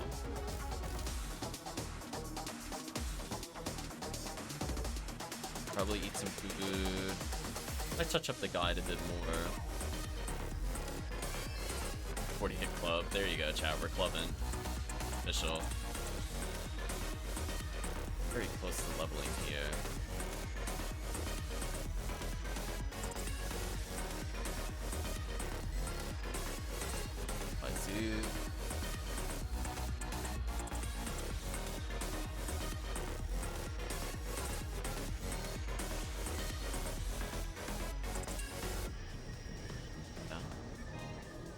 out a safety Convoy to hit the Rappy. Another safety Convoy to hit the Rappy.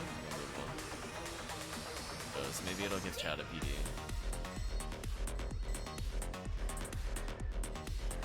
Safety Convoy so I don't die here. There we go. I want to be first to the Gerda-Bulu, but I don't want to be last. It's that tricky navigation to figure out how I don't die in some of these next level challenge.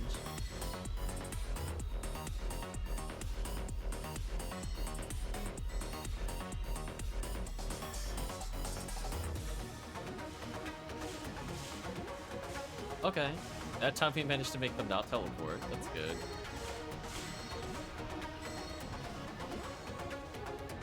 Ready for him to teleport left and try to slap me. If I see him teleport at all, I'm out of here. I'm holding forward.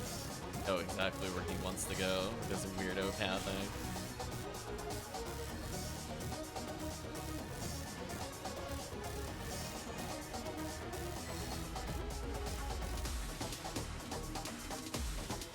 There we go.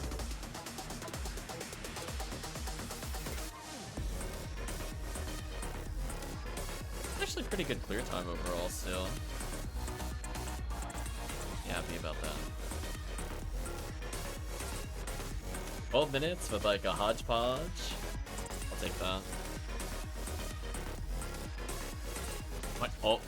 My 5 tickets. Also, I realized my tracker at the bottom is cut off. My bad, chat. Let me fix that. I keep forgetting that OBS acts really weird sometimes. It froze the bottom of the portion. Roll your eyes, Jenna. Thanks, OBS. It was definitely giving me issues earlier today, so I'm not surprised randomly part of my UI was frozen. Anyway, I'm at 12 tickets. I looked at the screen and I'm like, there's no way I'm at 0 tickets. Listen, I know I died a couple of times, but ... I don't believe that. So anyway, chat, we're gonna go on break for a couple hours to keep an eye out on the Discord for some cookie runs.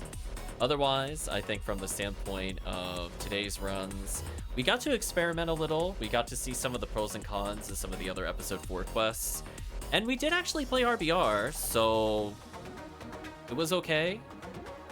I think from the standpoint of, you know, PW1, I don't enjoy it as a split quest. I did play it as that. I don't really prefer it that way.